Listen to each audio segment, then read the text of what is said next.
What are you doing, Haruta-san? I seem to have overheard you saying something strange, Mai said with a faint smile on her face.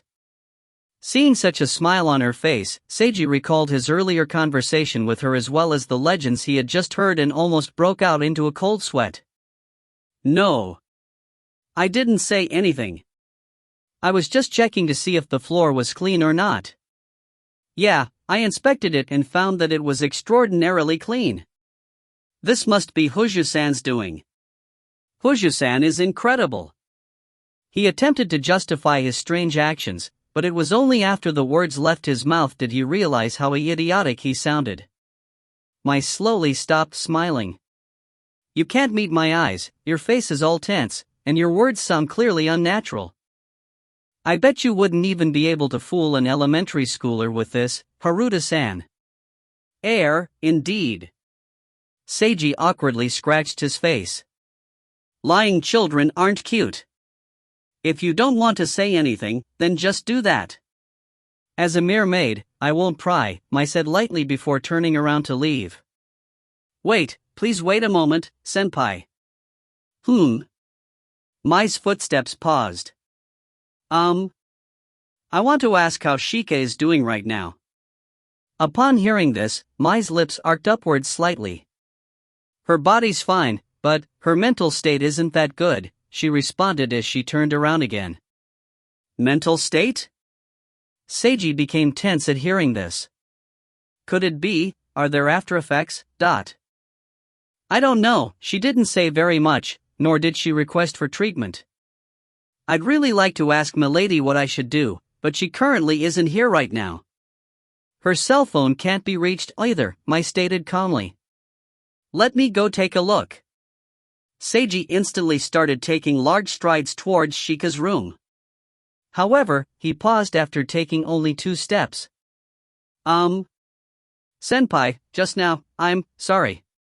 He left only after apologizing sincerely. Mai's smile reappeared as she watched his figure disappear into the distance. Honestly, him and her, they're all so silly. Cute yet silly. The maid continued her work in a joyous mood and even began humming some songs. Seiji paused in front of Shika's room. He wanted to open the door, but he stopped himself and knocked on the door instead.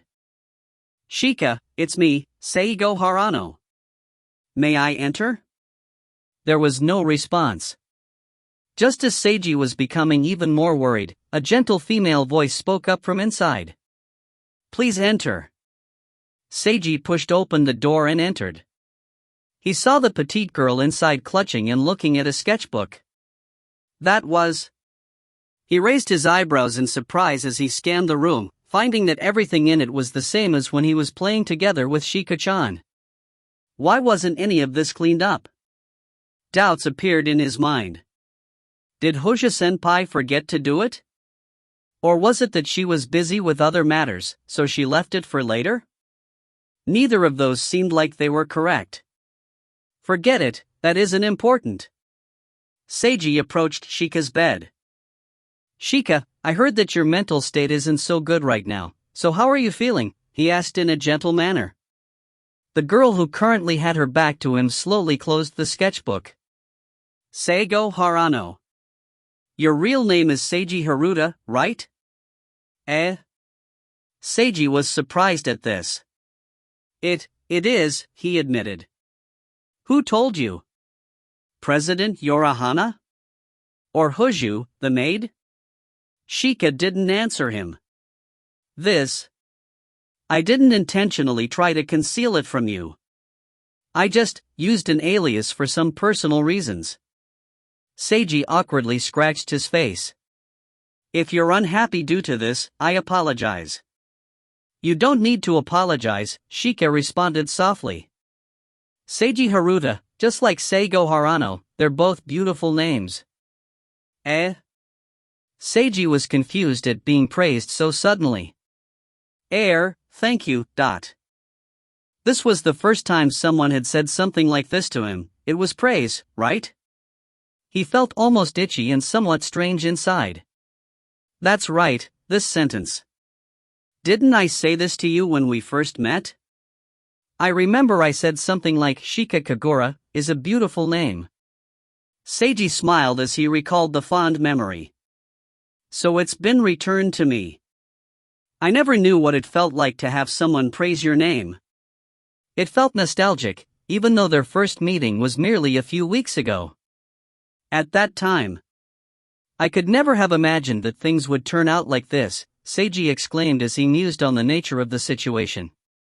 Watching the girl's back, he felt like he had so much to tell her, but he didn't know how to begin. There was a momentary silence in the room. Seiji slowly turned to look outside the window. Hey, Shika. That time, on that rainy night, you came. I told you that I would be there waiting for you at that time again. You didn't respond, but you still came. And then, you died in front of me, leaving behind only those pure white dying words. Seiji recalled the bitter memories that only he possessed, the ones he would never be able to forget. During that rainstorm, he swore to become her friend. She accepted it, but still ended up dying. Being unable to accept it, he loaded back time and saved her. I was delighted at seeing you come that night. No matter if it was because you wanted to ask for help, or if it was simply because you didn't want me to wait there in vain, or even if you only went there coincidentally, I'm still quite happy. That's because I was worried about you. Only when seeing her again did he notice that he cared so much for this girl, who, despite being lonely and struggling with intense pain, died smiling in the icy cold rain. He sympathized greatly with her plight. He truly worried about her. I don't quite know why I'm so worried about you, since we've obviously only met twice before that, and we haven't even talked all that much. But I just want to care for you. Before he said that would be her friend. This was a promise. Even though these were words that she didn't know about and hadn't heard before in this timeline, a promise was a promise. I want to become your friend. I want to help you. I want to see your joyous smile. Not sadness, and not a smile that only comes when you're on the verge of death. I want to do so many things together with you. I want you to experience the beautiful things the world has to offer. I made such a promise with you. Seiji closed his eyes and recalled that scene during the rain. In order to fulfill his promise in the current timeline, he had to exert his full effort to make her understand his feelings. I think that you're a good girl, Shika Kagura. You deserve a blissful life. No, you absolutely must have one, but for someone like you who never even complained about the world despite being in such a difficult situation, you have this right, you deserve it. I want you to know the feeling of bliss, that's why at that time His words were interrupted. Even though there were so many things he still wanted to say when he impulsively hugged her, and she mistakenly took him as her brother, how he decided to play the part of her fake brother, but didn't anticipate the fact that she lost her memories and truly treated him as her brother. He wanted to tell her about how she pleaded to be spoiled by him like she was a young child, and that he truly cared for her. He longed to tell her about his sadness when he saw all this disappear when she recovered her memories, and so on. He wasn't able to say any of that. That was because he suddenly felt a warm, soft touch together with a faint and pleasant smell. Seiji widened his eyes in surprise and saw Shika Kagura hugging him tightly. Her embrace was reminiscent of Shiko-chan's. You don't need to say anything else, she whispered in a soft, emotion-filled voice. I already understand. I know everything now. Shika slowly raised her head. She displayed a soft and cute expression, overflowing with gentleness and innocence, to the dazed boy. Seiji. Brother. If you find any errors, ads pop-up, ads redirect, broken links, non-standard content, etc., please let us know. Report chapter so we can fix it as soon as possible. Chapter 142, from now on. Chapter 142, from now on. Translator, Imperfect Luck Editor, VB24. Ding. A character's connectivity rating to you has surpassed 100. You've received that character's reward card. A female character's favorability or connectivity rating to you has surpassed 100. You've now unlocked the spiritual power statistic, as well as the spiritual abilities option. You may now exchange points for items to increase your spiritual power stat and use spiritual abilities to obtain points or items. A female character with spiritual powers has a favorability or connectivity rating to you that has surpassed 100. As a reward, you've received a card for free, Spiritual Ability Activation Card. A few lines of text appeared in front of Seiji. Spiritual Power Statistic? Spiritual Abilities Options, Seiji's system suddenly reminded him of its existence and helped him to come back to his senses.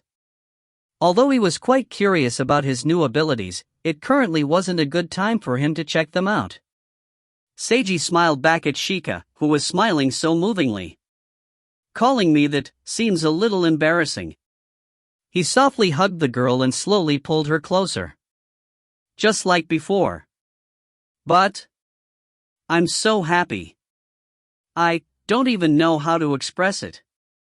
He enjoyed her warmth, becoming aware of just how inwardly moved he was. You remember everything? Shika slowly shook her head. There are still some parts that are hazy, but I remember the main parts. Seiji took a deep breath. Wonderful. Those memories he saw as precious were recalled by her. She considered them important as well. This was the best outcome. The two of them hugged in silence for an indeterminate length of time.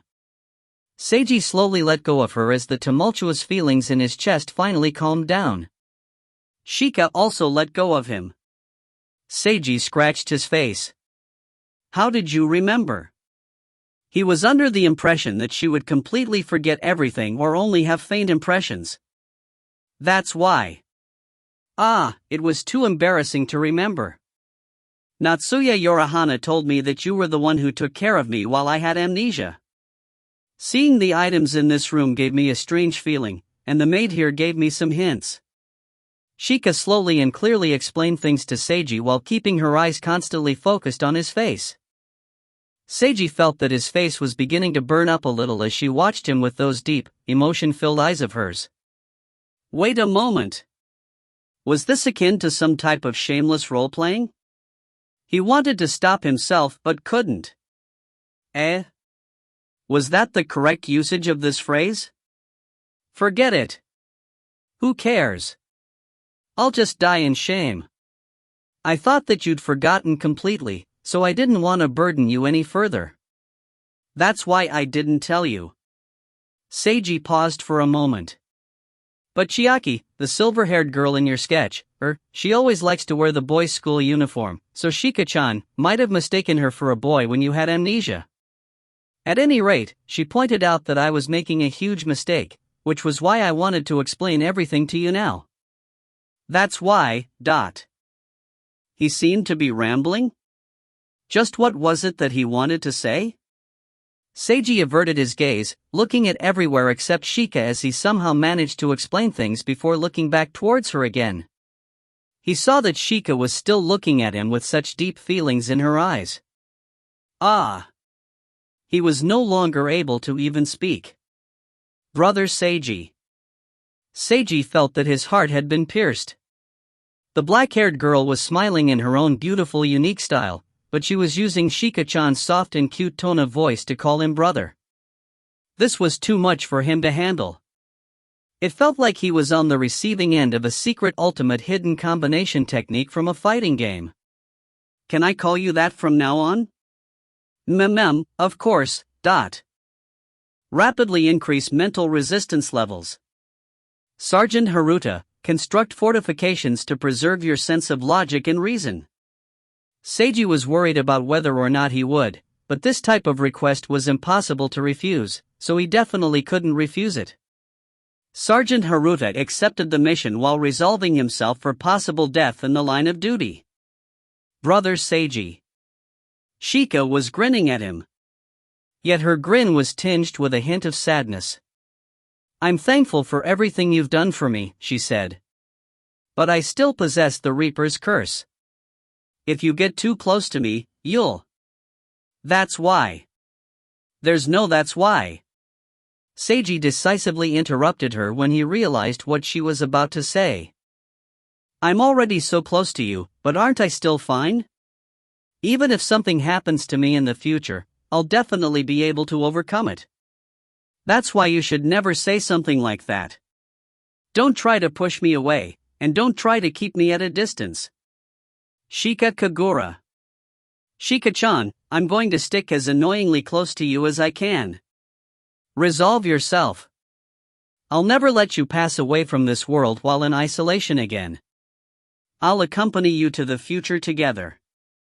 Seiji stared directly into her eyes, his gaze filled with stubbornness and determination. Seiji seemed to be smiling, yet it was clear he was on the verge of crying. But believe in me. You're the Reaper's curse, I know. But you still don't know who I am yet. Seiji Haruta pointed at himself with his thumb. His manner seemed to suddenly become imposing. I am Seiji Haruta. The Haruta family is actually the Kamiju family. I'm the descendant of the strongest yin-yang master in history, the only person who ever truly contained the Reaper's curse, Saimai Kamiju. I have the strongest bloodline. I'm truly powerful. I'll become even more powerful in the future. I'll even surpass my ancestor. The Reaper's curse can't do anything to me. Nothing will ever harm me. Well, I possess the ability to save and load. And my system just increased even further in strength just now, thanks to you. I'll use my newfound power to take care of everything. That's why you should stop thinking like that. Don't say or do such foolish things. Just obediently be my friend, it's fine to just be my little sister as well. Seiji flashed Shika a brilliant smile brimming with self-confidence, energy, and passion. To Shika, Seiji's smile seemed to be as blinding as the sun. The dark iciness in her heart could only melt under the sun's warmth. Tears trickled out from her eyes once more. Can I really enjoy such bliss? It's not only a temporary fantasy, I'll have it even now and in the future. Of course. Seiji's tone was adamant. He reached out his hand to pat her on the head just like before. Pat pat, console. You can. I can. We can go on living together. Shika-chan. I'm going to call you this from now on. You're not allowed to object or refuse. His somewhat forceful words seemed to pierce through Shika's heart. She smiled through her tears, and the sadness in her smile disappeared. Believe in him. Her heart was telling her that. Objectively speaking, it still seemed like he was acting rather pretentiously, but, rather mysteriously, it didn't sound like he was being hypocritical at all. His imposing manner was just that powerful. Even the gods would likely respect someone with such an imposing manner. Perhaps he really could turn his pretentiousness into reality. Shika wanted to believe him. Shika was willing to believe him. She wanted to pin her hopes for leading a joyous life in the future on him. Brother Seiji, please take good care of me from now on. Yep, Shika-chan, me as well. Please take good care of me from now on. And thus, the two of them smiled as they promised to stay by each other's sides. This promise started from her death, and it would continue until death do them part. If you find any errors, ads pop up, ads redirect, broken links, non-standard content, etc., please let us know. Report chapter so we can fix it as soon as possible. Chapter 143, Is there a bug in the system? Chapter 143, Is there a bug in the system? Translator, Imperfect Luck Editor, VB24. After a long period of time, Seiji finally left Shika's room and told her to take a good rest. His current mood was a joyous one. It was almost as if he had succeeded in a love confession. No, they just promised to be good friends, no wait, to treat each other as brother and sister, the pure kind of relationship. Really? Really? Shika was only a second-year middle school student. Even if their relationship became even deeper in the future, it definitely wouldn't happen now. Seiji suddenly came to his senses as he commented on himself. He forcefully suppressed the emotions in his chest by reciting the numbers of pi again. Yep, okay, I've regained my composure. Seiji had a fresh and bright expression on his face as he returned to the main hall. He poured himself a cup of tea and sipped it slowly as he opened up his system. In his personal statistics, he saw the new stat of spiritual power, just as his system had informed him. Spiritual power, 0. The system didn't even leave a quirky comment next to it. Even more unexpectedly, Seiji didn't have any options to increase his spiritual power. Seiji's brows furrowed. Academics, physical ability, and so on all had options to help Seiji increase his stats from the very beginning, but there was nothing for spiritual power. How was he supposed to increase it then? It wasn't really important that the system didn't even comment on this stat, but what did it mean for it to be so different from his other stats? It seemed rather mysterious. His biggest priority was to increase this spiritual power stat. If there was no way to increase it, then. After remaining silent for a few moments, Seiji opened up his new spiritual abilities menu. After opening it up, it was blank inside. Blank, what the hell? Seiji was in a state of shock now. Hey, system, just what do you mean by this? Didn't you just tell me something about spiritual abilities, being able to grind for points and items as well? What was with all this blankness? Was there a bug in the system? Of course, the system didn't respond to anything that Seiji said or thought. After finishing his stream of comments, Seiji opened up his items menu to check what he just received. Character reward card Shika Kagura. From now on, I'll always be with you. This card will have an everlasting passive effect. This card cannot be used or disappear. All basic stats increased by a bonus of 3 points. 30% increased resistance against Ice-type spiritual magic attacks. 30% increased attack against Ice-type spiritual magic defense. Prerequisite conditions not met. Currently inactive. Prerequisite conditions not met. Currently inactive. Additional ability 1? Prerequisite conditions not met. Currently inactive. Additional ability 2? Prerequisite conditions not met. Currently inactive. Additional ability 3, brother and sister drawing prerequisite met. Drawing improvement ability, 65% increase in ability to draw brother or sister characters and improved visualization technique. Mana will be consumed while using this technique. The distance between a brother and a sister might be the closest or the furthest apart in the world. Additional ability 4? Prerequisite conditions not met. Currently inactive. Additional ability 5? Prerequisite conditions not met. Currently inactive. Additional ability 6? Prerequisite conditions not met. Currently inactive. Seiji was speechless for a good long while. He felt as if he had just received some godly equipment, but he was too low level to equip it. Just what the hell was all this?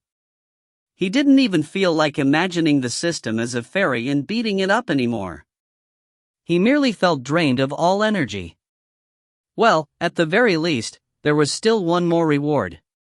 He inspected the spiritual ability activation card that he had received. It was called Spiritual Ability Spiritual Power Transference Activation Card. It would activate the Spiritual Power Transference option. That was all that the system told him. This explanation, it wasn't any type of explanation at all, it was just increasing the word count. System, you might as well have left it blank as well if you wanted to act cool. It had already left 2 blank sections for him. Was it simply because it didn't want to use blankness 3 times in a row, so it forcefully added a few words in? Seiji energetically kept up a stream of commentary on his own system. After he had nothing more to say, Seiji sighed. I might as well use it and check out its effects. Seiji had a sudden epiphany right before he was about to activate the card. Wait a moment. Perhaps this was all some devious scheme. The character reward card aside, it seemed rather abnormal that his spiritual power and spiritual abilities were blank, and the activation card was basically a reiteration of its name as the explanation. Seiji imagined the system as a fairy chuckling at him evilly again. He felt as if activating this card would be like opening up a jack-in-the-box which would have something strange pop out at him. There was a chance that some unusual situation would occur. He shouldn't use it so casually in the main hallway. Seiji closed his system, finished his tea, and went back to his temporary room in Natsuya's residence. He closed the door and lay down on his bed before opening his system again and choosing the activation card. He mentally prepared himself and activated it. The spiritual ability, spiritual power transference activation card, broke up into 6 flashes of golden red light. The 6 flashes of light proceeded to shoot into his head, chest, both hands, and both feet. Seiji felt a strong sense of soreness from his entire body. It was akin to the sensation of dissolving.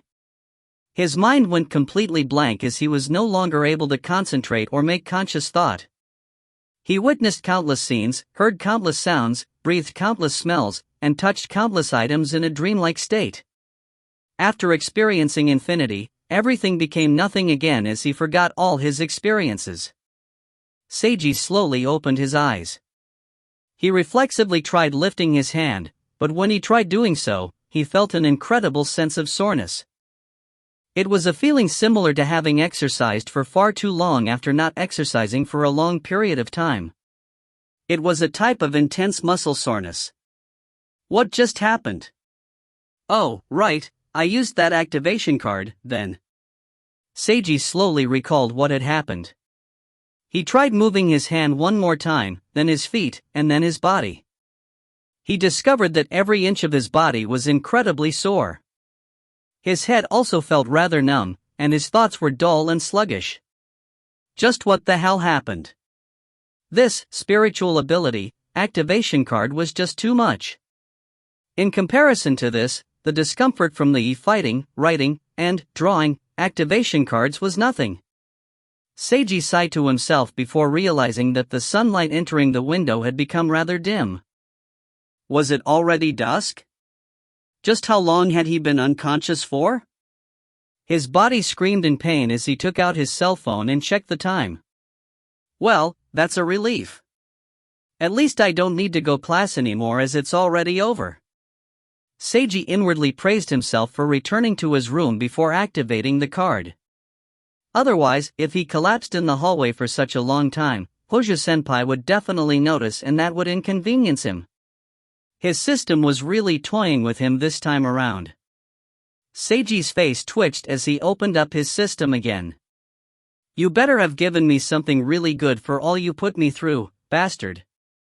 Upon first inspection, he noticed that his spiritual power stat had increased to 5 points.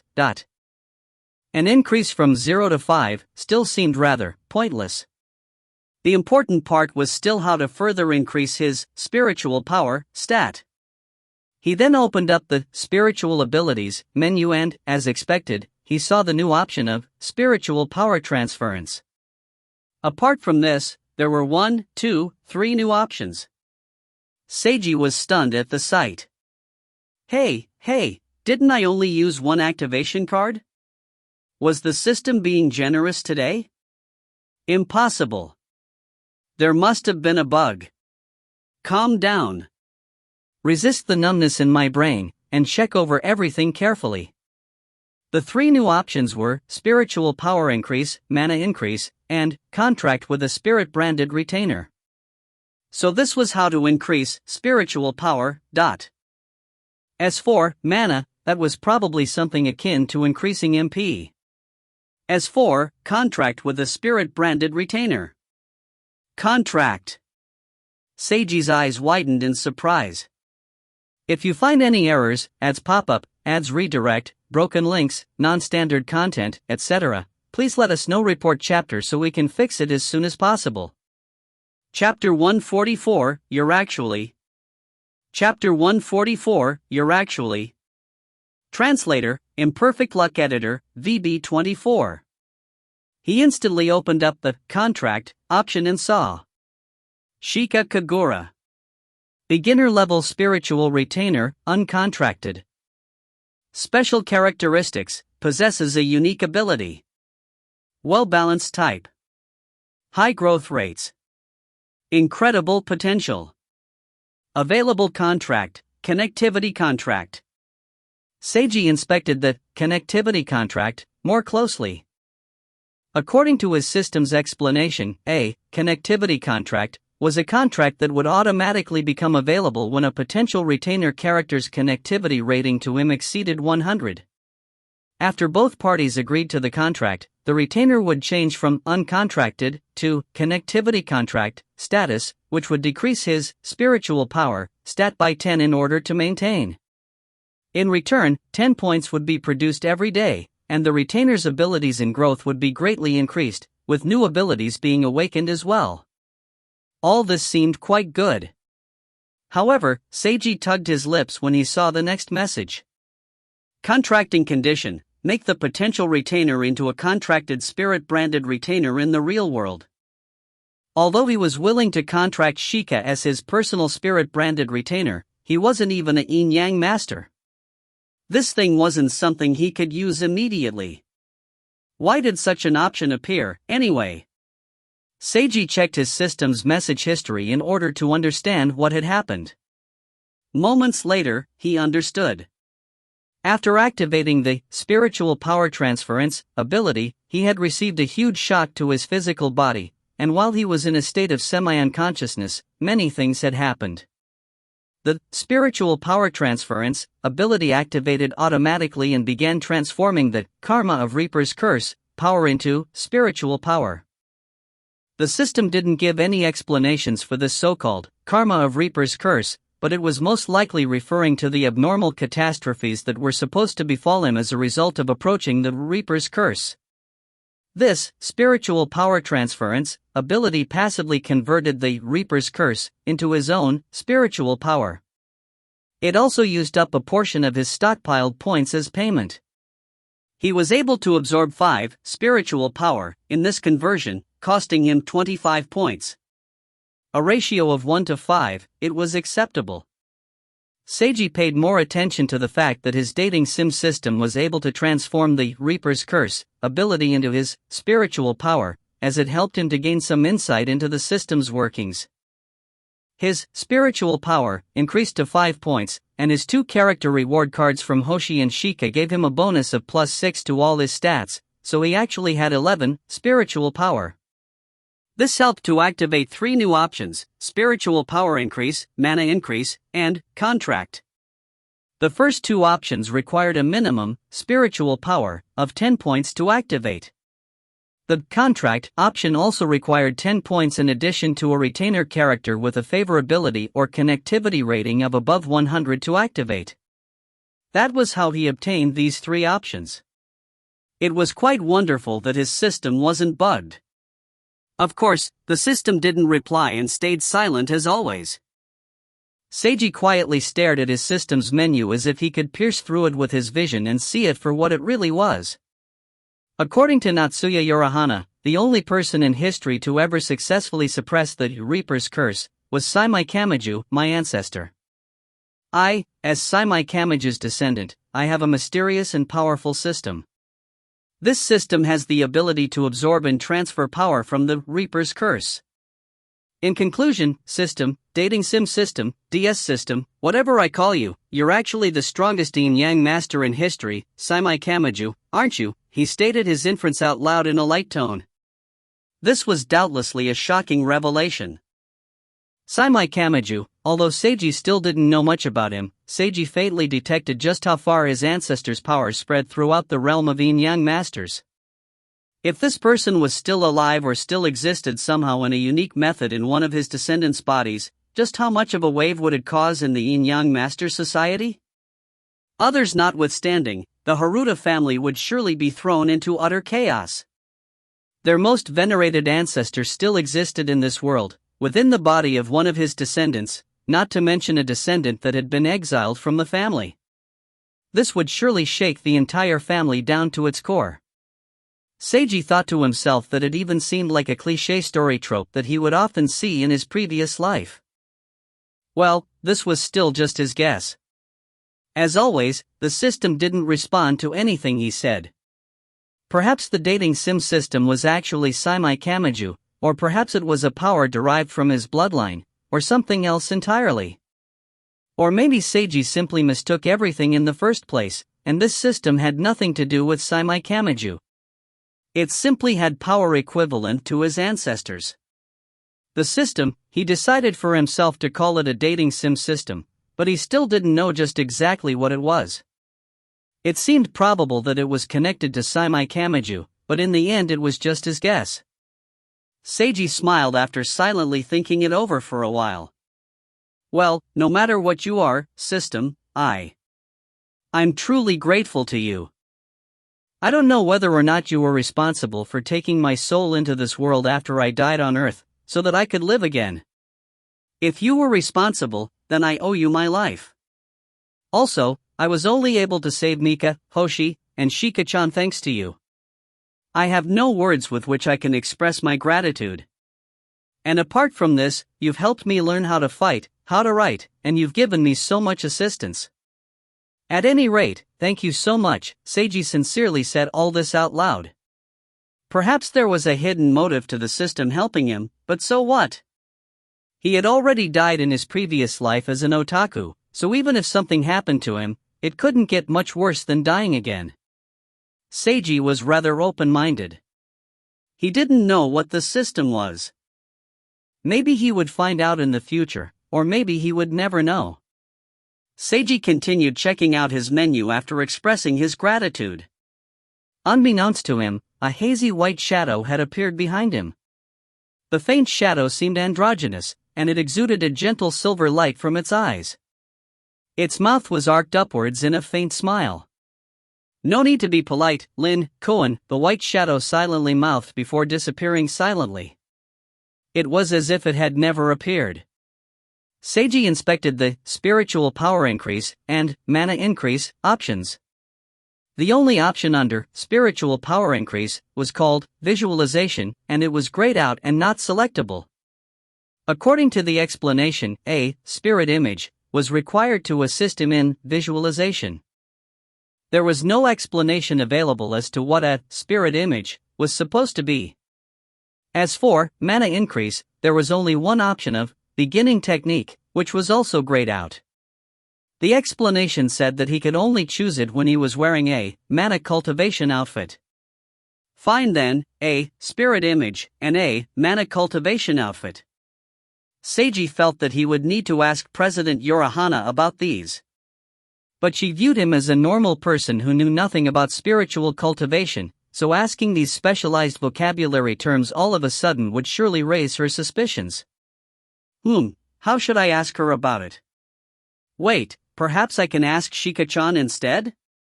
If you find any errors, ads pop up, ads redirect, broken links, non-standard content, etc. Please let us know. Report chapter so we can fix it as soon as possible. Chapter 145, Spiritual Power and Mana. Chapter 145, Spiritual Power and Mana. Translator, Imperfect Luck Editor, VB24. Dinner time. Shika, who was reading some manga while relaxing on a chair, heard a knock on the door. Please enter. Rather than the maid whom she expected, the person who entered was a handsome boy. Seiji smiled. Shika-chan, I'm here to eat dinner together with you. Shika paused in surprise for a moment, before a smile slowly bloomed on her face. Thank you. There's nothing to thank me for, I just wanted to eat together with you. Seiji brought 2 trays of food over and placed them on the table. I haven't eaten together with anyone for a terribly long time, she informed him in a soft voice. Seiji's hands paused in midair upon hearing this. That's why, thank you, Shika said, gazing directly into his eyes. Seiji turned around and patted her on the head. I've received your gratitude, but starting from next time, there's no need to thank me anymore. We'll be eating together quite often in the future. Seiji retracted his hand and smiled warmly at her after patting her twice on the head. Okay. Shika nodded as an indescribable light flashed through her eyes. Their dinner was emitting an appetizing aroma. They sat diagonally across from each other and began enjoying their succulent meals. Seiji watched her as he ate. Shika took tiny bites and ate slowly, giving him the impression that she was a small animal. Shika blinked and returned his gaze when she noticed him watching her. How cute! Seiji couldn't help but recall the way she ate during her bout of amnesia. While she also took tiny bites, she ate quickly with a sparkle in her eyes. Which of the two was cuter if he did a comparison? Both were really cute. Ding, Syscon rating increased by 5 points. Seiji imagined hearing such a sound in his mind. Brother Seiji, what's the matter? Nothing. I just felt that the way you ate is really cute. A trace of red crept into Shika's face upon hearing this. Brother Seiji, you look really cool when you eat as well. Seiji was rendered speechless at this unintentional comeback. He suddenly realized how embarrassing it sounded. Why did it feel so embarrassing when the target being praised was switched to him? He had only felt it was a normal exclamation when he was talking about her. Was what he said actually something so embarrassing after all? Seiji's face also reddened. Shika was still looking directly at him. Unable to take it, Seiji averted his gaze. Shika continued to look directly at him. Why do you keep looking at me? Eat. Let's eat. Seiji panicked a little as he lowered his head and focused on chowing down. Shika's mouth arced upwards as she finally stopped gazing at him and lowered her head to eat as well. After a period of silence. Shika-chan, Seiji started, do you know how to increase spiritual power? Shika's movements paused for a brief moment. Yes, I know, why do you ask? Do I even need to say it? Of course it's because I want to increase my strength and become a yin-yang master, Seiji stated calmly. I will become strong was what he promised her. Shika blinked in realization. I see. He's already beginning to work hard for his goal. Increasing spiritual power. The most basic and most common method to increase spiritual power is called visualization, Shika said in a soft voice. Visualization. Excellent, the first question was right on the mark. What is visualization? To explain it roughly, it means observing and imagining. In visualization, you must observe a spirit image and imagine it wholeheartedly. If it's done properly, your consciousness will temporarily reside within the image and experience it. What's a spirit image? It's an image that's drawn using spiritual power. There are various images used for cultivation, used in casting spells, and also spell formations. For visualization, it would have to be a cultivation-type spirit image. Do you happen to have one? Yes, only one. They're considered really valuable. Oh. Seiji took another bite of food. A valuable cultivation tool. Shika obviously wouldn't carry it around with her. I was thinking that I could borrow one from President Yorahana and attempt cultivating. Will it use up the spirit image if I cultivate with it? Shika shook her head. No, spirit images only have time limits on when they expire, but they won't be used up. So it doesn't matter if it's used or not, as it will become ineffective once it reaches its use-by date? Yes. Then I won't feel bad about borrowing one. Seiji continued shoveling food into his mouth. Oh, right, about mana, just what is the difference between spiritual power and mana? I only know that yin-yang masters also require mana. Shika seemed to consider the question he posed. To use an analogy, spiritual power is like a bowl. She pointed to her own food bowl after thinking about it. And mana is like rice. In order to contain rice, you need a bowl. The larger the bowl, the more rice it can contain, but the amount of rice in each bowl is different for each person. For two identical bowls, some people have more rice, while some people have less. If a small bowl has enough rice in it, it can equal a large bowl that doesn't have much rice in it. The normal situation is that larger bowls have more rice, and smaller bowls have less rice. Seiji attentively listened to her analogy. It didn't seem too difficult to understand, at least in his mind. Spiritual power was like a vessel, while mana was the substance which filled the vessel. The vessel itself determined the maximum storage capacity, but not everyone would reach their maximum capacity. There would be those with high spiritual power but low mana. Usually people with higher spiritual power would possess a larger amount of mana. Seiji made an educated guess. To cast spells, it costs rice to cast them, mana, right?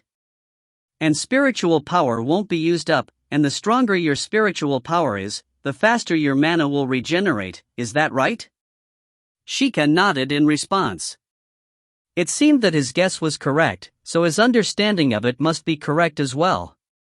Spiritual power is the foundation that must be raised first, and mana must be raised as well, so how do I increase my mana? You have to wear a mana cultivation outfit and perform a ritual. Yep, he heard some vocabulary words that he wanted to hear again. Mana cultivation outfit seems like it's really easy to understand. It's just like it sounds, a special outfit which helps you cultivate, right? Shika nodded again. Are they also as valuable as spirit images? Another nod. Will it be used up after a ritual? Yet another nod. This seems like it will be more difficult to borrow. Seiji rubbed his chin. What does the ritual involve, then? It's actions, breathing, incantations, spirit, everything combined. Shika seemed to think of something as she put down her chopsticks and suddenly stood up. It's difficult to describe, so let me show you. After walking a moderate distance away from the table, she stood up straight, turned her palms upwards, placed them in front of her, and closed her eyes. Seiji was instantly able to detect a change in the atmosphere. It almost felt as if something invisible was gathering here. Was it the mana present in the environment? Before he could finish his thoughts, Shika began her movements. Her hands began moving about in seemingly gentle yet steady movements. It gave Seiji the impression of shadowboxing. A sonorous sound came out of her mouth. La so layo. The words didn't seem to have any particular meaning, they were just musical notes that were connected together by tones. In combination with her hand movements, this definitely seemed ritualistic. Her feet began moving as well. Again, her feet were moving in light yet steady movements. It was akin to a dance. Her hands and feet kept waving and weaving as she sang her mysterious incantation. It seemed like she was both dancing and practicing martial arts at the same time. The feeling of something invisible coalescing in the air became even stronger. Shika was at the eye of the storm. Seiji slowly started to get absorbed in her performance. So beautiful. It wasn't a dance, yet it resembled one. Watching such a mysterious performance by a beauty like Shika was a type of enjoyment in and of itself. Finally, Shika stopped her steps, drew a circle with her hands in midair, exhaled lightly, inhaled, and her breathing returned to its normal rhythm. She opened her eyes and looked back at Seiji. What she saw was his smile as he began applauding. So this is a ritual, it seems so beautiful when you perform it, Shika-chan. Seiji praised her sincerely. Shika's face turned red once again at hearing this. Even redder than before. If you find any errors, ads pop up, ads redirect, broken links, non-standard content, etc., please let us know. Report chapter so we can fix it as soon as possible. Chapter 146, Gradually Slipping into the Abyss. Chapter 146, Gradually Slipping into the Abyss. Translator, Imperfect Luck Editor, VB24. Honestly, Brother Seiji is so Shika was feeling embarrassed inside. But, strangely enough, it wasn't uncomfortable. In fact, it felt rather nice. Eating together with him, speaking with him, and being praised by him was really enjoyable. She almost felt like crying when she compared her current life with the way she used to live. No, I shouldn't cry here. I should be smiling in front of him at such a time. Shika displayed a smile that came from her heart again. Her slightly shy and moving smile almost caused Seiji to fall into a daze. Only when she sat down again did Seiji regain his senses. My little sister's too cute. What should I do? He felt that he was gradually slipping into the abyss. No, he had to stop thinking about it. Thank you for your performance. I understand what a ritual is now, so we can finish our meal. Yeah. Neither of them spoke for a while after this, and only the sound of the pair eating remained. Since the ritual was what Shika just performed, then the beginning technique in the system was probably referring to the most basic version of what she just performed. Seiji presumed it was similar to an entry-level technique in martial arts. If he truly wanted to learn cultivation, he would have to wear a special outfit. He was rather curious about its appearance. Would Shika-chan look even prettier if she performed that ritual again while wearing it? Seiji really wanted to see it. Well, I'll have plenty of chances in the future. The abyss was beckoning.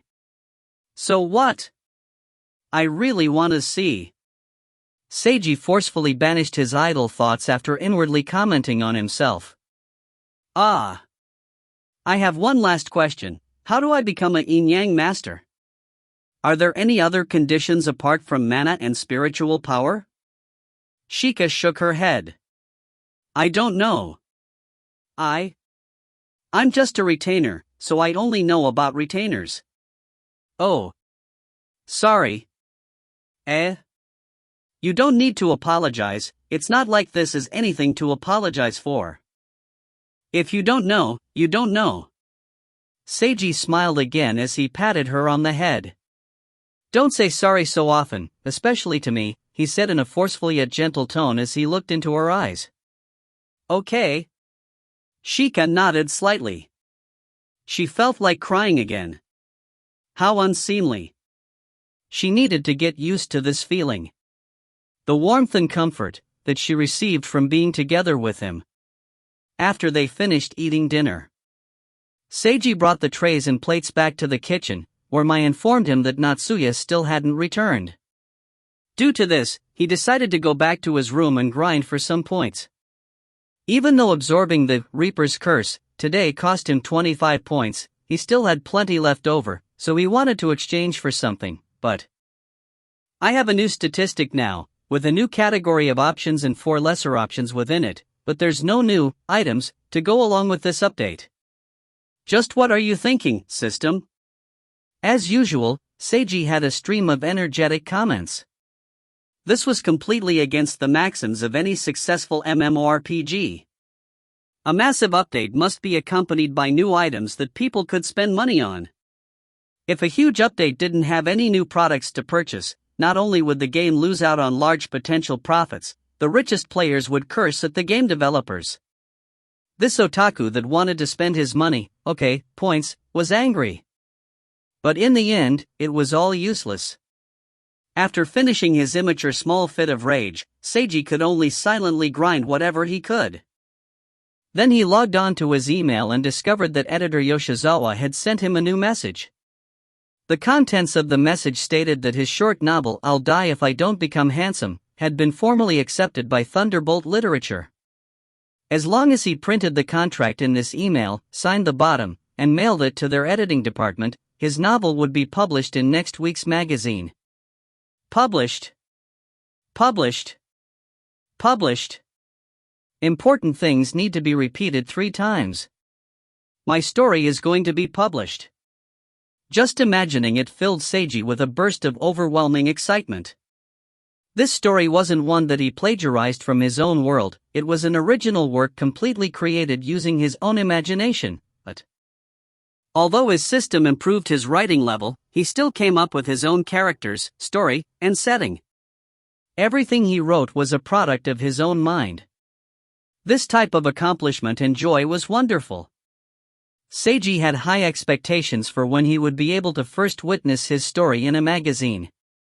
But before that, he needed to sign the contract. Was there a printer in this residence? Seiji left his room in order to search for Mai. There were some sounds coming from the main hallway.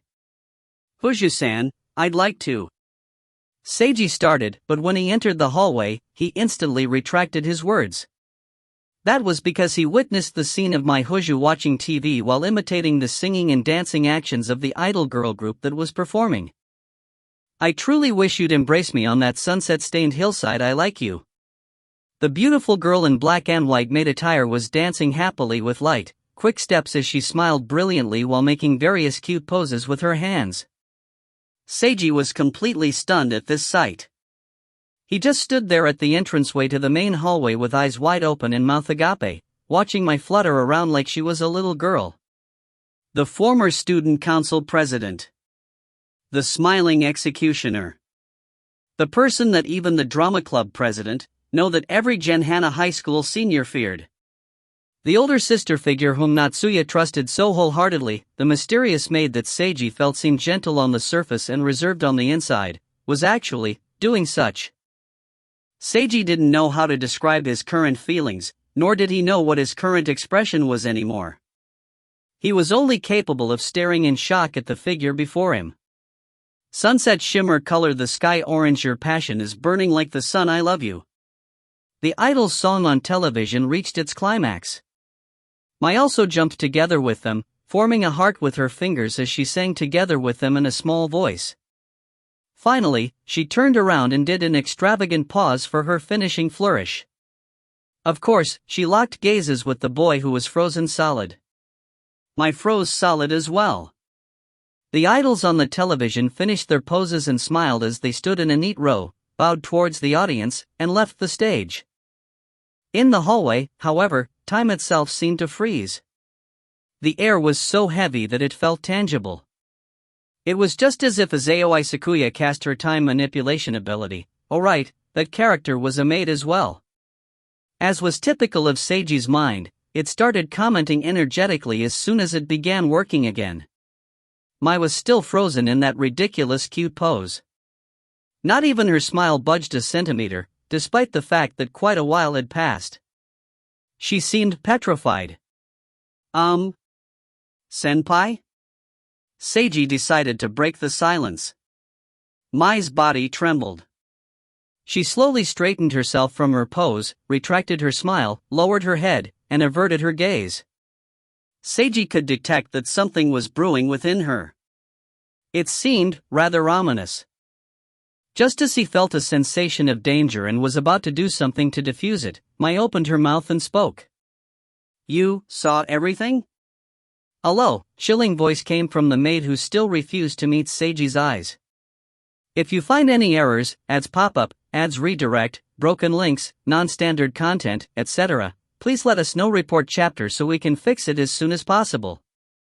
Chapter 147, I Promise on My Virginity. Chapter 147, I Promise on My Virginity. Translator, Imperfect Luck Editor, VB24. Killing Intent. Seiji was certain that he had, for the first time, detected the legendary so-called killing intent in real life. This was a basic instinct that humans possessed to protect themselves from danger. How was he supposed to answer this question? Just as he was attempting to come up with a suitable answer, 3 conversation options appeared in front of him. A. No, I didn't see anything. B. Yes, I saw it. C. I felt like I just saw something, but I've already forgotten it. The correct answer was probably C. Honestly speaking, C wasn't exactly an ideal option, it seemed too unnatural. But B sounded like suicide, and A was basically lying through his teeth, so by process of elimination, C was the only correct answer. Air. I felt like I just saw something, but I've already forgotten it.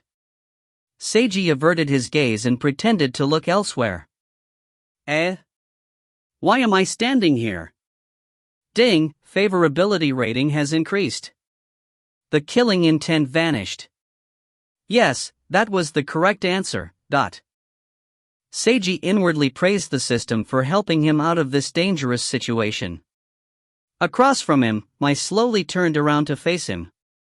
Her face was completely red, and her expression still seemed rather awkward. To describe it in anime terms, Mai's current expression greatly resembled Rina Ryuga from Higurashi. The blank expression in her eyes indicated that she was on the verge of going crazy. Seiji broke out into a cold sweat upon seeing the expression on his face. If he answered incorrectly just now, what would have happened to him? He didn't dare imagine it. Just let everything he just witnessed fly away with the wind. Seal those memories. Bury them completely. Did you really forget about it? She asked him in low, hoarse voice. Seiji tried to act normal. Yep, really, I don't even know why I'm standing here right now. Please allow me to go back to my room and consider this topic. He could always ask to borrow a printer tomorrow. Mai nodded. Oh, please go ahead. Seiji turned around, walked out of the hallway, and returned to his room. At first, he was walking at a normal pace, but he gradually quickened his footsteps. His room was right before him. He reached out to turn the door handle, but right at this moment, a hand was silently on his shoulder. Junior, actually, wouldn't it be impossible for you to forget it? A low and gentle female voice sounded from behind him. Terrifying. This is so scary. Seiji felt as if all his hairs were standing up on their ends. Fuji-san, you'll really scare me to death like this. Don't use your skills as a maid to move around soundlessly like this. She almost seemed like a ghost. Junior. If she said a line like vengeance right now, it would literally be like a classical ghost haunting. Senpai. Seiji's cheeks were twitching slightly. I definitely won't tell anyone. You can relax about it and let me go. Seiji felt like he was about to be forcefully sent to heaven. How could I possibly relax? The gentle female voice began to sound abnormal. No, it sounded abnormal from the very start. If Milady learns about this, Seiji's shoulder was about to pop out from being clutched so tightly. This maid's strength sure is abnormal. She won't find out, I promise. What do you promise with? He felt like he heard something similar to this before. Oh right, last time, he gave such an embarrassing response. He didn't expect to hear such a question again, but this time he wasn't going to respond that way. Seiji had a flash of inspiration. I promise on my virginity. This time he would answer Gintama style. Cough cough, stop going off on a tangent. The hand on his shoulder shook at this answer. Virginity? The ghost, Mai was confused at this response. Virginity is a gentleman's and otaku's most important asset, Seiji explained in a serious tone. You can understand it as something similar to a normal person's most important moral principle. It sounded rather strange to Mai, but since Seiji had explained it to such an extent, she felt like she had no choice but to let it go. Alright, I will believe you. Junior. The hand on Seiji's shoulder was finally retracted. Seiji inwardly breathed a sigh of relief. Good night, senpai. He was about to open the door to his room. But he was grabbed on the shoulder yet again. Just what else are you about to do, sister? Thank you for being willing to keep my secret. Allow me to treat you to some good food. This time, her voice finally sounded normal. Well, this is much better. Seiji tugged at his lips. Can I call for Shika-chan, for Shika Kagura to join us? Mai paused in surprise for a short second at hearing this, before smiling. Of course. The gentle yet bright orange-yellow glow of the lights in the corridor illuminated the three people walking through it. So Senpai was referring to red bean cakes when you said you would treat me to something delicious. Seiji recognized the object that Mai showed him. Mai smiled as she nodded. I personally made these red bean cakes. I didn't put too much sugar into these, so they're not particularly sweet, but I hope that you'll enjoy them. Red bean cakes were a traditional dessert in Sakura Island. It was a gelatin-style dessert made using beans. Usually, they were made with red beans and chestnuts, but there were a large variety of available flavors. The red bean cakes that Mai shared with them were a translucent blue. They looked beautiful, almost like works of art, under the light in their porcelain dishes. Shika, who was beside Seiji, stared unblinkingly at the red bean cakes for a good while. Although her face was expressionless on the surface, Seiji could tell that she was really looking forward to tasting them. Mai began pouring tea after she set out the red bean cakes for them. When the clear green tea was poured into the cups, the fragrant aroma of tea began to envelop them, causing this atmosphere to seem almost poetic. No, not seem, it definitely is poetic, Seiji thought to himself. Watching the quiet night scenery together with two beauties while drinking top-class tea and enjoying sweets personally made by one of the beauties, how could such a scene not be poetic? At this moment, Seiji experienced peace, quietness, and bliss. Please enjoy. Mai smiled and invited them to begin after she finished pouring tea for everyone. Seiji and Shika exchanged glances before both reaching out and placing the teacups on their palms as they took a sip. Yep. Delicious tea. The tea's temperature was just perfect, it was neither scalding nor lukewarm. The tea's rich flavor lingered in his mouth, leaving him with a feeling of deep satisfaction. Next up were the red bean cakes. Shika's eyes sparkled as she took a toothpick, pierced one of the red bean cakes, and placed it into her mouth. Her eyes widened, and her expression was filled with joy as she closed her eyes in ecstasy. So she didn't turn into a character from a cooking manga. Stop getting sidetracked. Is it delicious? Seiji asked, smiling at Shika. Shika nodded vigorously. Then you should properly thank Hoja-senpai, as she treated us out of the kindness of her heart. Thank you. Shika gave the maid Mai her sincere thanks. No need to be so polite.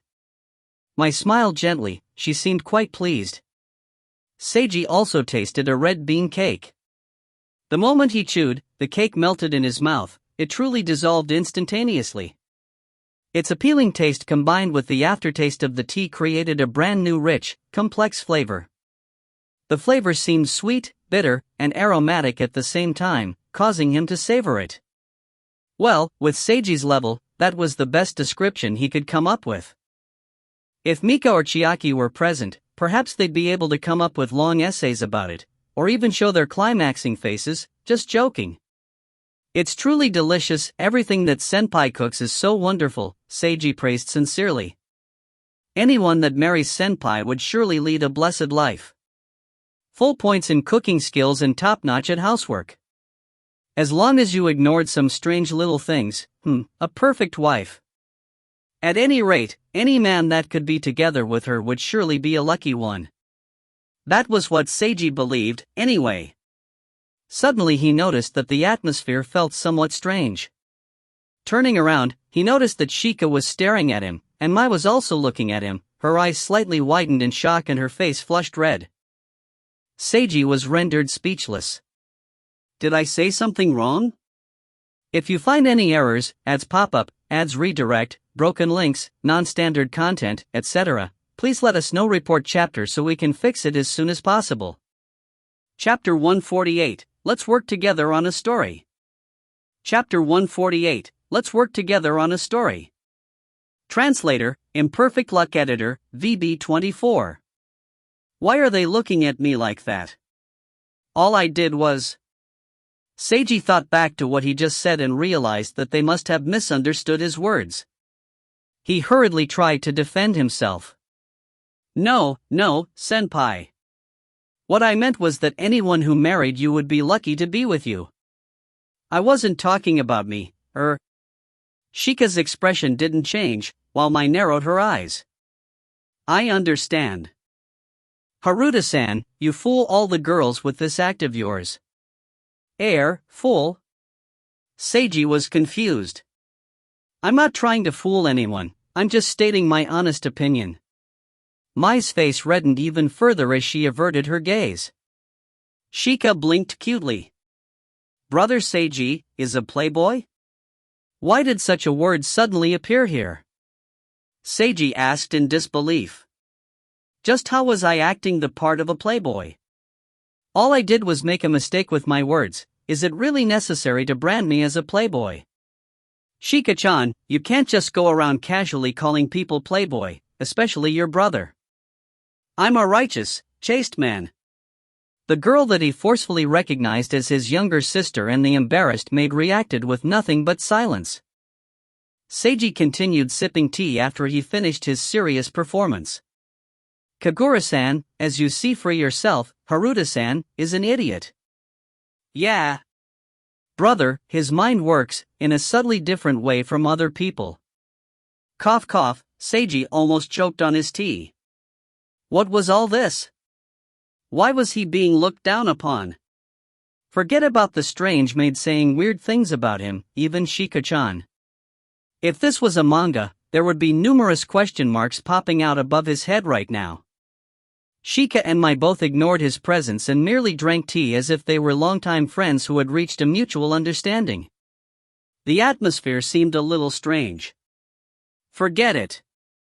It isn't necessary to argue over every word's meaning with them. Being together with girls means that I shouldn't care about every little detail. Yep, I'm such a magnanimous fellow. Seiji inwardly praised himself for his tolerance. After a period of silence. Hushu-san, is there a printer in this residence? Seiji asked the question that he wanted to ask originally. A printer? Of course. What do you want to do, idiot? Whoops, Junior. Seiji's cheeks twitched violently. You must have said idiot on purpose. You must have. Once again, he reminded himself to be magnanimous by not arguing over every little word. Otherwise there would be no end to it. I wanted to print a contract for a story I wrote. He continued to explain that a publishing company had picked up his story. Mai blinked in surprise. Oh. Junior, you've written a light novel which got accepted by Thunderbolt Literature. That's not shabby, she praised sincerely. I was just fortunate, Seiji replied with a humble look on his face. Suddenly he noticed that Shika was looking at him, her eyes sparkling with light. After a while, she expressed her desire. I'd like to read the story that brother wrote. That's right, she was originally a literature-loving girl. Seiji smiled. Of course. I'll send you the file in a bit, Shika-chan. Then he thought of something. Shika-chan, you read books often, so have you ever considered writing your own story? Shika paused in surprise before shaking her head. No. Her face gradually darkened. Even if I wrote one, I don't know if I could show it to other people, but... There was a brief period of silence. Would the Reaper's Curse ability even affect those that read Shika's stories? Seiji didn't know. But as long as Shika was worried about that, she wouldn't even want to pick up a pen due to her gentle nature. She would hate to harm others, even if it were only a possibility. Seiji had a heavy feeling in his heart. Shika was currently supporting herself financially by hiring herself out as a mercenary spirit-branded retainer.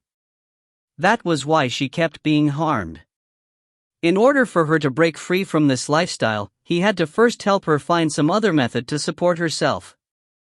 Although he could take care of his adopted younger sister as her self-proclaimed adopted brother, she might lose her self-confidence or pride because of it, and he didn't want that to happen. As for money? Money was never a problem to Seiji. If he wanted to, he could get money anytime through saving and loading. A single lottery ticket was all it would take. Before, he didn't want to abuse his power, since he believed in earning money through his own hard work. But if he really needed money for an emergency purpose, he wouldn't hesitate. And if he attracted too much attention by suddenly winning the lottery, he still had the option of borrowing money from any of the rich people around him, such as Chiaki Wakaba, Natsuya Yorihana, or Hisashi Jumanji.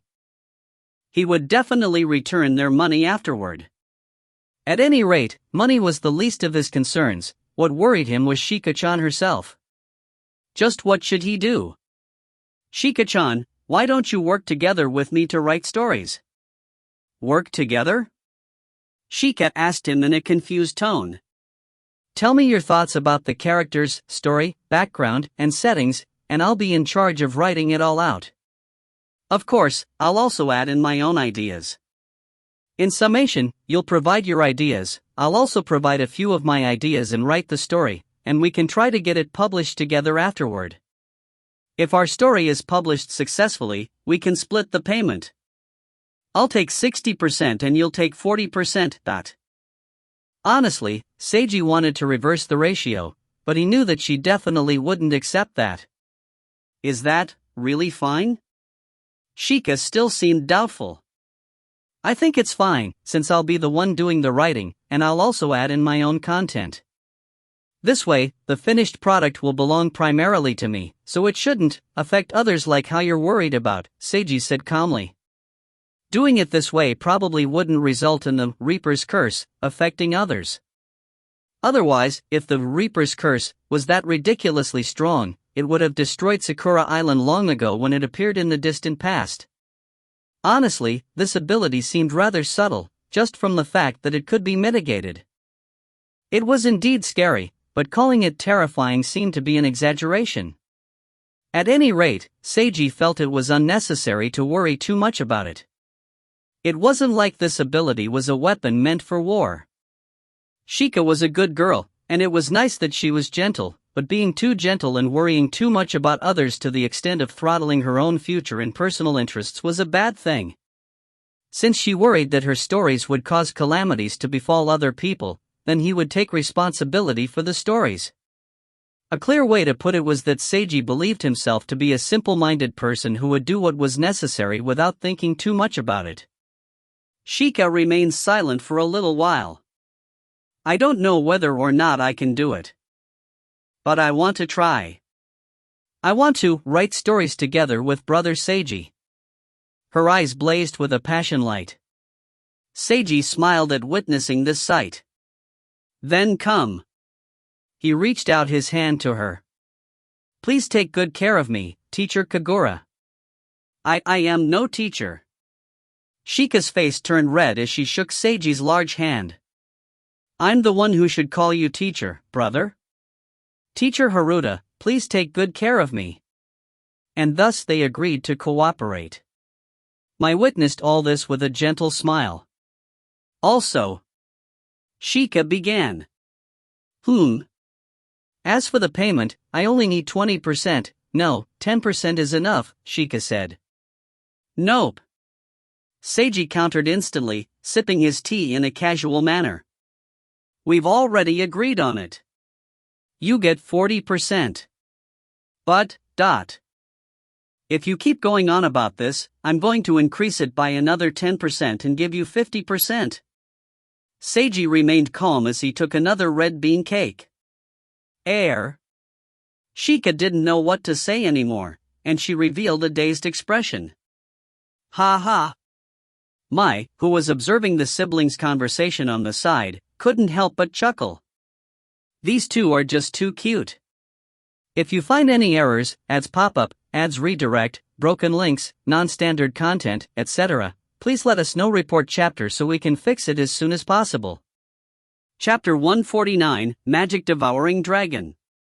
Chapter 149, Magic Devouring Dragon. Translator, Imperfect Luck Editor, VB24. And so, the evening tea party concluded joyfully. Seiji returned to his room first and sent his story to Shika's email. After that, he sought out Mai. Mai was waiting for him in front of a room on the 3rd floor. When she saw him arrive, she opened the door of the room for him and let him inside. There was a large window directly across from the door in this room. The right side contained a row of bookshelves while a large desk outfitted with a comfortable-looking chair stood on the left side. There were 3 computer monitors arranged on the desk together with one laptop, some file folders, books, and photographs. Beside the desk was also a high-quality scanner/printer/copier machine and it was a common model which could be found at any business. This room was obviously Natsuya's study. Mai turned on the printer, before starting the laptop and inputting a password.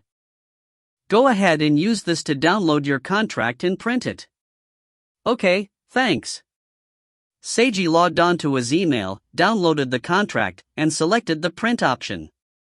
The printer whirred and quickly began printing his contract. During this space of a few short seconds, Seiji scanned the bookshelves in search of anything interesting. Aha! I found it! On the farthest left corner of the bookshelf, he noticed an entire row of manga books as well as a row of CD cases containing anime episodes. So the president's also an anime and manga lover. Seiji sighed and walked over to take a closer look at these all too familiar items. Even before temporarily moving into her residence, he already suspected that she might have such interests, but he never had the chance to ask her directly about it. When Mai brought some manga for Shika-chan to read, he believed it was further evidence of his inference being correct. That was because the manga was clearly used before, which meant that they weren't purchased recently at a bookstore and were already here. Natsuya Yorihana wasn't an otaku at all, but she did understand anime and manga to some extent. This meant that she would sometimes watch or read them, but she wasn't at the level of an otaku, meaning she simply enjoyed them. This is rock-solid evidence of her personal interests, Seiji thought to himself as he browsed through Natsuya's collection. He felt even closer to her now. Indeed, Milady does enjoy these, especially anime and manga about yin-yang masters, demons, and spirits. Mai smiled as she walked over to Seiji's side. But she's worried about the elders perceiving her as immature, so she restrains herself. She never watches or reads such things at her main home, and she'll only do it here. Seiji snorted. TSK, there are always some rigid old fellows who believe anime and manga are only for young children. In his previous life, Seiji was an extreme 30-year-old otaku. He definitely didn't care about the biased opinions of these so-called mature people. Without even understanding the beauty of the 2D world, they condescendingly looked down upon and discriminated against anime and manga. Just what was maturity supposed to be to them? Seiji could comment on this topic for well over a century. Forget it. Anyhow, these rigid old fellows will die eventually, pass away. Just let them believe what they want, the future belongs to young people anyways. Mai covered her mouth to conceal a smile upon seeing the boy before her express such an obvious sense of distaste. Haruta-san, you're really such a resolute otaku. Yep, that's right. I'd been one for my entire life. Seiji smiled as an enigmatic light flashed through his eyes. I love anime and manga, and I love everything 2D. All the beauty and brilliance humanity is capable of is within them. Well, of course some ugly or strange things are also in them, but that's what makes them an enriching experience. Any person can find in manga and anime what they can't find in reality. Perhaps what they are looking for doesn't even exist in reality. Perhaps they are seeking forbidden or taboo pleasure. Regardless of their nature, there are endless possibilities within manga and anime, because the limit is only human imagination. Everyone can find something to enjoy. We can find people with common interests and enjoy the experience together. We can also refuse to communicate with those whose views differ ours, in order not to obstruct or harm others. Everyone can construct their own perfect world. That's the type of place the land of manga and anime is, but Dreamland, Utopia, Shangri-La, Fairyland of Peach Blossoms, all of these were different terms for humanity's fantasies. They were eternally peaceful and blessed places to live in. None of them had ever been actualized, and they might never appear. but they existed in humanity's imagination. Fantasy and imagination were things that every human being could enjoy. The actualization of fantasy was the 2D world. That was because the 2D world could display the splendor of such places. At least that was what Seiji believed. Mai quietly listened to Seiji's explanation. As a non-otaku, she wasn't particularly struck by the nuances of Seiji's speech, but she faintly felt that what he said sounded reasonable. So imagination was the limit of possibilities. Well, it sounds grand. You're an excellent public speaker, Haruta-san. Mai grinned at him. Even I am slightly infected by your enthusiasm. Seiji scratched his face awkwardly. It wasn't a speech or anything, I just wanted to voice my feelings. He could have continued for even longer. There was no way to verbally express his full love as an otaku for the 2D world. But that would become essay-length material, so he decided to stop midway. At this time, the printer beeped to indicate that it had finished printing. Seiji examined all the pages and ensured that there were no problems. He then went back to the computer, logged out of his email, and deleted the downloaded contract. Alright, thanks for your help. Let's leave now. Haruta-san. Mai had stopped smiling and her expression was serious. Seiji detected that she had something important to say, so he also put on a solemn face. What is it, Hoja-senpai? You intend to continue living in the future together with Kagura-san like this, yes? Yes, that's right. Then how do you intend to deal with her ability? I'll just take things as they come. No matter what happens, I'll deal with it. Do you truly believe you're capable of doing that? I can. Thanks to his spiritual power transference ability, he didn't need to worry about the Reaper's curse at all. In fact, Shiko-chan's ability was even beneficial to him, since he could constantly improve his spiritual power stat using her karma power. But he wasn't able to say that out loud. Mai studied Seiji's expression thoroughly but failed to find a hint of false bravado or fear. This could only mean one of three things: he was either supremely self-confident, extremely idiotic, or you have something you can rely on, is that it? Seiji blinked. Unsurprisingly, Mai Hojo had seen through him. You can say it like that. I have my own type of power. Mai also blinked in response. That's good. Courage and resolution are good and all, but it's nothing more than foolhardiness unless you have the power to back it up, she said, sighing lightly. Thank you, senpai, for worrying about me, for worrying about us. Seiji detected her genuine concern and smiled. I'm sorry that I can't tell you more than that. You don't need to worry too much for our sakes. We'll continue living together successfully. Mai's usual gentle smile reappeared. I just wanted to confirm your safety, since Kagura-san's ability is rather unique. Everyone has their secrets, so it's fine if you don't want to reveal yours. No need to feel apologetic, Junior. They exchanged glances and smiled as they reached a mutual understanding. They then proceeded to walk out of Natsuya's study together in silence. By the way, Junior, do you know about your current nickname in school? Mai asked as they walked downstairs, unable to conceal the mirth in her tone. Seiji had an ominous premonition. Nickname, what? Everyone at school now knows about your heroic accomplishment at the karate club, and many students have taken to calling you the magic-devouring dragon. Seiji was rendered speechless upon hearing this. What the hell? If you find any errors, ads pop up, ads redirect, broken links, non-standard content, etc., please let us know. Report chapter so we can fix it as soon as possible. Chapter 150, Spirit Image. Chapter 150, Spirit Image. Translator, Imperfect Luck Editor, VB24. Magic Devouring Dragon. Was this supposed to be an upgrade from Destroyer of Clubs? This was almost like getting a job change in a video game. Seiji's eyebrows rose to their maximum height as his expression distorted heavily. Mai couldn't help but cover her mouth and conceal another smile upon seeing this. Senpai, how did you learn about this nickname? My friend told me about it.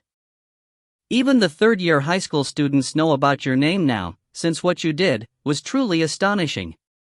Seiji couldn't find any words to respond to this. You single-handedly defeated all the members of the karate club and trampled over their corpses as you conquered the twin witches. After that, you treated the crying twins mercilessly and devoured them completely as if you were a vicious and greedy evil dragon. Slow down. Wait a moment. Seiji was completely shocked to his core.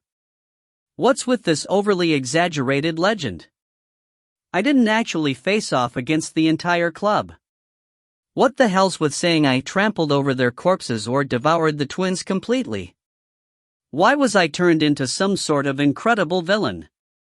An incredibly cliché villain at that.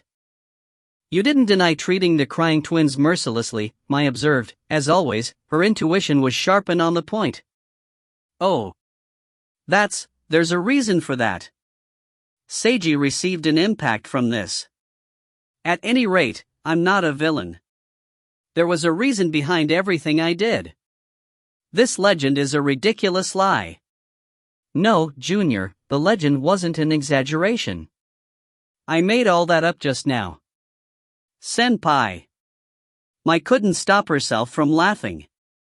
Seiji's cheeks kept twitching nonstop as he watched her laugh. Senpai, aren't you also called something like the Smiling Executioner? Mai's expression froze over. Oh, nice.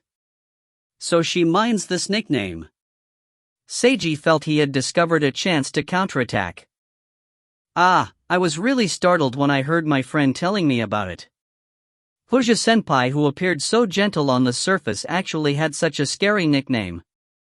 Seiji pretended to be gossipy and did his best to talk in an exaggerated tone. The corner of Mai's mouth was beginning to twitch. According to the legend, you did something truly frightening last year, to the extent where not a single high school third-year student dared to even speak of it again. In my ears, it sounded like an atrocious disaster, one which people wouldn't even want to ever recall again. Mai's eyebrows were beginning to tick up and down. Junior. My friend even said that her legendary club captain, who was reputed to be utterly fearless and was unafraid of debating against the entire school morals committee, stated that the only person in the entire school she feared was Fuji-senpai. The reason was due to Senpai's magnificent accomplishment, which still remains a mystery to me. I'm actually quite curious about what it was. Seiji's voice grew increasingly energetic as he recounted the story. Junior. A dark and chilly voice sounded from beside him. Senpai, you. Seiji turned to look at her and instantly froze solid. Mai was now standing there while still smiling. However, the chilly aura emanating from her made this maid seem like hell's own messenger. Would you like to try dying? She asked him in a gentle voice. Seiji was rendered speechless by this. Hey, don't just steal a line from Hellgirl like that. Even while breaking out into a cold sweat, he was unable to stop himself from inwardly commenting on the situation. After a few seconds of silence. Cough, my apologies, I wouldn't want to try. Seiji retracted his exaggerated expression and tone of voice. Then shut up. Mai's smile seemed harmless and gentle. Yes. The atmosphere seemed rather awkward now. Seiji turned to go to his own room when they reached the second floor. Haruta-san. Oh, is there something else, Fuji-senpai? If you need any assistance, or want anything at all, just let me know. Mai continued smiling at him. I might not be of much assistance, but I'll help you as much as I can in my capacity as a maid. Seiji's eyes widened slightly in surprise. Then he smiled sincerely. Thank you so much for the offer. I've received your heartfelt message. He sincerely gave her his thanks. Mai blinked at this before turning around and leaving. As he watched her figure walk down the corridor, Seiji suddenly recalled something. That's right, senpai, about something I want. Mai stopped in her tracks and turned around again. Spirit image, you should know what it is, right? Seiji inquired in a serious manner. If there are any here, I'd like to borrow one. Is that all right? Mai remained silent for a moment. I know what they are. And we do have them here, she said haltingly after a moment of consideration. You want to begin cultivating? Seiji nodded. I don't feel like you're an ordinary person, but I don't feel either that you're. Mai inspected him from head to toe. Do you know how to begin cultivating? Yes, it's called visualization, right? Visualization is correct, but visualization is separated into many different types and methods. Do you know what to do specifically? Seiji furrowed his brows at this. He didn't know, but thanks to his system, all he would have to do was obtain a spirit image and choose the visualization option in his system under spiritual power increase. That was all he had to do. I know. Mai kept her gaze fixed on him. Your answer doesn't sound very definite. I really do know. Well, it counts as knowing, Seiji told her honestly. As long as I have a spirit image, I'll be able to cultivate. I'm sure of this. Mai stared at Seiji's face for a long while. Cultivating is neither safe nor easy. If you attempt it by yourself, it's actually quite risky. Did you know that? I didn't, but I believe that I'll be fine. Thanks to his system, he was unconcerned about such a thing. Just where does your self-confidence stem from? Seiji smiled mysteriously. Senpai, didn't you just say that everyone has their secrets? I'm somewhat regretting saying that now. Mai sighed. Right now I'd really like to know what you're hiding. Seiji merely continued to smile mysteriously in response. After another period of silence, the maid finally spoke up again. The spirit image isn't something portable that I can bring to you. Put away your contract in your room and then follow me. Thanks. Seiji hurriedly put his book contract on the desk in his room before following Mai. Mai took him to a room in the left corner of the first floor. It was a narrow storeroom filled with various wares. Seiji felt that this didn't seem like the right type of place to store such an item, but noticed that Mai walked to the right side of the room, placed her palm against the wall, and said something in a low voice. Click, there was the sound of some mechanism activating. Seiji then witnessed the floorboard in the center of the room soundlessly slide away to reveal a hidden set of stairs leading downwards. This place had a basement? He suddenly felt like he was about to explore a secret base. Go downstairs. Mai indicated for him to go ahead of her. Seiji began walking down the steps. It got darker and darker as he continued descending, but there were lanterns on the walls that illuminated the passageway with their orange-yellow flickering lights. Seiji entered a corridor upon reaching the bottom. The moment that Seiji entered the corridor, every light in it automatically turned on, revealing various spell formations on the left side, and several thick wooden doors embedded in the right wall. Mai came down and walked past him, heading for the wooden door closest to the staircase. Once again, she pressed her palm against the door and murmured something in an inaudible voice. The wooden door opened soundlessly. Mai entered with Seiji following after her. This is a forest. Seiji was stunned. This didn't seem like any type of secret base that he ever could have imagined. Tall, leafy trees stretched out endlessly, lanterns hanging from every branch. The air was filled with tiny flying lights, fireflies were everywhere. He was currently standing in a small clearing in the forest, which was where they entered this room. When he lifted his head, he saw the deep and beautiful night sky, embedded with countless shining stars. There was a peaceful aura about this entire place thanks to the lanterns and the fireflies' illumination. There were also some insects chirping melodiously from somewhere that couldn't be seen. All of this gave this space a wondrous feeling to it. Mai stood in the middle of the small clearing. There was a stone pillar before her with a gigantic brush art painting hanging from it. This, she said to Seiji, is a spirit image. If you find any errors, ads pop up, ads redirect, broken links, non-standard content, etc., please let us know. Report chapter so we can fix it as soon as possible. Chapter 151, Visualization. Chapter 151, Visualization. Translator, Imperfect Luck Editor, VB24. Seiji walked closer and observed the watercolor painting closely.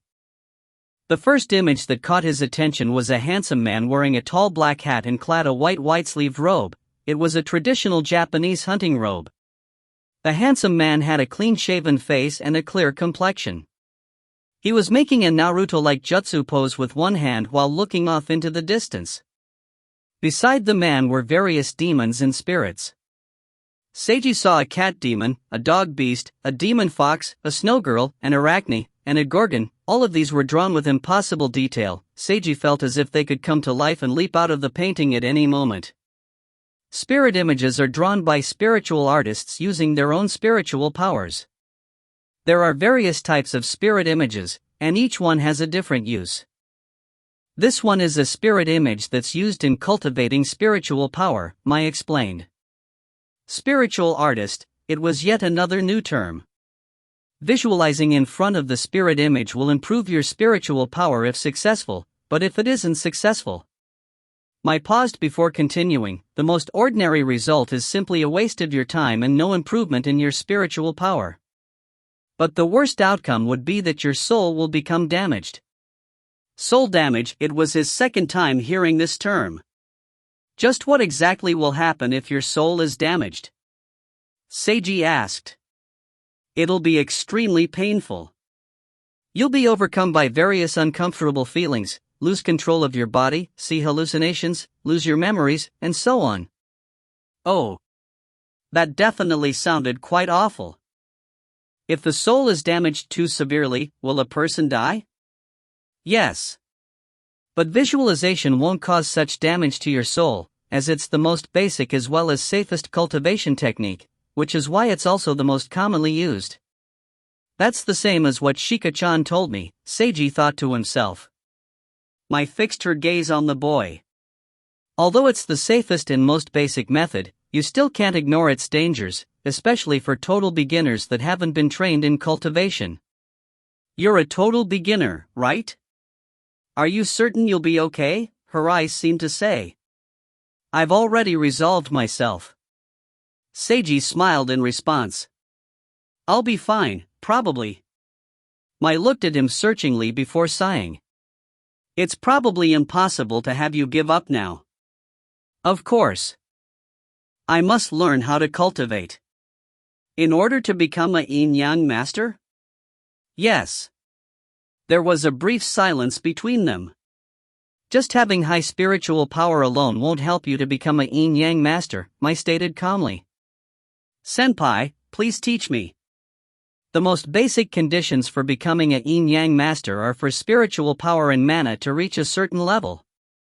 But to truly become a yin-yang master, you must materialize a yin-yang seal. Seiji blinked in surprise.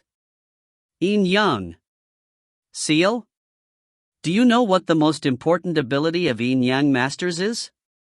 Mai inquired. It's summoning and controlling spirit-branded retainers, right? Seiji answered after some consideration. That's right, but more specifically, it's to control demons and spirits, or any creatures with magical powers, so that they can be used to aid the yin-yang master. Mai nodded at his answer. And summoning, suppressing, controlling, assisting, the center of everything involving magical creatures is the yin-yang seal. Yin-yang seals are the main difference between yin-yang masters and other ability users. It could be said that it's the specialty of the job class. And each yin-yang seal is unique, each master possesses a different type. It's both the source of their abilities to control magical creatures and a way for others to distinguish between each different master's magic. Seiji rubbed his chin. So it's similar to personal business seals, .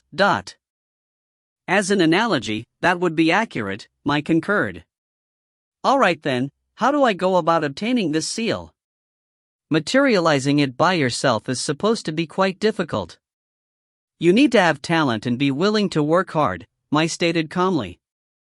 I don't know much more than that about it. You'll have to ask Milady about the details. Seiji smiled at her politely. I'll ask her then. Thank you for letting me know so much already. Another period of silence fell between them. Actually, I had another question right from the start when I entered this room. What's with this area? Seiji pointed around him and at the sky. This is a VR simulation. The entire room, including the walls, floor, and ceiling, are actually gigantic monitors that are capable of displaying high-quality images. This setting is used as the background to help relax the mind. Seiji was rendered speechless upon hearing this. He had been under the impression that it was the work of magical spells. But in the end it was just high-tech science. This didn't seem to match the style. He looked towards the watercolor painting once more after finishing his stream of mental comments. Who's the person in the painting? I don't know, he's just a yin-yang master. Mai blinked at this. If you must insist, he might be. It could be that he's your ancestor, the legendarily strong one. Oh. Seiji nodded reflexively. Suddenly, he noticed that something seemed to be off. Wait a moment. Could it be, do people not know what Seimai Kamiju looks like? You didn't know about that fact? Mai asked in return. Nobody actually knows the true appearance of that famous person. Seiji was stunned upon hearing this. Wait a moment. So, Senpai, you mean to say, the physical appearance of the strongest yin-yang master in history, Seimai Kamiju, hasn't been passed down the ages? Does even the Haruta family not know what he looked like? Indeed, not a single person knows what he truly looked like, Mai told him in a serious tone. Most people, including the ordinary citizens that have heard of his legends, imagine him as one of the most handsome men to have ever existed, but all this is a mere fantasy. There's not a single credible report of his physical appearance left in any record, and there are many contradictions in the writings about his physical appearance, so there's no way whatsoever to ascertain the truth. That's why there are also legends stating that Seimai Kamiju had already surpassed human form, and could take any appearance that he wished. Some even believed that perhaps Seimai Kamiju was actually a woman, or that he was born a girl at birth and then turned into a man, and so on. Seiji was absolutely speechless. The greatest yin-yang master in history, acknowledged by everyone. Nobody actually knew what he looked like. And not even his gender was certain. What the hell? Seiji had a mental coughing fit and forced himself to calm down. Upon thinking it over more deeply, it wasn't that difficult to accept.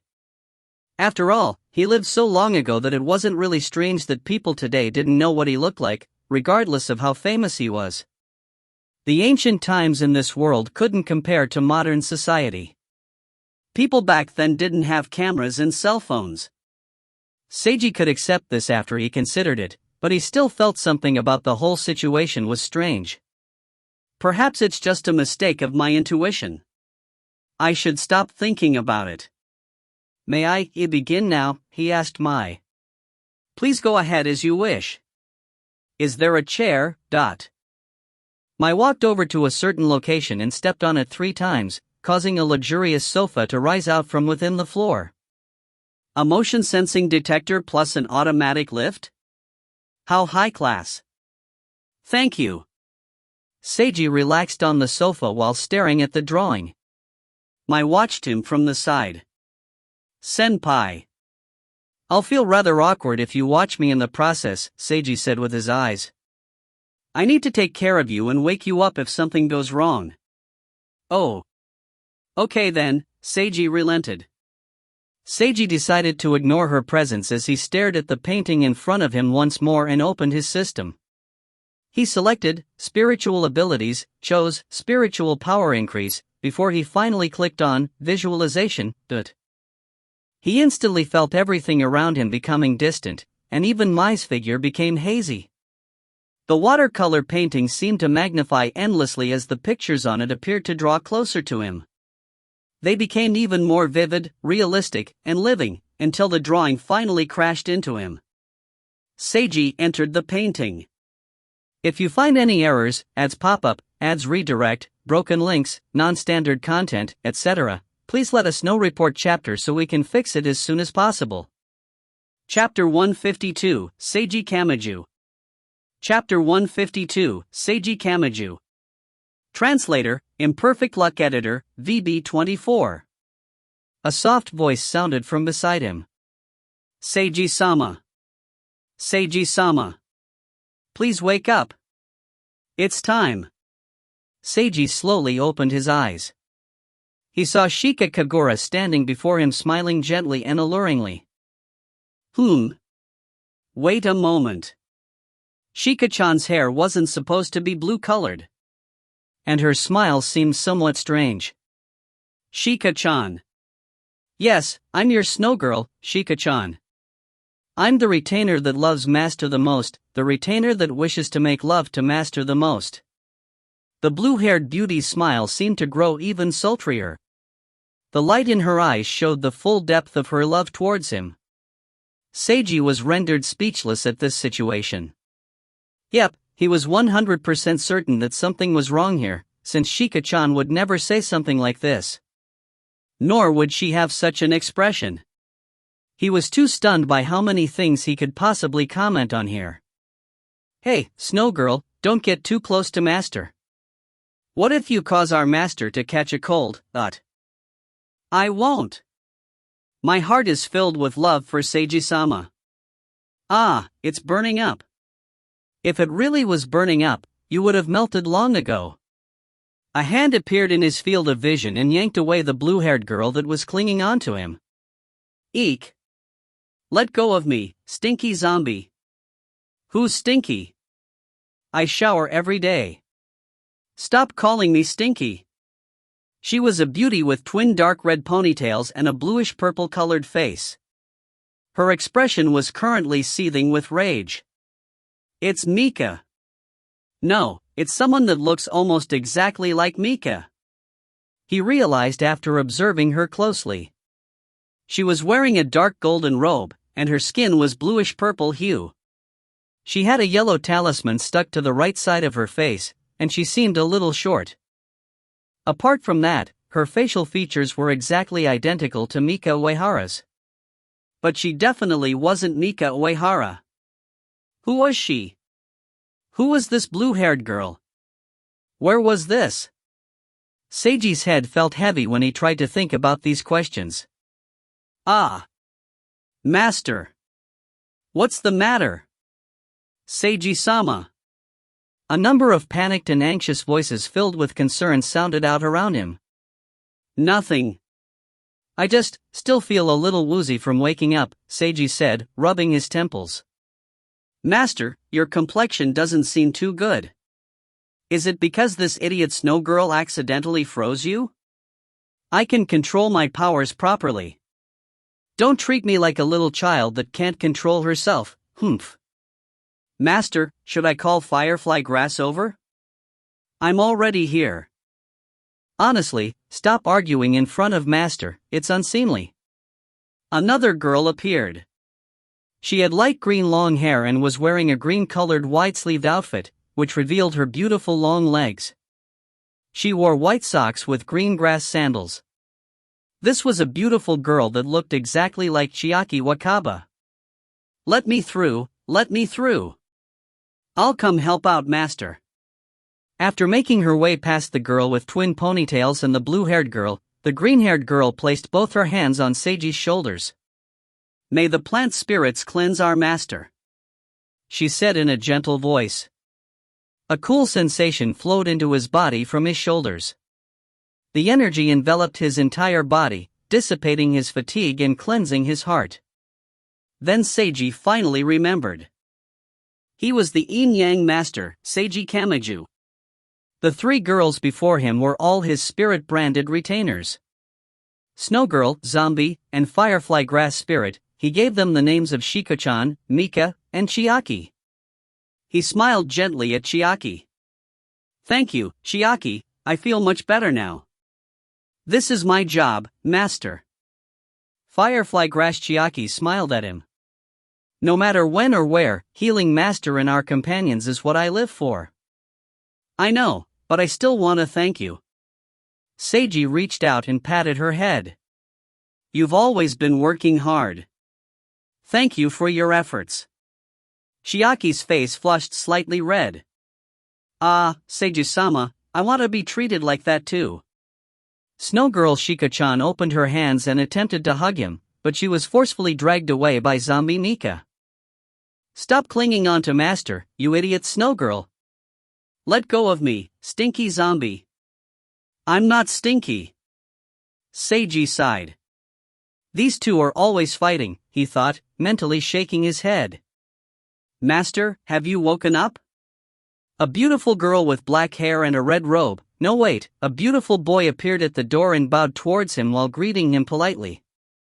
This was a Zashiki Warashi spirit. Seiji had given him the name of Hoshi. I'm awake, has everyone gathered? All our companions have gathered together and are awaiting our master's arrival. Alright then, I'll come out right away. Seiji walked over to the clothes rack and slipped into the traditional Japanese hunting robes hanging there. Zashiki Warashi Hoshi retrieved Seiji's hat for him, and Seiji placed it on his head. After he finished putting on his clothes, Seiji walked out of his bedroom with Zashiki Warashi Hoshi following behind him. Stop messing around and follow master. Okay. Alright. Behind him, Seiji heard Firefly Grass Chiaki lecturing the other two spirits, and Zombie Mika and Snowgirl Shiko-chan's replies. Seiji walked through his home's hallway and out to the garden, only to see that many spirit-branded retainers were waiting for him there. Mountain Kid Zenkita Jumanji and Starving Ghoul Kazufuruok. Floorboard Spirit Tetsuo Sasaki and Ancient Fire Lantern Koji Hashihara. Crow Tengu Maikiru Jumanji and Blue Priest Hisashi Jumanji. Shadow Girl Haruka Shimizu, Fireball Spirit Shina Shiho, and Long-Haired Ghoul Anya Seijinji. Demon Fox Ryan Amami and Demon Fox Katomi Amami. Mermaid Shell Keiho Miyamoto and Rain Girl Saki Yoshizawa. Maiden of the Bridge Rika Amami and Wisteria Spirit Nozomi Uehara. Smoke Demon Maihuju and White Wolf Hitaka Shuo. Flower Demon Rana Kirin and Blue Lantern Ghost Natsuya Yorahana. Seiji exchanged glances and nodded at all his trusted subordinates. To him, they were more than mere servants, they were his valued companions. Blue Lantern Ghost Natsuya bowed to greet him. Greetings to Master. With her leading the crowd, all the other spirit-branded retainers also began greeting Seiji. It's been so long, Master. It's wonderful that you remain healthy. Kamiju-sama, I await your orders. Seiji-sama, this one really missed you. Please give us your orders. No matter what they are, we'll accomplish them. Master, I'll work hard this time as well. Master, I heard that we're going to fight against an incredibly powerful demon today? I can hardly wait. Various emotions such as concern, respect, and passion could be heard from his retainers' greetings. Seiji smiled gently upon hearing them all. Everyone, he began, the sound of his voice prompting the crowd to fall into silence, I'm delighted to see that you're all doing well. I meet frequently with some of you, yet there are also others that I haven't seen in a long time. If it were possible, I would throw a party for everyone, so we can gossip idly and enjoy ourselves. But we don't have the time for that right now. You've probably all heard the news already. There is an incredibly powerful evil demon currently rampaging east of here, and I suspect the demon is not alone. At a rough guess, more than 100 people have already fallen victim to it. I've searched for every piece of information I can, but I've been unable to ascertain this demon's true identity. However, we cannot remain idle for any longer. Even as I speak, it draws closer to the city. If we do not make haste and defeat it, many more will fall prey to this evil monstrosity. Out of an abundance of caution, I summon every single one of you here today in order to fight against this unknown demon or demons. We will crush whatever lies before us with our combined strength." Seiji swept his gaze across his retainers. "All of you are mighty heroes. Many humans and spirits owe their lives to you. As long as we remain united, I believe no feat, task, or threat is an impossibility." Every retainer smiled upon being praised by their master.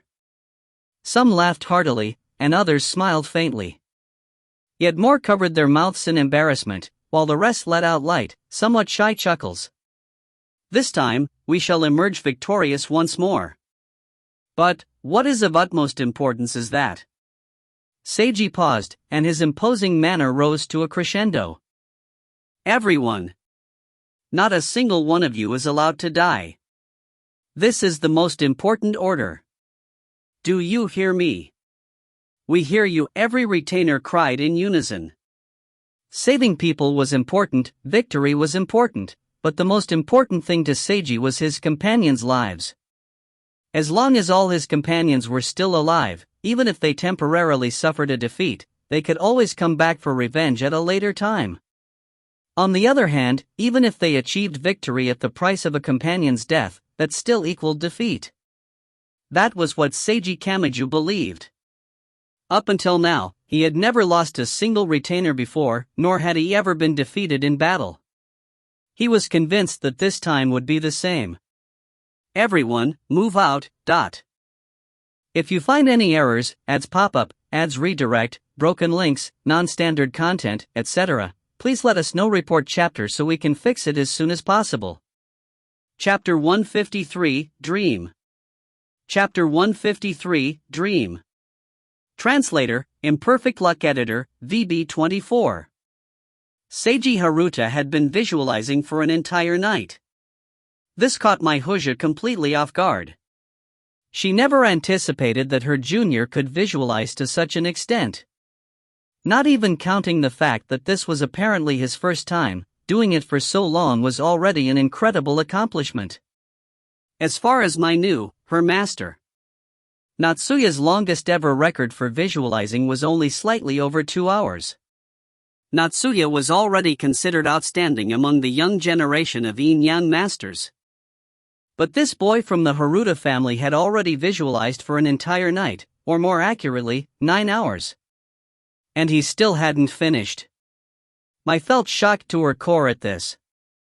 She knew quite clearly just how difficult visualizing was, and it had stringent talent requirements. She herself was unable to do it. At a very young age, she was appraised to have no talent for spiritual power. Although her mana level was quite high, her spiritual power was almost non-existent, which meant that she would be unable to progress as a yin-yang master.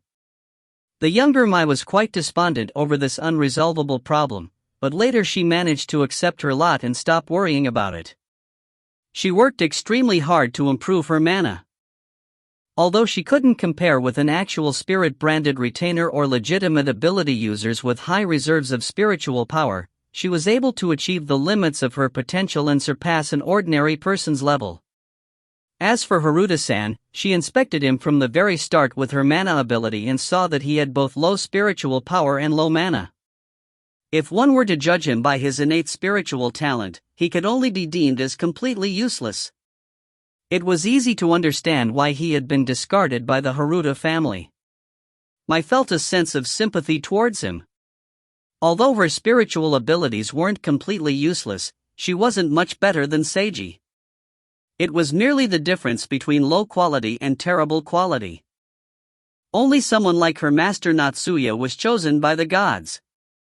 Her sympathy turned into a favorable impression of him after learning more about his personality and way of life. Supposedly, Seiji Haruta had become a completely depraved useless scumbag in the past but changed himself after experiencing something unknown. At the very least, the person that Mai saw was an outgoing, gentle, and sunny tall and handsome boy. She was moved by his sincere care for Shika Kagura and how far he went to help her.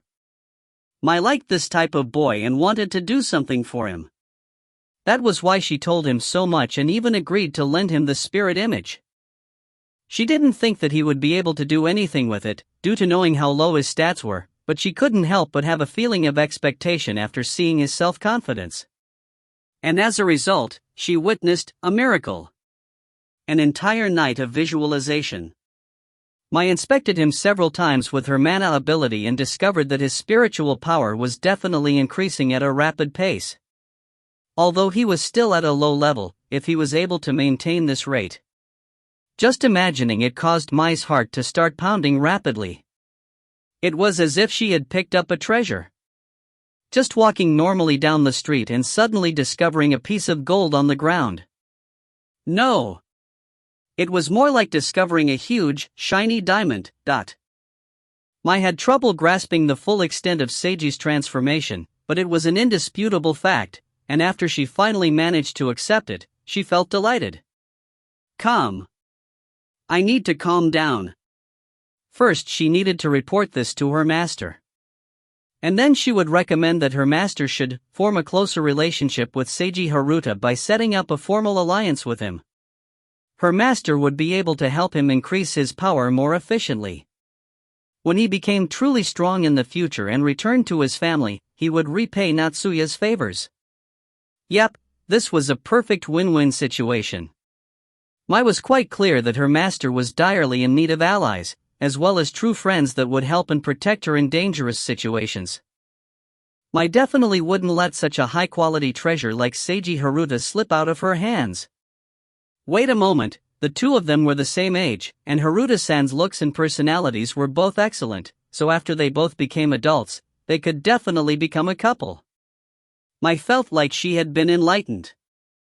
Many boys were in love with her master, but in Mai's opinion, most of them were idiots.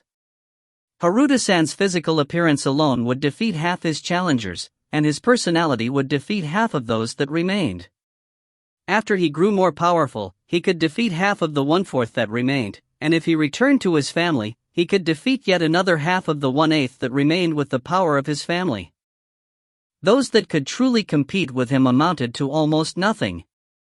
So there wasn't a problem with him, but what about Natsuya?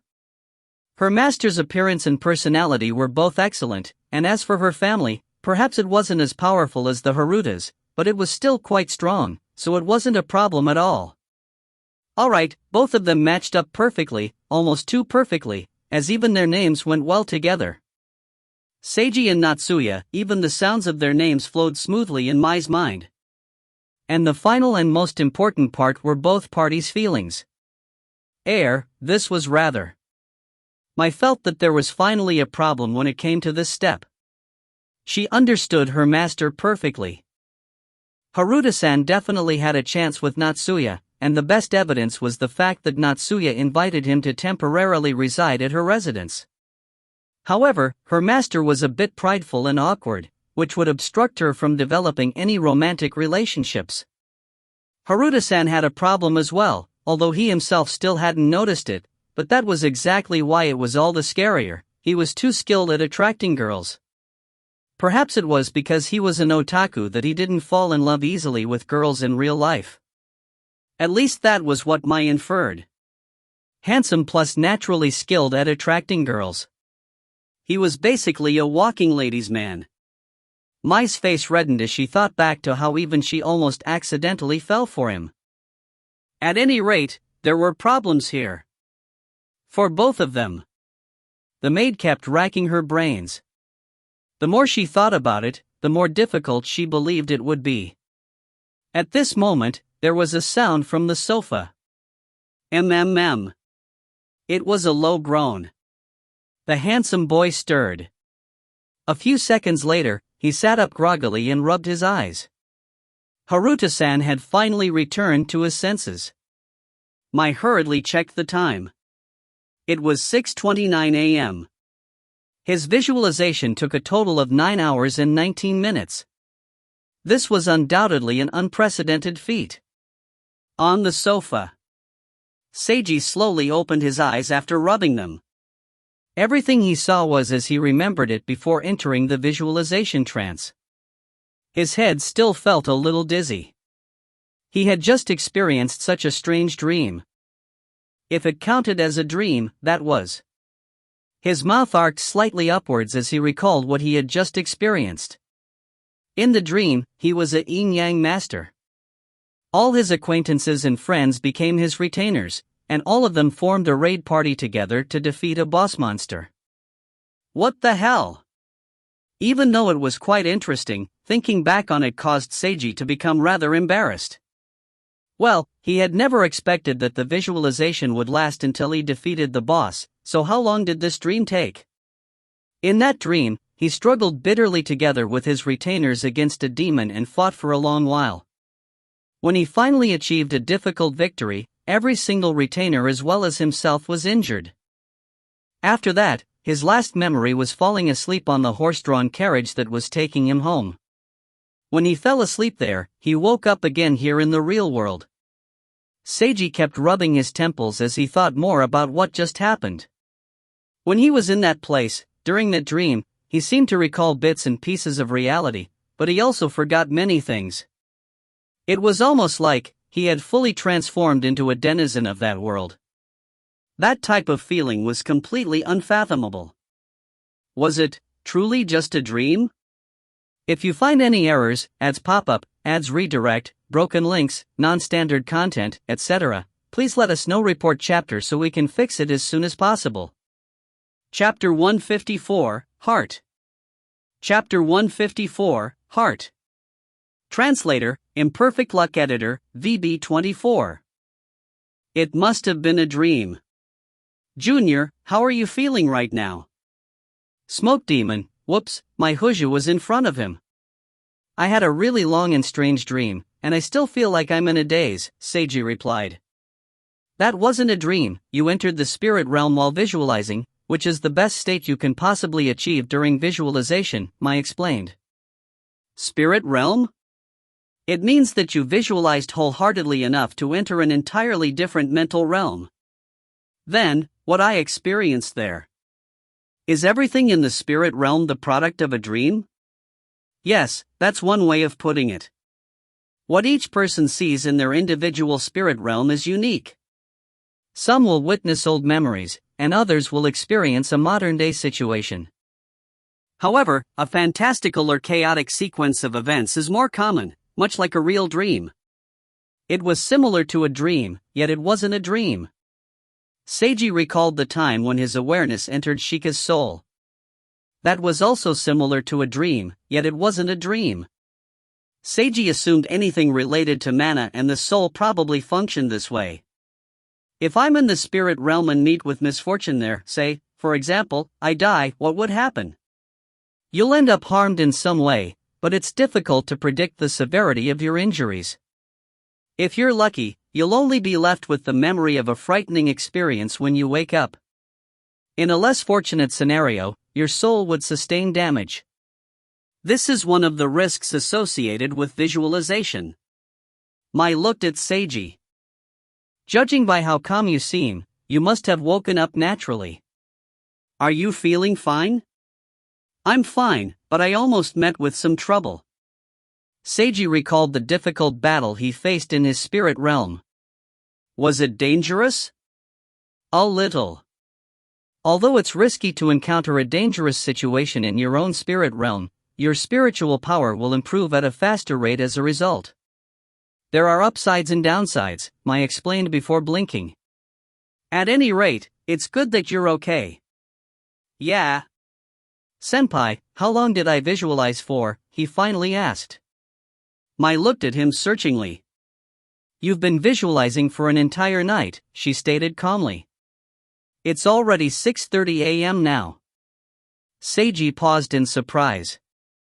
That long? He searched his memory and attempted to calculate approximately how long he had spent in his spirit realm. After a while, he came to the conclusion that Mai's figure actually seemed reasonable. It was almost as if he had lived a second life. Or should it be said that it was similar to an overly realistic VR game? Hey, if he thought about it like that, visualization actually seemed rather fun. The spirit realm, it seemed much cooler than VR games that still relied on headgear and controllers. It was rather embarrassing that all his friends and acquaintances were his retainers, but at least nobody knew about it. As long as he was having fun, everything. Suddenly, Seiji froze as he came to a sudden realization. He had accidentally trodden upon a subject which he'd forbidden himself from thinking. Visualization was akin to living another life in a different reality. But what about the current reality? In this world where he could even save and load, what evidence was there that this wasn't all a dream, or an amazingly high-tech virtual reality game as well? The answer was that there was none. His current situation bore resemblance to the brain in a jar theory, which was a famous hypothetical situation from his previous world. The hypothesis stated, how would one know that he or she wasn't simply a brain in a jar? The answer was that they couldn't. That's right, there was no method at all, but Seiji's current situation was the same. It could also be stated that any person in reality faced the same dilemma as well. Nobody could provide evidence that the world they were currently living in was the so-called reality. Absolute reality was a concept that was inherently unprovable. In the end, whether or not one perceived their world as reality relied on oneself. Seiji recalled his experience when he first arrived in this world. Back then, he felt as if the question was similar to walking circles around the edge of a deep pit. Finally, he decided that regardless of the true nature of this world, he would treat everything as he wanted to. He decided not to treat this world as a fictional game. He closed the Pandora's box. He designated this endless dark abyss as a forbidden zone. That was why Seiji could remain Seiji. This visualization accidentally led to Seiji encroaching on his own forbidden zone. Seiji, however, instantly throttled such thoughts and instead began a new train of thought. The spirit realm was a place that resembled a super-realistic VR game. And damage to his real self was possible as well. Wasn't this just like a less serious version of Sword Art Online? The deepest, most thought-provoking aspect of SAO was the boundary between the real world and the virtual world. When a group of people were unable to exit the VR game and could really die inside it, the game transformed into reality for those people. Visualization was similar. Since it was like another life entirely, he would do well to treat it as another life and take it seriously. Seiji came to a decision. It took him a few minutes to organize his thoughts and decide on his path. Mai had been watching him silently all this while. Have you been taking care of me for such a long time, senpai? I'm sorry to have troubled you for so long, and I'm truly grateful. Seiji apologized for inconveniencing her and thanked her sincerely. That's your only reaction? Mai thought to herself. Didn't he have any special reaction to hearing that he visualized for so long?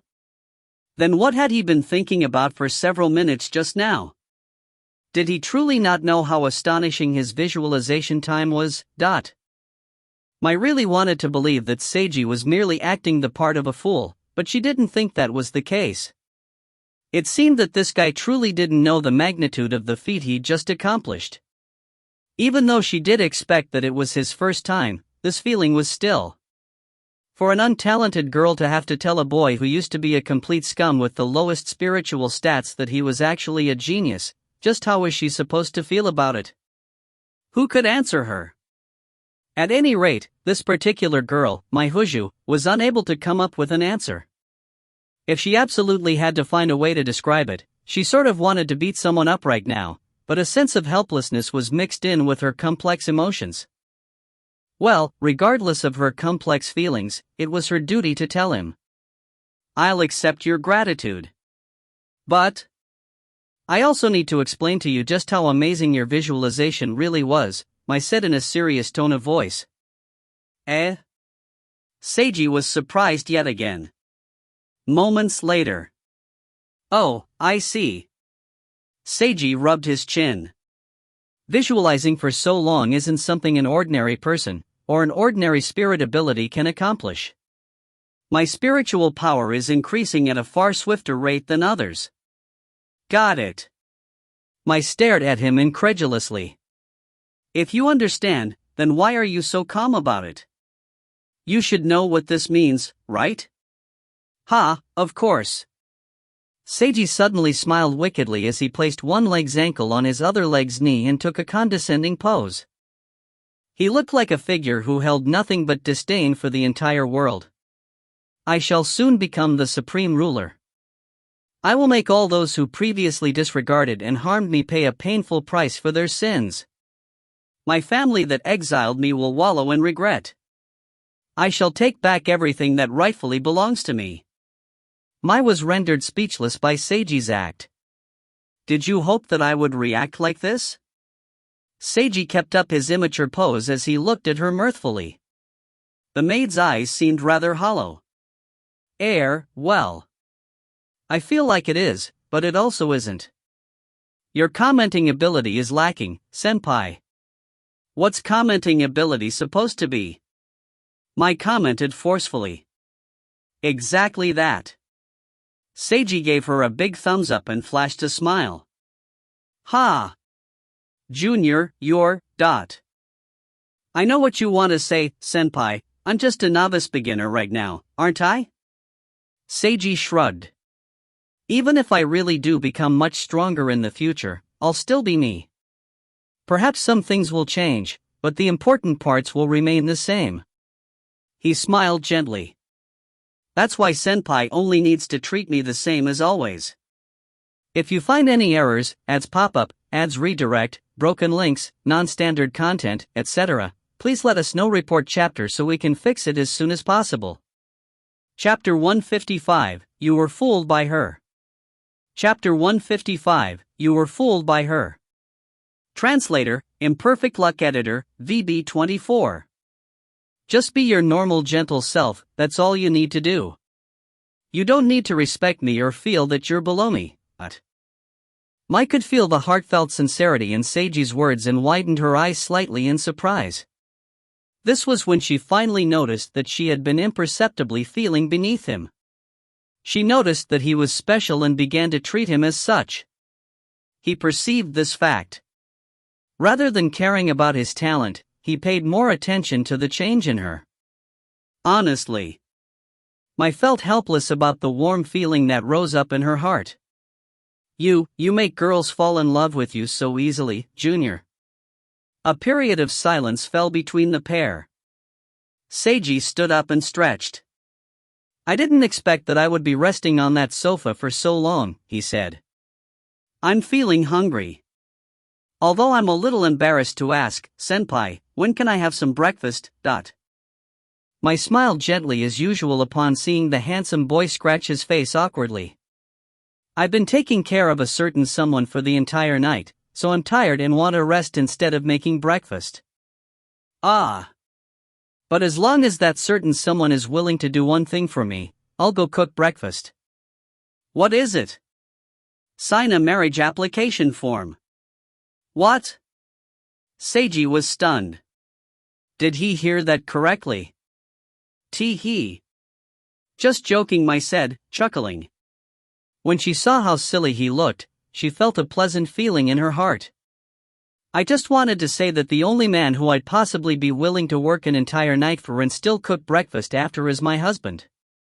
She turned around. You're not my husband, so I won't cook breakfast for you, it's as simple as that. Oh. Seiji answered dazedly. What's with that oh? Shouldn't you be forcefully commenting at this situation? Mai suddenly turned back around with a devilish grin on her face. Your commenting skills are lacking, idiot junior. Seiji was rendered speechless at this. Only after he dazedly watched her walk off and exit the room did he finally regain his senses and smile wryly. He sighed helplessly to himself. That comeback was pretty good. He then proceeded to follow her back upstairs.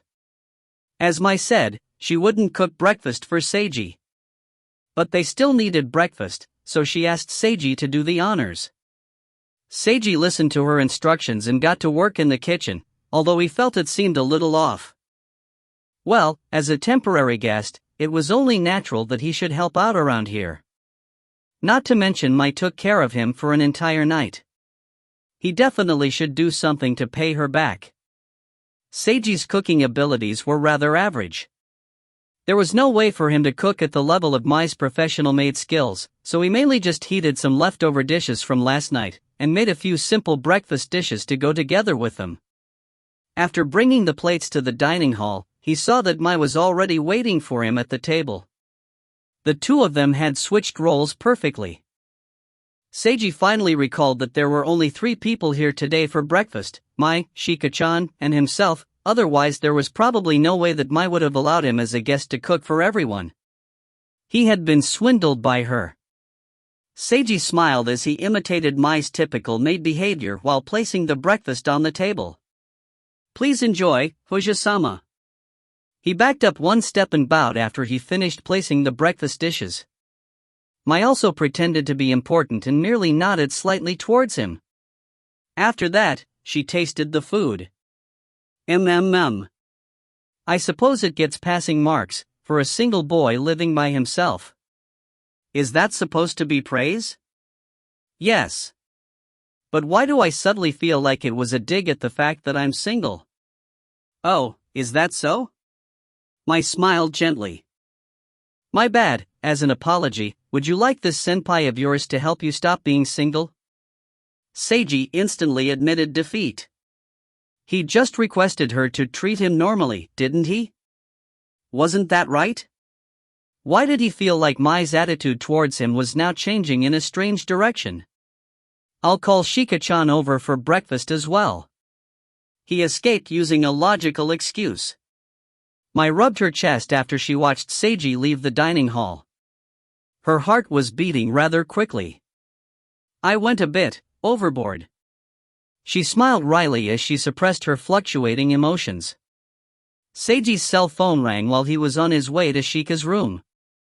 When he took out his cell phone, he saw that it was a number he didn't recognize. He frowned slightly at his cell phone but chose to accept the call anyway. Hello, who's this? Are you Seigo Harano? Seiji Haruta? A grim and dark-sounding male voice was on the other end of the call. Seiji stopped walking towards Shika's room. I am. Who might you be? My name is Okubo Yoshiaki, the male voice stated. Seiji narrowed his eyes upon hearing this. Okubo Yoshiaki. He was Natsuya's dual opponent as well as Shika's most recent temporary contractor. Natsuya Yorihana probably didn't tell you, but I know who you are. She told me everything. You were a divine child in the past, right? The voice on the phone remained silent for a period of time. So she told you, what a vulgar woman, . Okubo Yoshiaki sounded like he was trying to remain as calm as possible, but his tone sounded even grimmer and darker than before, and from this Seiji could detect Okubo's inner rage. Vulgar? She puts down her opponent and brags about her underhanded victory. She's the type of woman, she's always been that type of woman. I feel that she only told me the truth. That wasn't the truth. You were fooled by her. Everyone was fooled by her. Okubo Yoshiaki's voice rose in volume as he continued, 2 years ago, I should have won that duel. She only won using underhanded techniques. Underhanded techniques? Seiji remained unflustered. That's right. The duel was supposed to be a one-on-one duel, but she managed to secretly borrow another's power. There were judges present at the duel, right? Judges. Both those old guys favored her. They merely pretended not to see anything. I finally detected it afterwards and complained about it, but not only did they ignore me, they even made fun of me viciously. Seiji could feel the hatred and contempt emanating from the other end of the cell phone. Seiji decided to move his cell phone slightly farther away from his ear. Why? When you asked for elders to be the judges, were all the judges her elders? There was one judge from each family acting as the 2 judges, but the Yoshiaki family elder secretly hated me because I defeated his grandson before. I only learned this afterwards. Oh. Do you understand now? Everyone was fooled by her. Including you, Seiji Haruta. Okubo stated coldly. I don't know what method she used to convince you to join her, but I know that she's a vulgar woman who'll use any underhanded technique. The only reason she approached you was for your usefulness to her. Please tell me more about this. Seiji still remained calm. You're someone from the Haruta family. Even if you're currently exiled, you're still a part of their family. If something really happened to you, the Haruta family wouldn't ignore your plight. That woman merely wanted to make use of this, so she convinced you to come to her territory as a human shield. Don't be seduced by her fanciful words. Don't lose yourself in the tiny insignificant things she gives you. And, above all, don't believe that she has any feelings for you. Okubo's words sounded rather steely as he continued, I know that this will be cruel to you, but this is reality. So wake up, Seiji Haruta, and don't be seduced by that vulgar woman with nothing but a beautiful outer appearance. Oh. Then what do you think I should do then? Seiji acted confused. Help me. Help me defeat her so that justice can win. Okubo said in a serious and earnest tone. As long as I defeat her, I can regain my pride, take back the respect I deserve, and let everyone know about her true, ugly self. You'll become a hero, Seiji Haruta. I'll display my gratitude and share my glory with you in front of everyone. Of course, there are tangible benefits for you as well. Whether you want money or women, I can grant you anything you desire. I can even help you return to your family. As long as I prove myself and reclaim my pride and honor, my family will listen to me. When that happens, if I ask my family to help you out, the Haruta family will seriously consider accepting you back within their ranks. Oh, that sounds pretty good. Seiji acted as if he was almost convinced. I'm truly sincere about all this, Seiji Haruta. Haruta-kun, as long as you help me, I'll help you as well. I'm different from that vulgar woman who only wants to take advantage of you. I'll reward anyone that helps me generously. Okubo's tone of voice seemed rather self-confident, as he must have believed that he had almost succeeded in convincing Seiji to switch to his side. What you say definitely sounds appealing. Seiji pretended to sound almost completely convinced. But in reality, Seiji's expression hadn't changed one bit. His expression remained calm and distant, with not even an eyebrow budging. I think I can consider it, but before that, can I ask you a few questions? The voice on the phone was silent for a few seconds. What questions? If you find any errors, ads pop up, ads redirect, broken links, non-standard content, etc., please let us know. Report chapter so we can fix it as soon as possible. Chapter 156, Questions. Chapter 156, Questions. Translator, Imperfect Luck Editor, VB24. Seiji started with a direct question. How do you intend to defeat Natsuya Yorahana? This time, there was a lengthy silence as Okubo fell into deep thought. I have a perfect plan, but I can't tell you the details, he finally responded in a grim, dark tone. You want me to help you but can't tell me what your plan is? Is that your so-called sincerity? Okubo felt as if he could hear that implied question needling at him, and he was overcome by a sudden wave of anger and frustration. This piece of garbage thinks he's actually someone important. I was polite to him for just a little while, so he dares to question me. He was incredibly annoyed inside. But he had to give Seiji a reasonable explanation. It's because you might leak the information. Haruta-kun, it's not that I don't trust you, but you're currently in the middle of that woman's territory, so if I tell you anything, it's highly likely for her to learn about it. It's probable that, no, she's definitely secretly placing surveillance on you. Ah, that sounds logical. Okubo heard agreement in Seiji's voice. But, in that case, how can I be of any help to you?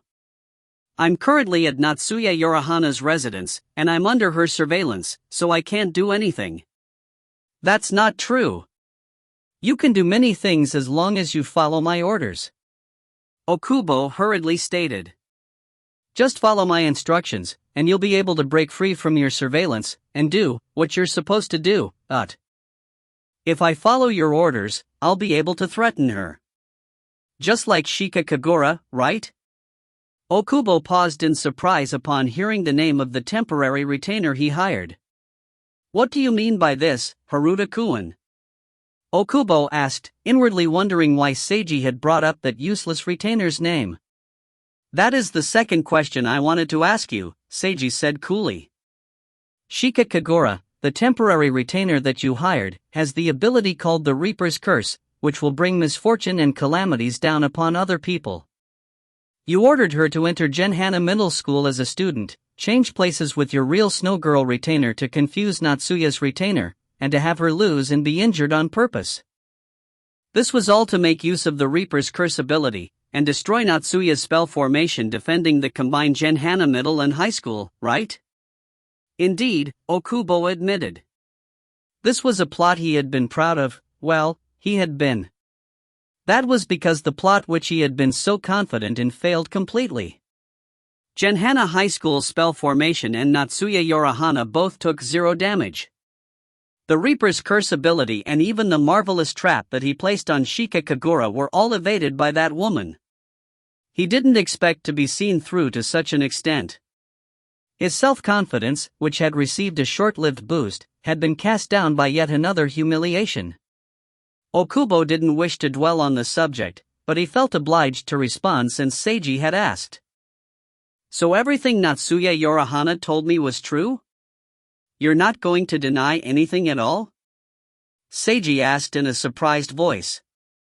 Okubo barely managed to restrain himself from yelling out loudly in anger. Deny. He really wanted to deny Seiji's words, yet he couldn't. It was an indisputable fact that his useless temporary retainer had been taken captive and was locked up in the same residence that Seiji Haruta was currently residing at. Since he knew that garbage retainer would tell them about him, denying his previous actions would only make him sound like a hypocritical liar. That was why he could only admit it. No, I don't deny it. It was my plot, but unfortunately she saw through it.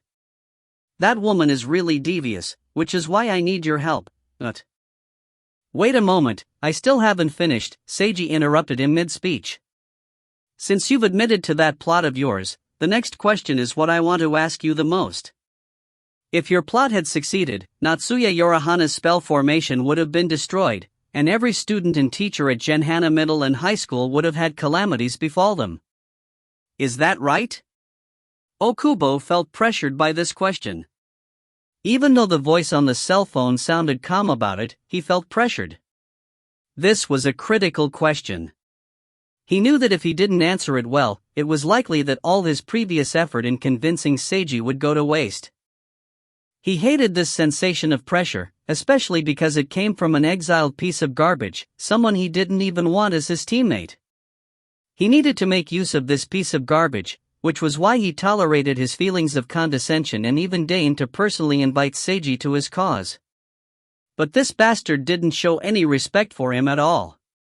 This bastard didn't know who he was talking to. Okubo felt another urge to yell obscenities at Seiji, but he forced himself to tolerate it. Please answer, Yoshiaki-san. Seiji even had the gall to hurry him up. Yes, Okubo admitted reluctantly. The Reaper's Curse definitely had the power to bring calamities down upon everyone. Even if he denied it, it would be simple to call him out for lying. So you've admitted it again. In order to reach your goal, you're willing to harm so many innocents. I feel that's what evil is supposed to be. Those people aren't innocent at all. Okubo's voice rose in volume again as he hurriedly explained. Those people provide spiritual energy for that woman's spell formation and are all a part of her spell formation, so they count as part of that evil woman's forces. Why should I care about them? They never did anything to you, and none of them know about what happened between you and Natsuya Yorahana. They're all in that woman's school, and are helping out that fucking bitch. That itself is a sin. Okubo almost shouted in a steely voice. The other side of the phone fell silent. Okubo was somewhat worried at Seiji's silence. Maybe I went a bit overboard, he thought. But that was what he truly believed. Why did he have to care about those people? Even if they were ignorant and innocent, that was their own fault. Since they went to Genhana High School and provided spiritual energy for that evil woman, it only served them right to have calamities befall them. Although Okubo truly believed this, he wasn't stupid enough to voice his opinion. Oh, I might have gone off on a bit of a tangent. Haruta-kun, I should have said that everything was Natsuya Yorihana's fault. That woman took advantage of every teacher and student in that entire school, and they'd only come to harm because she took advantage of them, not because of me. The entire Genhana High School served as her spell formation, so it's only natural for me to treat all the people there as her subordinates, isn't it? I didn't do anything wrong. If those teachers and students come to any harm, if they want to complain, they should hate her, not me. That's right, that sounds like a good explanation. Okubo truly believed that his actions were just and Natsuya was evil. The voice on the phone still remained silent. Haruta-kun, I know that the part you probably care about the most is that a calamity could have befallen you, since you're also a Genhana High School student. But everything is just as I said, it's all because Natsuya Yorihana secretly took advantage of you guys. She's the vicious mastermind behind everything. Not only have you been taken advantage of as a student at her school, she's even making use of your identity as a member of the Haruta family. It's time for you to wake up now. Haruta-kun, as long as you help me. One last question. A calm voice interrupted Okubo's words yet again. Shika Kagura, the temporary retainer who listened to your orders, fought for you, and was injured and captured, what do you think of her? On the other side of the phone, Seiji's eyes gleamed with a terrible, icy light. If you find any errors, ads pop up, ads redirect, broken links, non-standard content, etc., please let us know. Report chapter so we can fix it as soon as possible. Chapter 157, Refusal. Chapter 157, Refusal. Translator, Imperfect Luck Editor, VB24. Okubo felt that this was a strange question. Shika Kagura was the Reaper's curse and his temporarily hired retainer. He had wanted to utilize her special ability to destroy his enemy's spell formation, but he failed and wasted his time. Not only did he waste his time, money, and effort, he even suffered for it. He had to undergo some uncomfortable things in order to mitigate the Reaper's curse on himself. His plot failed, and his self-confidence had turned into humiliation. As for that temporary retainer, she was worthless. No, she was worse than worthless, she was a piece of garbage. He never wanted to see her again. Why was Seiji Haruta asking about this worthless piece of garbage? Okubo mulled it over. Haruta-kun, are you worried that you'll end up just like Shika Kagura if you listen to my orders? You don't need to worry at all. As long as you help me, we'll definitely defeat Natsuya Yorihana, and I'll keep my promise to you. Actually, he wouldn't. After making use of him, Seiji would be worthless. He didn't care about Seiji at all. But right now, it was necessary for Okubo to act sincerely. That wasn't what I asked, the voice on the phone replied. I asked what you thought of her, please answer me directly. Okubo felt confused again. Why did Seiji care so much about that piece of trash? Oh, right, Shika Kagura was rather beautiful, perhaps. What an idiot. Falling in love with the Reaper's curse was foolish to the extreme. While Okubo admitted that Shika was extremely beautiful, anyone that got close to her would have misfortune befall them, and falling in love with her was akin to suicide. Okubo felt even more condescension towards the scum he viewed as Seiji Haruta. For scum to fall in love with garbage. It was truly a perfect pairing. He mentally laughed at them. Of course, he knew that he couldn't express this out loud. Haruta-kun, could it be that you like Shika Kagura? She's quite beautiful, but I don't really recommend trying anything with her. You should consider your options more clearly. As for me, I only treated her as how a contractor should, and I have zero interest in her. I've never even touched her. I'm an intelligent person who knows how to protect himself. I'd never do anything so suicidal like touch the Reaper's curse, unlike an incredible fool like you. You never worried about her or wanted to save her after she was injured and captured, is that right? Seiji continued asking. Okubo was now feeling impatient. Enough with the idiotic questions. Why do I need to worry about her? She was just a temporary hireling, a mercenary. It didn't matter even if she were injured, captured, or killed. I merely hired her to work for me and paid her as she requested, that's all. That girl was nothing more than a tool to him. Okubo expressed his sentiments clearly. If the scum wanted the garbage, then he was free to take it. Okubo didn't care at all. I understand now, Seiji said politely. Thank you for your honesty. Haruta-kun, you. Yoshiaki-san, I shall reply now after hearing so much from you. Seiji raised his phone and stated his next sentence as clearly as he possibly could. About your request for me. I'm sorry, but I refuse. Refuse. Okubo was surprised at hearing this word. But before he had any time to think, Seiji continued speaking. I wanted to hear about it from you personally, but after hearing you confirm everything for me, Yoshiaki-san, no, Okubo Yoshiaki. You are a complete bastard. His calm yet forceful words felt like a hammer smashing against Okubo's chest. No matter how many promises a bastard like you makes, it's nothing more than hot air coming out of your ass, because people like you aren't worthy of my trust. A bastard like you was actually considered a divine child in the past? Or maybe it's exactly because you used to be a divine child. Either way, you've fallen to the bottom of the abyss, Okubo Yoshiaki. I'm not only talking about your personality, I'm also talking about your real-life situation. My guess is that you're currently at the state of being forced to the brink. Brink! Okubo received a huge impact from this. He felt as if he had been seen through. That was because there were indeed almost no other options left to him. Natsuya had sent him a formal duel request, which he had thought he could deal with easily. But in actuality, everything happened differently from what he expected. It was like he had been forced to run in circles from start to finish, and no matter how he resisted, counterattacked, and struggled, Natsuya was able to counter his every move. He discovered that not a single trump card of his turned out to be reliable. And as for her, Natsuya Yorihana seemed to have the entire world behind her as she consecutively played trump cards that he didn't imagine her possessing. He was forcefully crushed and defeated at the negotiation table on how to handle the formal duel. Why did things happen like this? I thought that her family hated her due to her foolish beliefs. Okubo had roared in his mind.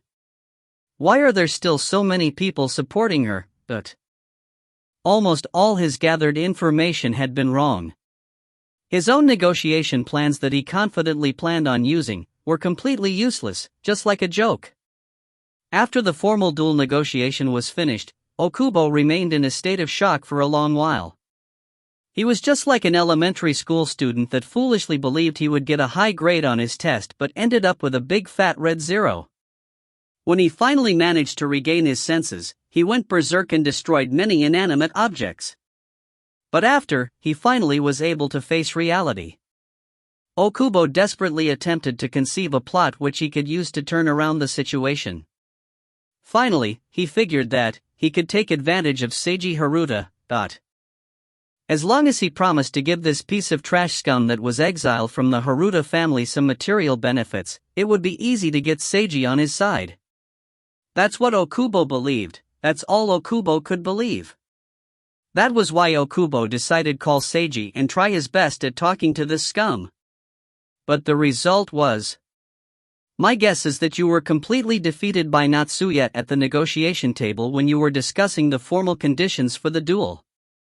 You were forced to accept many conditions that were unfavorable to you, making it inconvenient for you to do many things, to the extent where you felt that you were in danger of losing the duel. And you absolutely can't afford to lose this duel, because your situation is already extremely precarious. In other words, you're betting everything you have remaining on this duel that you set in motion. It's your last gamble. Since you absolutely don't want to lose, you desperately tried to conceive a new plan of some sort, and the result was that you attempted calling me, the outsider temporarily residing at Natsuya's residence. You wanted to make use of me for another underhanded plot against her, such as the plot you attempted with the Reaper's curse. If it weren't for the fact that I was necessary for your plan, you wouldn't even consider talking with exiled scum like me, right? You definitely think this way, because your haughty attitude and condescension was revealed just by your tone of voice alone. Yes, it was that obvious. Seiji chuckled coldly on the other end of the cell phone. Are my guesses on the mark, Okubo Yoshiaki? Okubo's body began to tremble. Everything Seiji said had been accurate. Literally everything he said over the phone was true. How could it be? How was this possible? Just how did he? Right now you're probably thinking, just how could scum like him guess my actual situation? It was almost as if he could read Okubo's mind. He said exactly what Okubo was thinking. This is actually quite easy. After I confirmed what a bastard you were, I just needed to think a little. I could infer your current situation and what your ulterior motives were in contacting me, the voice on Okubo's cell phone stated coldly. As scum, it should only be natural for me to understand a bastard's way of thinking. The deep sarcasm pierced Okubo's heart like a sharp knife. If you find any errors, ads pop up, ads redirect, broken links, non-standard content, etc., please let us know. Report chapter so we can fix it as soon as possible. Chapter 158, Spells. Chapter 158, Spells. Translator, Imperfect Luck Editor, VB24. Okubo had been seen through entirely and insulted by someone he viewed as nothing more than a piece of trashy scum. Okubo never considered, no, he'd never even imagined that such a day would come for him. The impact he received was so enormous that his mind went completely blank. He was unable to think about anything, all he could do was shiver uncontrollably at the chill he felt. It was as if he had fallen into an icy abyss. Have you received so much of a shock that you can't even speak anymore? The voice asked mockingly. So that's your laughable limit. Okubo Yoshiaki, you know quite well that you're not even close to a match for Natsuya Yorihana in an honest, fair match. 2 years ago, she didn't use any underhanded techniques and defeated you fair and square. 2 years later, which is today, she's even stronger than before, so there's no way for you to defeat her directly, which is why you can only use sneaky underhanded tactics to try and catch her off guard. Honestly, your plot wasn't bad at all, but you still ended up failing, Seiji said calmly. Your final chance has disappeared with your failed plot, but you haven't recognized this. Your twisted pride and arrogance have refused to allow you to admit this. But just because you refuse to admit it, reality won't change just for your sake. Reality will simply show you reality, no matter if you accept it or not. Okubo Yoshiaki, you were defeated once before by Natsuya Yorihana. This time, you will be defeated by her again. You'll be defeated by her for eternity. You'll never catch up to her in terms of power for your entire life, nor will you ever understand that even when you die, it's because your so-called divine child brain is basically now. Each and every sentence pierced into Okubo's dazed brain painfully. It evoked relentless waves of agony, like glass shards lacerating the inside of his head. As for whatever final adjective Seiji said, he didn't hear it clearly, he instinctively refused to hear it. Seiji hung up on Okubo after that and put away his cell phone. He then continued walking to Shika's room, knocked on the door, and entered after she said, "Come in." "Brother Seiji." Shika blinked in surprise as she greeted him. "Your expression is a little scary." Seiji raised his eyebrows and smiled. "I just had a phone call with an annoying fellow." "Oh. Don't worry, it wasn't a big deal." Seiji walked closer and offered his arm to her. Let's go eat breakfast together, Shika-chan. Okay, Shika answered happily, linking her arm with Seiji's. The duo walked together towards the dining hall. Today's breakfast was personally made by me, you know. Seiji smiled. Maybe it's not as good as Fuja-senpai's food, but it's more than edible. Shika's eyes sparkled as she looked at Seiji. Whatever Brother Seiji cooks will definitely be delicious, she said in a serious tone. Seiji scratched his face awkwardly. Ha! I feel embarrassed now. Well, at least I believe it is, Shika added with a smile. Objectively speaking, it's probably not that delicious. That was left unsaid. Fine then, at least Shika was an honest child. He couldn't help but reach out his hand and pat her on the head. A light smile bloomed on Shika's face. The two of them soon reached the dining hall. This was followed by the three of them eating breakfast together happily. I read Brother Seiji's story last night. I think it's really just like Brother's style. Ah. What's your overall impression? Did you enjoy it? It was great. I enjoyed it so much. Shika flashed a movingly soft and gentle smile. I believe that it's a wonderful story. Seiji couldn't find any words to say after seeing such a beautiful smile. That's no good, Kagura-san. If you praise him too much, he'll become arrogant. Mai entered the conversation with a frown. You should be more objective. But that's what I really believe. Then allow me to read Haruta-san's story as well. My turn to the boy. I'll give you a fair and objective assessment, for Kagura-san's part as well. Seiji smiled. It'll be my pleasure to receive Senpai's review. He completely put the displeasing phone call behind him. After breakfast, Seiji returned to his room and emailed a copy of his story to Mai. After that, he checked his system. One night of visualization had given him 5 extra points in spiritual power. An excellent improvement, but I doubt it will continue to rise so quickly. From previous experience, he knew that his stats would improve faster when they were low and slow down when they were high. Next, he chose spiritual abilities. There, he saw a new option called spells. The prerequisite for spells was to have 15 points in spiritual power.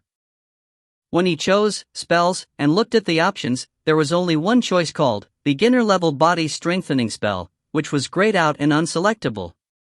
According to the system's explanation, the requirements for learning the basic body strengthening spell were: read and fully comprehend a beginner-level body strengthening technique manual or its equivalent, current progress 0%. Accept training from someone who understands the beginner-level body strengthening spell, or above, and completely comprehend their tutelage, current progress 0%. 44 points required to exchange for this ability.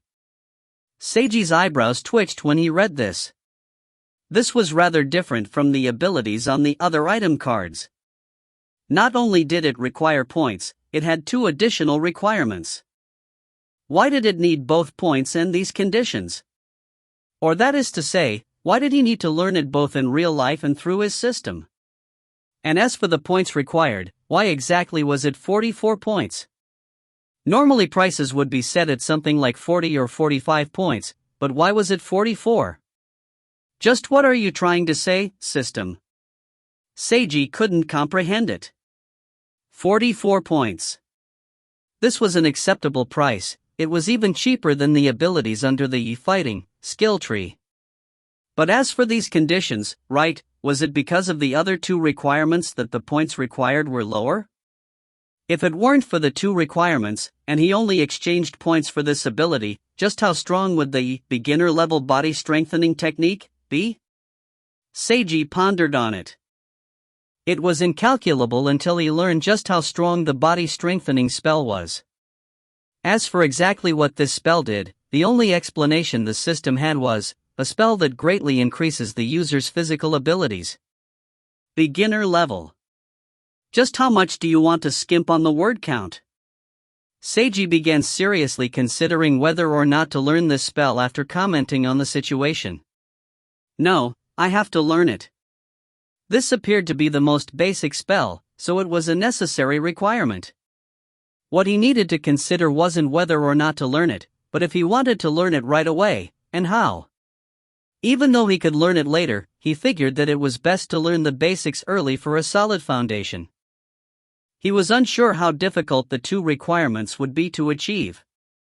If it was difficult, then it was all the more important that he began as soon as possible. Yep, he decided to learn this spell as soon as possible. As for how to learn it, he could probably borrow a manual on this from Natsuya, and for his teacher. Shika-chan was a perfect choice. He needed to think about how to ask Natsuya to borrow a technique manual. Ugh, when is she going to return? Seiji yawned as he kept thinking. He decided to take a rest. Last night's visualization was similar to dreaming, but it wasn't real sleep, so he was rather tired. Wait. Before I go to sleep, I should sign the story contract and mail it out. He slept till noon. Seiji left his room, found Mai, and from her, he gleaned that Natsuya had returned and was in her study. Seiji thus walked to the third floor and knocked on her door. He entered after receiving her permission. He saw that the president was sitting on the chair behind her desk. When he came in, she smiled and turned around to look at him. Seiji returned her smile with one of his own as he greeted her. Judging from how you seem, your negotiations met with great success. Yep, they were a lot more successful than I expected. The duel's format was as I expected, but apart from that, I received many advantageous conditions. Just as I thought. Seiji observed her face intently. You'd never lose in a direct duel against that type of guy. Not only that, you'd achieve a great victory, but I'm glad that I didn't betray your trust. Natsuya's face flushed slightly red as she averted her gaze. A moment of silence fell between them. Actually, Okubo Yoshiaki gave me a phone call, Seiji said honestly. He tried to get me to come over to his side and do something for him, but I refused. Natsuya looked directly at him. That sounds like just how he'd struggle. Thank you, Haruta-kun. No need for thanks, I told you before that I'd stick by your side. The two of them exchanged smiles. I also used this opportunity to ask him some questions and confirmed that he is an absolute complete bastard. Seiji walked up to her desk. Would you like to hear the details? Natsuya shook her head. I can guess at what he said, so it's not necessary, but then I'll stop thinking about it, since that phone call was really unpleasant. The only part that I enjoyed was being able to guess that you were successful in your negotiation. Seiji rubbed his chin. I won't ask about the details, all I want to know is this, how soon can I beat him up? I mean, how soon can I deal with him? Soon. An indescribable light flashed through Natsuya's eyes. This will all be over before the school festival. If you find any errors, ads pop up, ads redirect, broken links, non-standard content, etc., please let us know. Report chapter so we can fix it as soon as possible. Chapter 159, say that earlier. Chapter 159, say that earlier. Translator, Imperfect Luck Editor, VB24. The School Festival.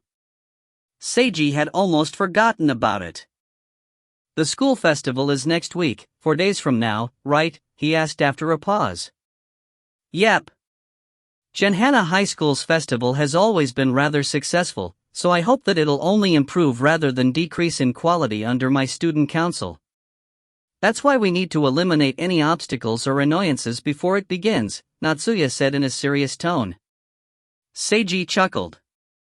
Similar to a grand end-of-year cleaning? Natsuya nodded. That's right.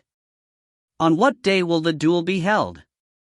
Starting from tomorrow until the day before the school festival begins, he has 3 nights in which he can choose to launch an attack. If he can break through my spell formation's defense, it'll be his victory. If he fails, however, or if he attacks during a time that wasn't formally specified, it will count as my victory. Ah. Seiji had a basic grasp of the situation. When do you think he'll come? I think he'll wait until the last day, because he requires time to prepare. Natsuya smiled faintly. But even if he waits until the last minute, he won't be able to finish the preparations that he wants. You've forced him to work on a deadline. Apart from time, I've also managed to limit one of his main preparation methods. That mysterious medicine he's been using to gather spiritual energy has been forbidden. Nice. While Seiji wasn't sure about what exactly this entailed for Okubo, he was certain that it had dealt a serious blow to his morale. The president was really reliable in getting what she wanted on the negotiation table. This will give me a great advantage, but we can't relax our guard. We must be cautious until everything is over. Natsuya wasn't overconfident simply because she gained an advantage during the negotiations. She was the type that believed everything would only be over when it was over. Seiji approved of her cautious personality. Do you need my help with anything? Not particularly. But... Natsuya looked directly at Seiji. Did you want to join in some way? I already heard from Hojo-san about you and Shika, your determination, your actions, and your transformation. Natsuya narrowed her eyes slightly. Suddenly both her eye pupils turned blood red and diamond-shaped. What the hell was this Sharingan? Seiji was completely stunned. Right now I'm currently confirming your status, Natsuya explained as she stared at him with her Sharingan-like eyes. Seiji blinked in discomfort. What exactly are you checking? I'm checking your spiritual power level and your mana energy waves, Natsuya answered calmly. It's quite astonishing, Haruta-kun. Before, your spiritual power and mana were both incredibly low, but after a single day. She sighed as her eye pupils morphed back into their normal shape. In such a short time, your spiritual power and mana have increased greatly. Even though it's still at a very low level, the amount you've improved by, or I should say the pace of your improvement, is rather shocking. A brief period of silence fell between the duo. If you improve by this much every day, it'll only take you a few days to reach the level of someone qualified to become a spirit-branded retainer, Natsuya informed him in a serious tone. A spirit-branded retainer's level. Seiji rubbed his chin thoughtfully. That's the most basic level, right? It's indeed the lowest level, but even so, you need a certain amount of spiritual power and mana to become a retainer. Natsuya sighed before continuing, Haruta-kun, your transformation is incredibly astonishing.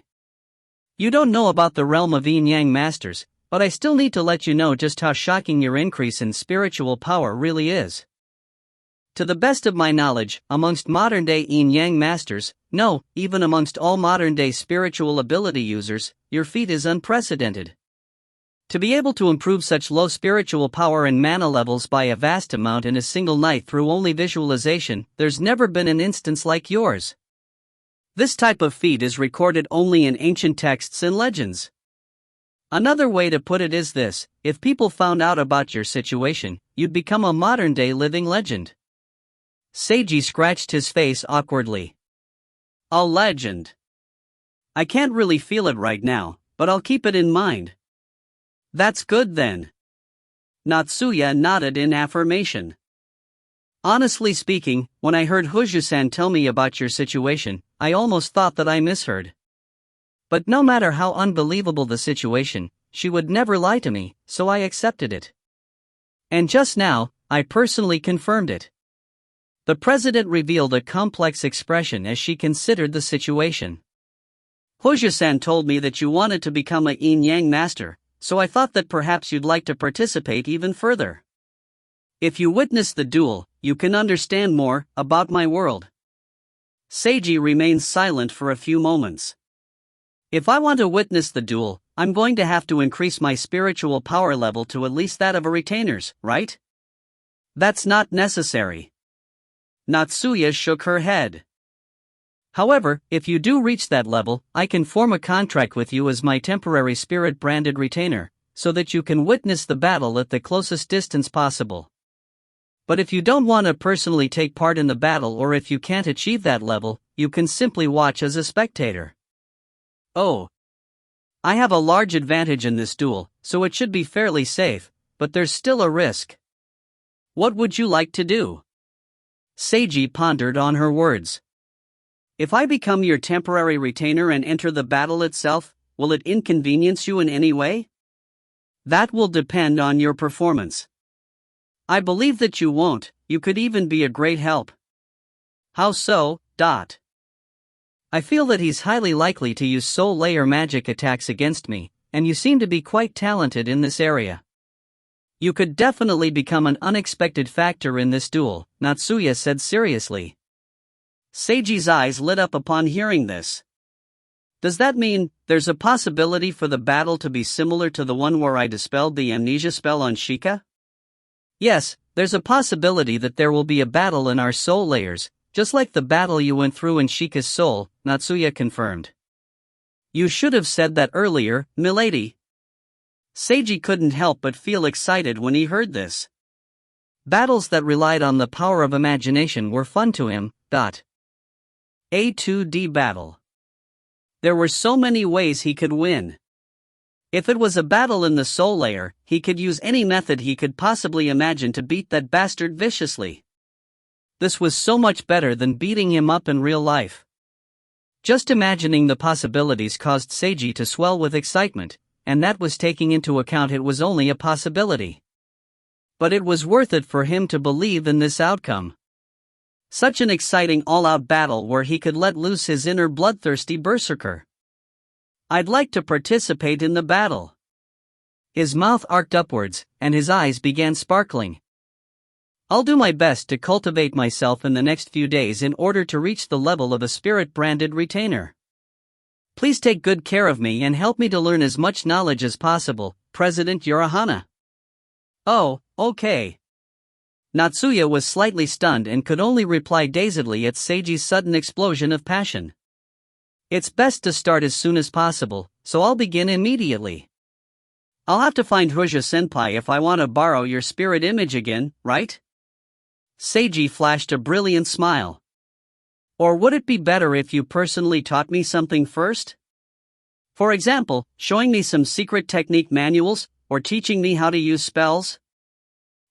Just go ahead and do some visualization first, Natsuya replied. Got it. I shall take my leave then, Seiji answered spiritedly before turning around and leaving. Natsuya tilted her head in confusion as she watched his figure disappear dazedly. What's with him? She murmured. If you find any errors, ads pop up, ads redirect, broken links, non-standard content, etc., please let us know. Report chapter so we can fix it as soon as possible. Chapter 160, Curled Up Cat. Chapter 160, Curled Up Cat. Translator, Imperfect Luck Editor, VB24. The high-spirited Seiji sought out Mai and asked to borrow the spirit image once more. But he was rejected. It's almost lunchtime, so whatever you want to do should wait until after lunch, unless you want to skip it, Mai informed him calmly. He hit a red traffic light, so he could only put on the brakes. You're about to cook lunch? Would you like my assistance? Seiji volunteered of his own volition. There's no need for that, but thanks for the offer. The professional maid seemed to be exuding an aura which said, for milady's lunch, people lacking experience will only get in my way. Oh. Okay then, I knew that it would turn out like this. Seiji turned around and was about to leave, but Mai stopped him. Your story's not bad at all. I give it 7.5 points out of 10. Mai smiled. Tell me when it gets published, I'll go buy the magazine it's in. Thanks for purchasing it. 7.5 seemed like an awkward number to Seiji, but, to him, any rating above 7 out of 10 was acceptable. Mai's inner feelings were in turmoil as she watched an obviously joyous Seiji leave. Her true evaluation of Seiji's story had been 9 points. But if she told him the truth, she was afraid that he would become haughty. It definitely wasn't because she was embarrassed at the fact that she was enchanted with his writing skills. Okay, the maid was being at Sundara now. Seiji went to the main hall and was about to pour some tea for himself when he saw a cute creature. It was Rana Kirin. The cat-eared the petite middle school girl was taking a nap on the sofa with her eyes closed.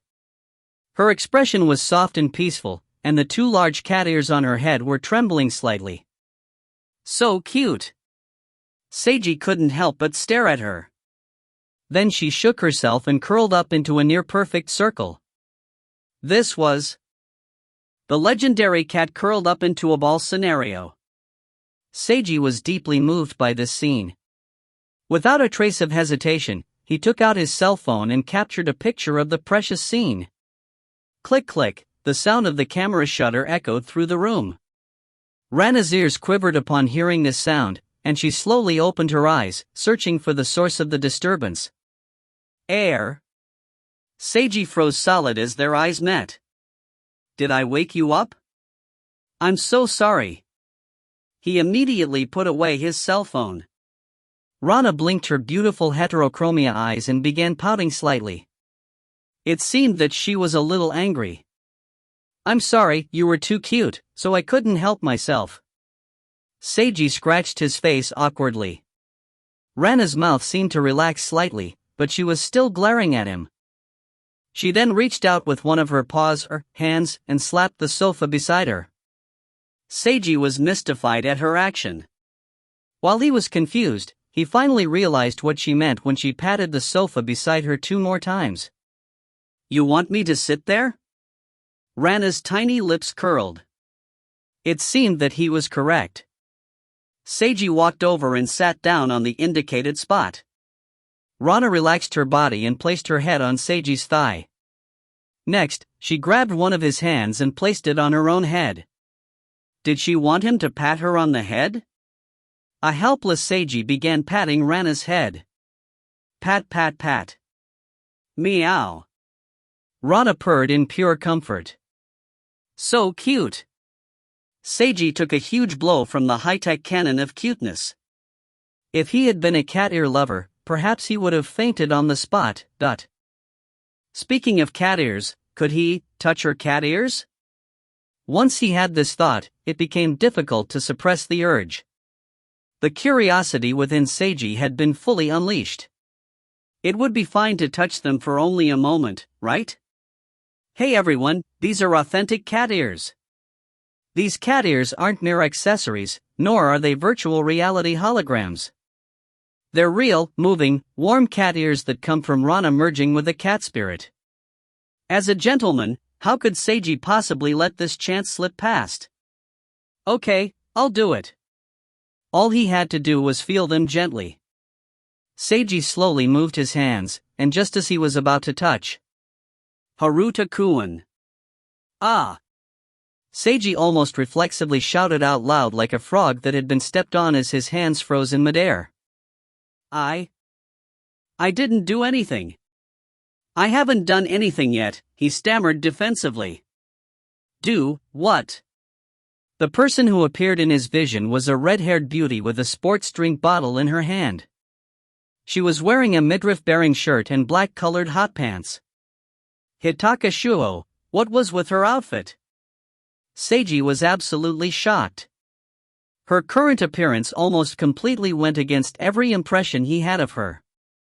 From what Seiji thought of her, Hitaka was a serious, cold, strict girl, who only thought about matters related to her master Natsuya Yorihana. She was a loyal dog, warrior-type retainer. She didn't seem like the type to care about her own affairs or personal appearance, and the clothes she wore should have been rather normal, or even traditional. However, this hot girl before him, what was this about? With her personality, why was she dressed like this? It wasn't that it looked bad on her, but rather it felt strange because it looked really great on her. The red-haired beauty tilted her head upwards and took a huge gulp of her sports drink while Seiji remained shocked. This pose, this appearance seemed right out of a sports drink advertisement. Seiji was completely frozen solid. Hitaka looked at him in confusion. Haruta-kun, did you say something just now? Seiji returned to his senses. Did I say something? Hitaka was rendered speechless upon hearing this. I forgot, perhaps I was just muttering to myself. Seiji averted his gaze and did his best to fool her. Talking to yourself unknowingly. I do that from time to time as well. Hitaka nodded understandingly. She seemed to have accepted Seiji's blatant lie. She actually accepted it. Seiji looked at her again and saw that she was taking another huge gulp of the sports drink, her head tilted upwards. She exposed her dainty white neck while drinking, and the view of her throat gulping as well as her shirt that showed off her smooth stomach and belly button. For the red-haired beauty clad in revealing, figure-hugging clothes to do such an action, it was a truly admirable scene. Seiji almost impulsively took out his cell phone again. Is she asleep? Rana. I think she isn't. She's just resting. Seiji looked down at the cat girl. I don't know why Rana is so intimate with you. Hitaka flicked her gaze back to his face. Could I trouble you to accompany her like this for a little while? Of course. I'm already doing it anyways. Seiji smiled in an attempt to transmit that message. Thank you. Hitaka thanked him and took another sip of her sports drink. Suddenly, she seemed to think of something. Would you like some? She lifted her drink and waved it at Seiji. Seiji looked at it and nodded. He had originally wanted some tea, but a sports drink didn't sound bad either. Just as he thought Hitaka was about to grab another bottled drink for him, he saw her walking over and handing him the same bottle that she had just drunk from. Seiji was rendered speechless by this. Hitaka stared at him with an expression which said, "What are you doing? Hurry up and drink already. This doesn't seem right." Seiji energetically commented in his mind. No matter how he looked at it, she should have grabbed a new sports drink bottle for him. Why the hell was she giving her the one that she already drank from? Although he could accept it, it still seemed really strange. Hitaka's favorability rating towards him wasn't high enough for such an action, was it? Dating sim system, would you like to confirm and make sure, dear? Seiji imagined his own system talking to him. It wasn't necessary to check. Seiji was confident that he didn't misremember. Hitaka's favorability rating towards him wasn't high at all. But why? There was only one truth. Hitaka Shuo was completely ignorant regarding such matters. Seiji detected the truth. Her expression seemed completely calm, and she believed nothing was wrong with her intimate offer. She appeared in front of a boy wearing such alluring clothing, but she didn't seem to be shy about it at all. Instead, she thought it was natural. He was 99% certain. The red-haired beautiful girl in front of him was a complete idiot about anything related to gender matters and boys. If you find any errors, ads pop-up, ads redirect, broken links, non-standard content, etc., please let us know. Report chapter so we can fix it as soon as possible. Chapter 161, Utter Confusion. Chapter 161, Utter Confusion. Translator, Imperfect Luck Editor, VB24. Shoho-san. Have you ever, just like this, offered a drink that you've already sipped from to another boy? Seiji asked in a clear voice, looking at her intently. Hitaka blinked in surprise. She then tilted her head slightly and considered the question. She averted her gaze after a few seconds, then focused on Seiji again after another few seconds. No. It was easy to tell that she tried to recall any other such instances before answering. So, Seiji's guess had been on the mark. Seiji could only smile wryly. Then, do you know the hidden meaning of such an action? Hitaka blinked again, and there was a look of utter confusion on her face. Alright, you don't need to answer, I already know that you don't know. Seiji felt a sudden urge to cover his face. How should he explain it? He thought about it for a few seconds.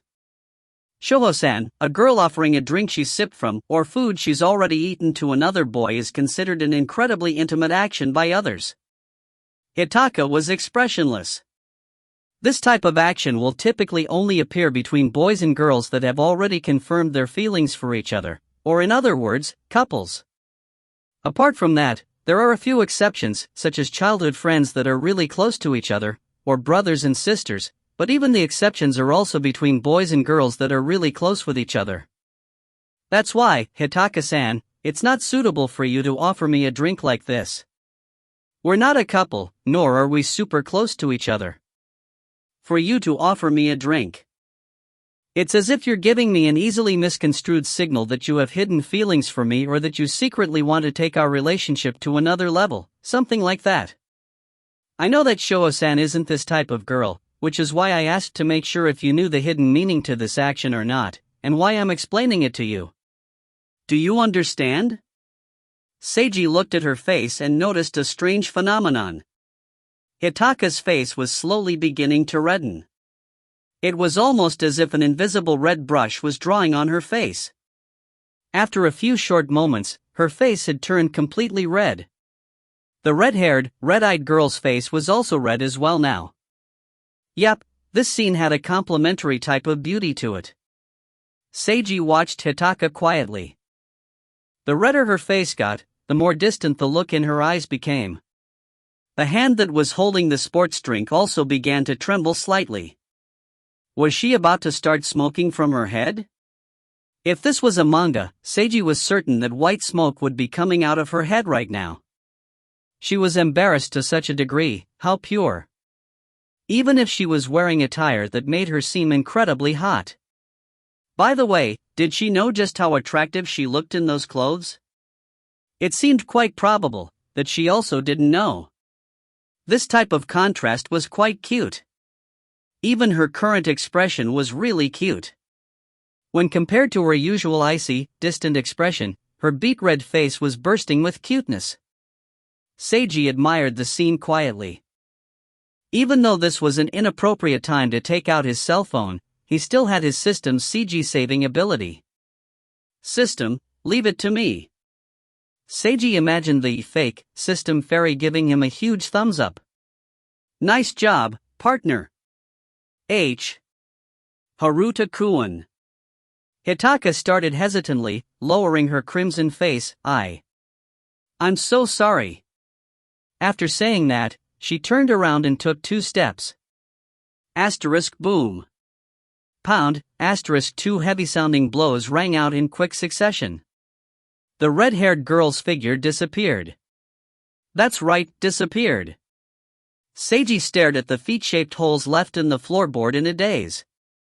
What was with her footwork technique?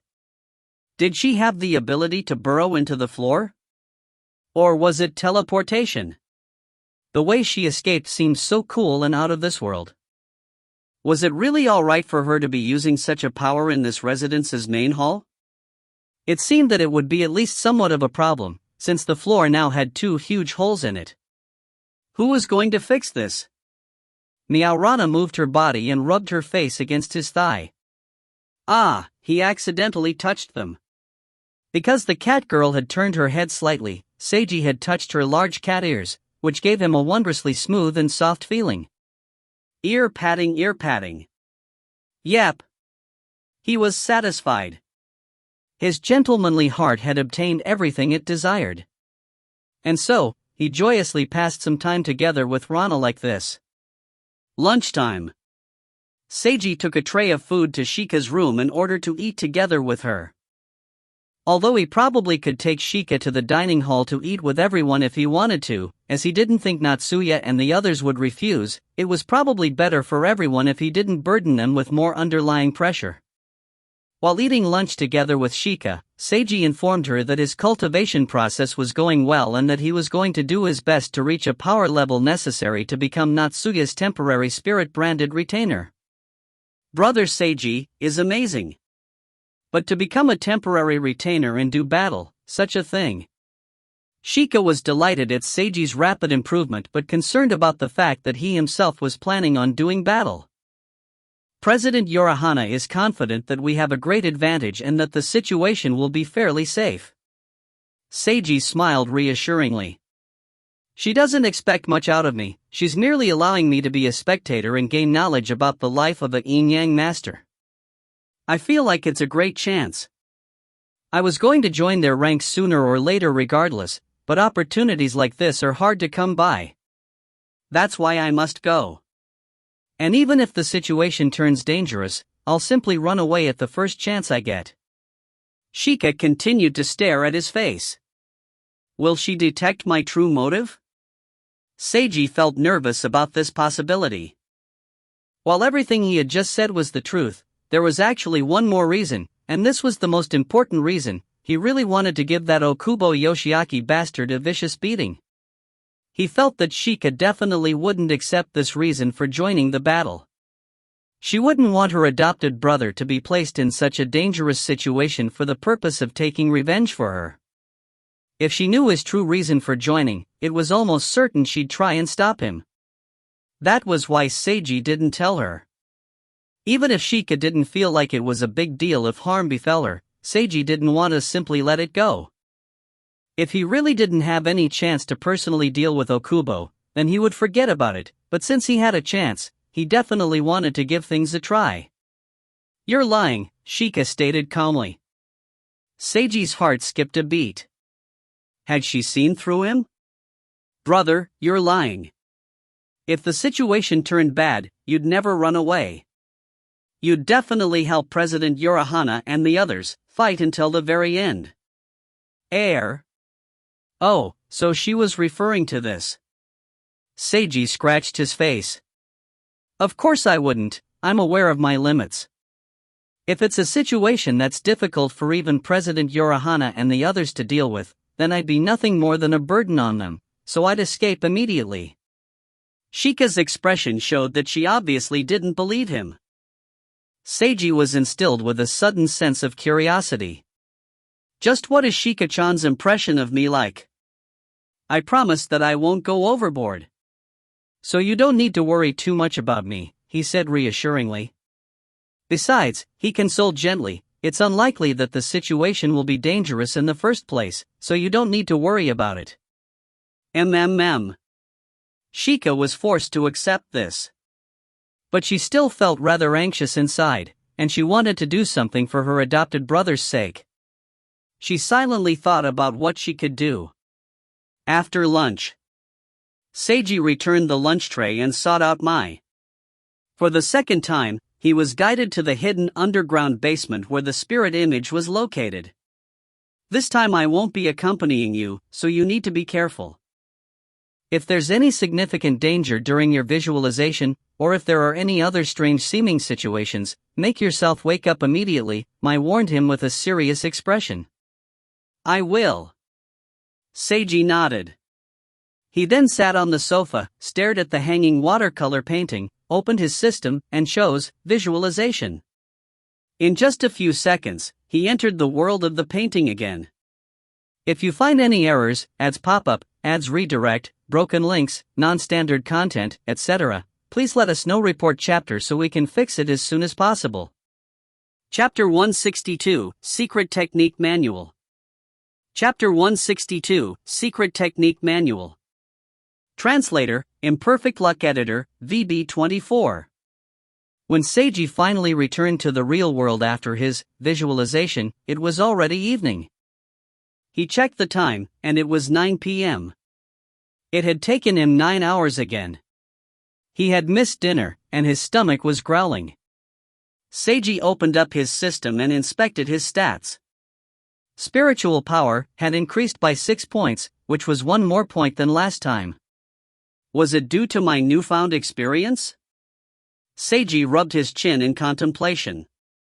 Taking into account his bonus stats, his spiritual power was now above 20 points, but nothing new had appeared.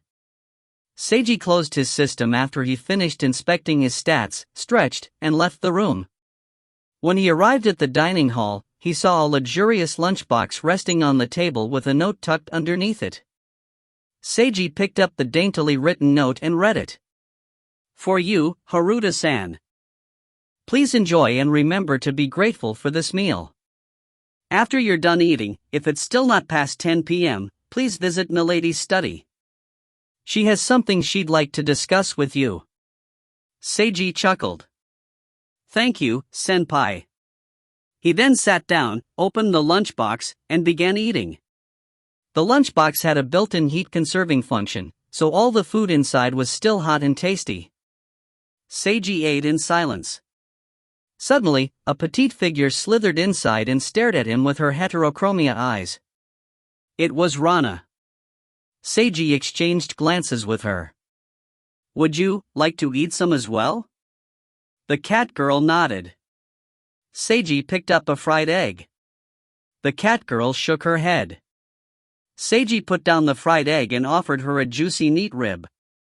The cat girl shook her head again. Seiji wondered what she wanted. Suddenly, he was struck by a bolt of inspiration as his gaze was drawn to the corner of the lunchbox's third layer. He picked up a small dried fish. The cat girl's cat ears began to tremble.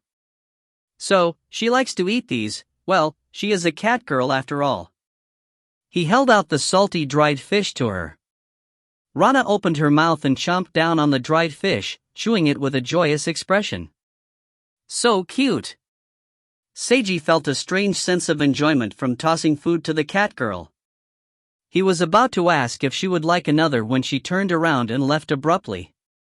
Seiji suddenly felt slightly lonely and let out a deep sigh. She really is as free-spirited as a cat, he remarked inwardly. A short while later, the delicious food was finished. After dinner, Mai appeared just as Seiji was about to use the sink to wash out the lunchbox. I'll wash that for you, she said. Go and talk to Milady, it's already getting late. Okay, sorry for troubling you. Seiji handed the lunchbox over to the maid. What did the president want to discuss? I don't know. I think it's probably about what you need to watch out for during cultivation. Ah. Seiji nodded and left. At Natsuya's third-floor study, Seiji opened the door and walked into the room after knocking and receiving permission to enter. You've arrived, Haruta-kun. Natsuya fixed her gaze on him. How long did you visualize for this time? 9 hours, plus about 5 or 6 minutes. You didn't stop at any time in between? You didn't wake up at all? That's right. Natsuya stared at Seiji's face for a few minutes before letting out a wistful sigh. You're too amazing, Haruta-kun. Both her praise and a slight sense of disappointment at her inability to compare with Seiji was contained in this sentence of hers.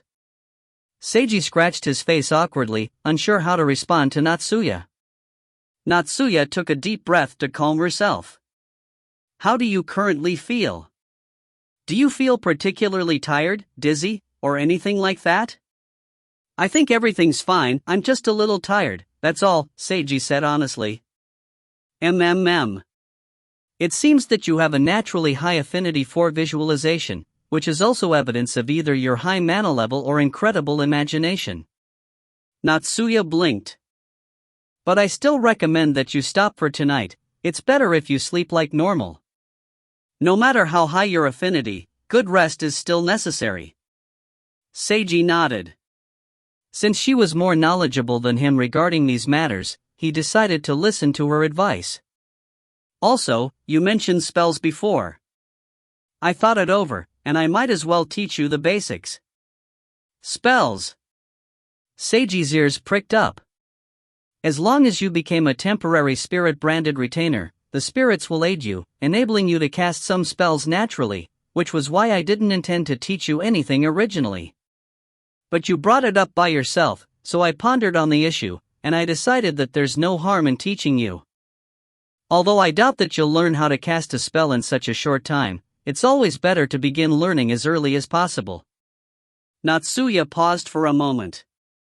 The spell I plan on teaching you is the most basic spell that almost every magic or spiritual ability user starts with, the body strengthening technique.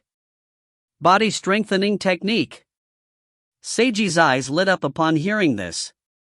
He had been wondering how he was going to ask to learn this particular spell, but now he was going to learn it without any trouble. As the name suggests, it's a spell which strengthens your body's attributes. This means that spellcasters almost always have strength far surpassing that of ordinary humans. It's one of the most basic and common spells, yet at the same time it's also profound and mystical. It's not very difficult to grasp it, but to truly master it to a high degree of proficiency is an incredibly difficult task. Seiji nodded in understanding. To him, this situation bore resemblance to a fighting or action game. Everyone had the same controls, and everyone knew how to play games, but even if two people chose the same character, experts would defeat newbies instantly. Here's some information for you to look over. You could even call it a secret technique manual.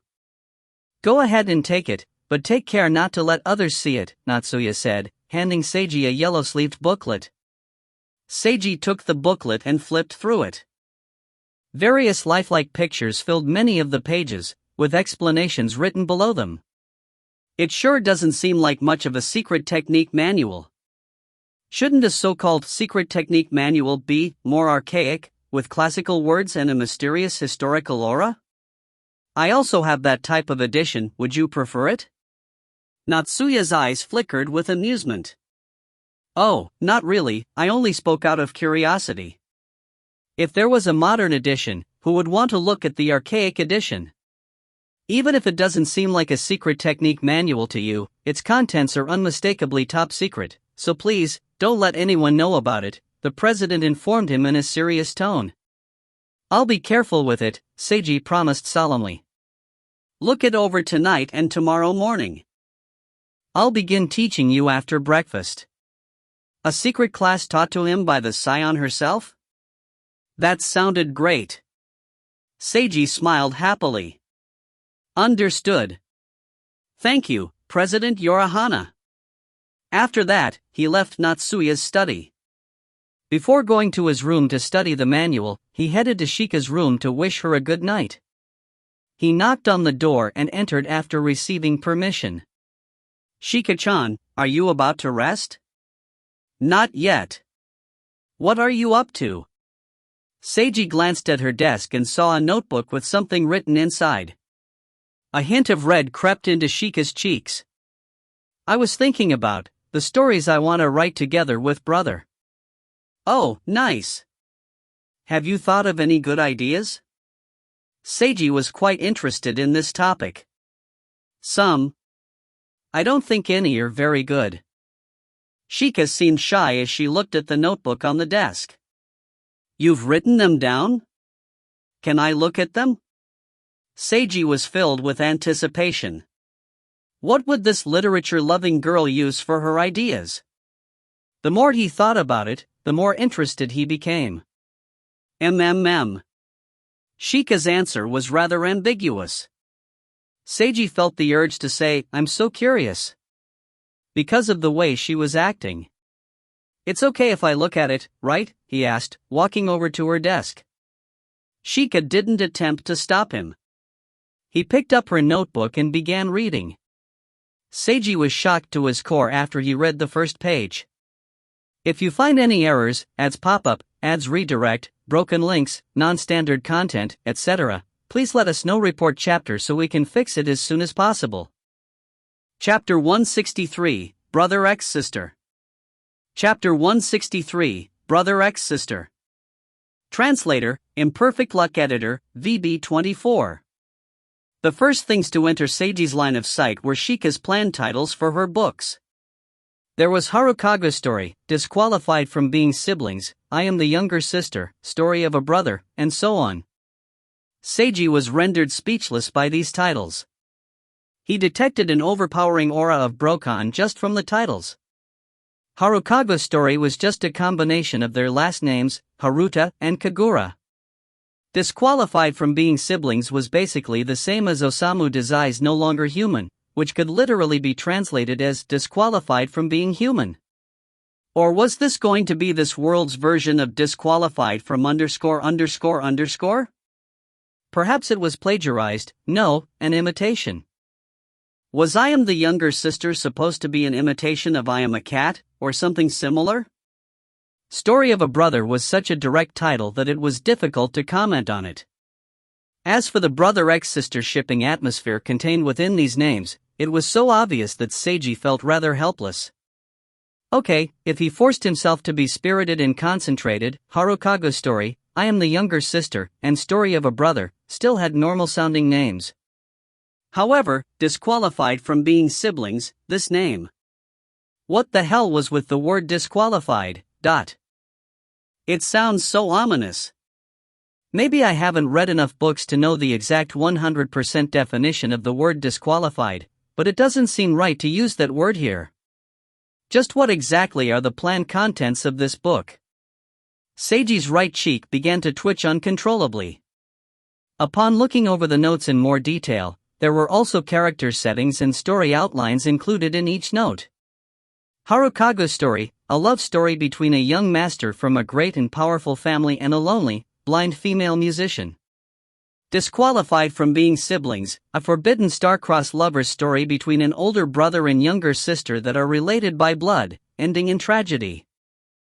I Am the Younger Sister, a teenage romance story, written from an adopted younger sister's angle about how cool and strong her adopted older brother is. Story of a Brother, a comedy romance story written from an adopted brother's viewpoint. It is a joyous and comical slice-of-life story. Seiji truly wanted to cover his face right now. Shika-chan, there's something wrong with your way of thinking. Out of your 4 stories, 3 of them are love stories between siblings. Just how much do you like this topic? Perhaps Shika-chan in her heart, no, stop. Don't think about reality, stories are stories. But stories aren't that easy to write, especially ones like disqualified from being siblings. That's a forbidden, dangerous, taboo subject to write about.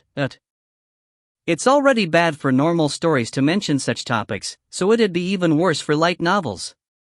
It's almost 100% that she'll get rejected right away. Perhaps some dating sims for niche audiences would be able to accept such a scenario, as there were precedents in Seiji's previous world as well, such as Yusuga no Sora. No, stop thinking about it. Stop considering this story and erase it from your mind. As for the other 3, they were still worthy of consideration. Seiji looked over the finer details. Harukago's Story. The young master and the blind lonely girl were actually cousins without knowing it. This was rather difficult to judge, plus this topic was a little. It would probably be better to remove this one from consideration as well. As for I Am a Younger Sister and Story of a Brother. Actually, the only difference was in who the main character was. The settings and story outlines were almost identical. Seiji felt that the content of these 2 stories were much better and discovered many interesting story subplots within them. After he finished reading, he turned to look at Shika again and saw that she was currently fidgeting anxiously while waiting for him to finish. Seeing how she was acting, Seiji was unable to use any of his typical forceful comments. All he could do was smile at her. Your stories are still a little rough around the edges, but they're unpolished diamonds, he said honestly. Shika relaxed visibly after hearing his praise and revealed a faint smile. You can choose from one of I Am a Younger Sister or Story of a Brother to focus on and use all your interesting ideas in it.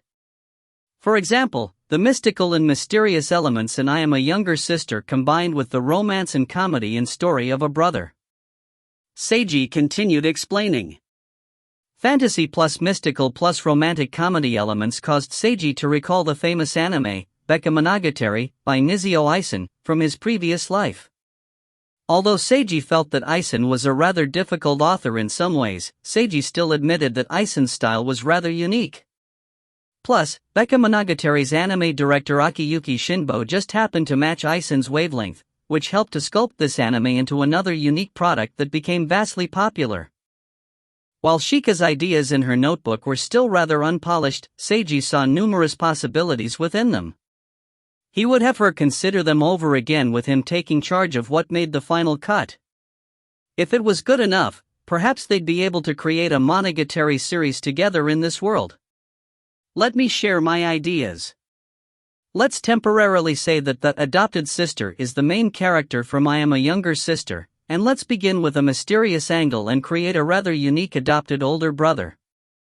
He continued on and on with his description. Shika listened to him attentively. The more she listened, the brighter the light in her eyes grew. Seiji's words helped her own creative ideas flow and gave her a clear direction to go in when she had writer's block. After such a huge battle, the adopted brother's mystery and strength are both at their highest levels. After this, unleash Chekhov's guns by revealing how the adopted sister character, the narrator, is actually the truly mysterious person of this novel, even more so than her adopted brother. This will instill the readers with shock and confusion.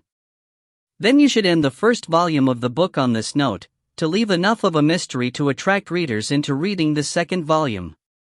That's my main idea, to use a fantastical background together with romantic comedy in order to create a mystical story. So, what do you think? Seiji looked at Shika. Shika blinked as she smiled lightly. Brother Seiji is so amazing. Seiji scratched his face awkwardly upon hearing this type of praise again. It's not really all that special, I was just giving you one possibility. Whether or not you take the story in this direction is up to you. And whatever you do, the specific details, character settings, background, and so on are all up to you to imagine. Yep. Shika nodded her head energetically. She was already envisioning many scenarios that she wanted to write down immediately. This was the urge to create her own work, and she felt that it was a wonderful one. Seiji could almost see the passion radiating from Shika's face. Nice, this is what a teenaged girl is supposed to be like. It's getting late, so I'm going to return to my room. If you decide to continue writing, make sure not to stay up too late. Yep. Good night, brother Seiji. Good night, Shika-chan. After Seiji left her room, Shika instantly sat down again at her desk and crouched over the table, writing at a furious pace. This was something that she was going to create together with her brother. Just thinking about it filled her with an endless amount of passion and motivation. The next morning, Seiji followed Natsuya to the hidden basement after eating breakfast. Natsuya opened up the third wooden door, which led to a different room. In the room was a passage to a narrow space. Was this an elevator? Seiji followed Natsuya inside and watched her press a button with a down arrow on it. The door then closed automatically, and he felt his center of gravity shifting slightly. As he had surmised, it was indeed an elevator. Moments later, the elevator stopped and the door opened. Seiji's surroundings were pitch black. Natsuya stepped out first, and overhead, a light instantly turned on. Seiji followed after her. As they walked down the area, the lights overhead continued to light up, and the entire space was now blindingly bright. This, Natsuya said, is the practice field. If you find any errors, ads pop up, ads redirect, broken links, non-standard content, etc., please let us know. Report chapter so we can fix it as soon as possible. Chapter 164, Body Strengthening Technique. Chapter 164, Body Strengthening Technique. Translator, Imperfect Luck Editor, VB24. The practice field was rather wide. Seiji was unable to see every part of it clearly due to various facilities on it, but even the visible part was in no way smaller than a basketball court. There were at least 20 meters between the ceiling and the floor. There was such a huge space underground, so how was it created? When was it built? Seiji had several questions in his mind. But none of them were really important or necessary to ask. You looked over the information I gave you last night, right? I did. Can you understand it? Natsuya blinked curiously. Mostly. Seiji thought back to what he'd learned last night. The pornography book, the Body Strengthening Technique, manual was easy to understand. In fact, for an otaku like Seiji, who possessed a wealth of knowledge regarding various mystical 2D elements that were far more complex, detailed, and mysterious, this was akin to a beginner's textbook. Well, this was indeed a manual for beginners after all. In order to use the body strengthening technique, you must first perceive the mana within your body, before progressing to feel the mana outside your body. After that, you must start the flow of your internal mana and force it to interact with the external mana through specialized breathing techniques, in order to combine your internal and external mana into a flow that will become a spiritual cycle both within and outside of your body. Finally, a spell which stimulates this cycle in order to strengthen your body's physical capabilities must be cast. Seiji explained his own understanding of what he had read. That's fairly accurate. Natsuya nodded. Did you attempt to feel the mana, then? Seiji scratched his face awkwardly. I did, but I didn't really feel much. Last night, he tried several times to follow the instructions detailed in the manual to no avail. This is normal, since your spiritual power and mana are still rather low. Natsuya turned to the right. You need assistance, so come with me. She started walking forwards. Seiji followed after her. A large yin-yang diagram with a diameter of approximately 2 meters was inscribed on the right corner of the practice field. Intertwining lines and runes, which Seiji assumed was some kind of spell, ran throughout the diagram, and there were also 6 silver mirrors surrounding the diagram. All the mirrors were pointed towards the diagram's center. This is a mana-gathering formation. As its name implies, it can gather high concentrations of mana. Natsuya looked at Seiji. Go inside the diagram, and try feeling the mana. It should be easier to perceive it inside there. Seiji walked to the center of the yin-yang diagram. I'm guessing I should stand right here? That's right. Are you ready? I'm ready. Seiji took a deep breath and closed his eyes. The president then muttered something, and he felt an invisible force gathering around him. Take steady breaths, relax my breathing, spread out my mental awareness, deepen my consciousness. Seiji followed the instructions on the manual one more time and made a wholehearted attempt to perceive the mana. Everything was dark. But after a while, he caught a faint glimpse of light. Within his own body. He tried to see things more clearly and attempted to control the flow. However, it didn't work. Seiji remained patient and continued attempting to see and control the flow. The invisible energy dissipated. Seiji opened his eyes. 1 hour has passed already, Haruta-kun, Natsuya said when he saw him stir. Was it that quick, he thought. What happened to time? How are you feeling? Things didn't go too well. Seiji explained what he had felt. It's actually pretty good already. Natsuya praised. With your current mana level, being able to do this much with the mana gathering formation's assistance isn't shabby at all. Oh. Following this, you should continue your attempts to perceive the mana and try your best to control its flow. No need to rush, it's not important, even if you haven't learned it by the time of the duel. I told you before, as long as you have the spirit's assistance, you'll naturally be able to use some spells. Seiji blinked in curiosity. President, can you teach me in more detail? He asked sincerely. I followed the manual's instructions, but I keep feeling like there's something I'm missing. Currently before his eyes was his system menu that only he could see. Read and fully comprehend a beginner-level body strengthening technique manual or its equivalent, 100% completed. Accept training from someone who understands the beginner-level body strengthening spell, or above, and completely comprehend their tutelage, current progress 15.7%. He already finished his first task last night. As for his second task, he believed that it would progress further if the president told him more information. I suppose I could, but I don't know what more to tell you. I think that the manual's quite detailed already, and you understood it clearly. Natsuya tilted her head in confusion. Then what did you do during your first time, President? As for me, With Seiji asking many questions, Natsuya slowly began telling him about the finer details.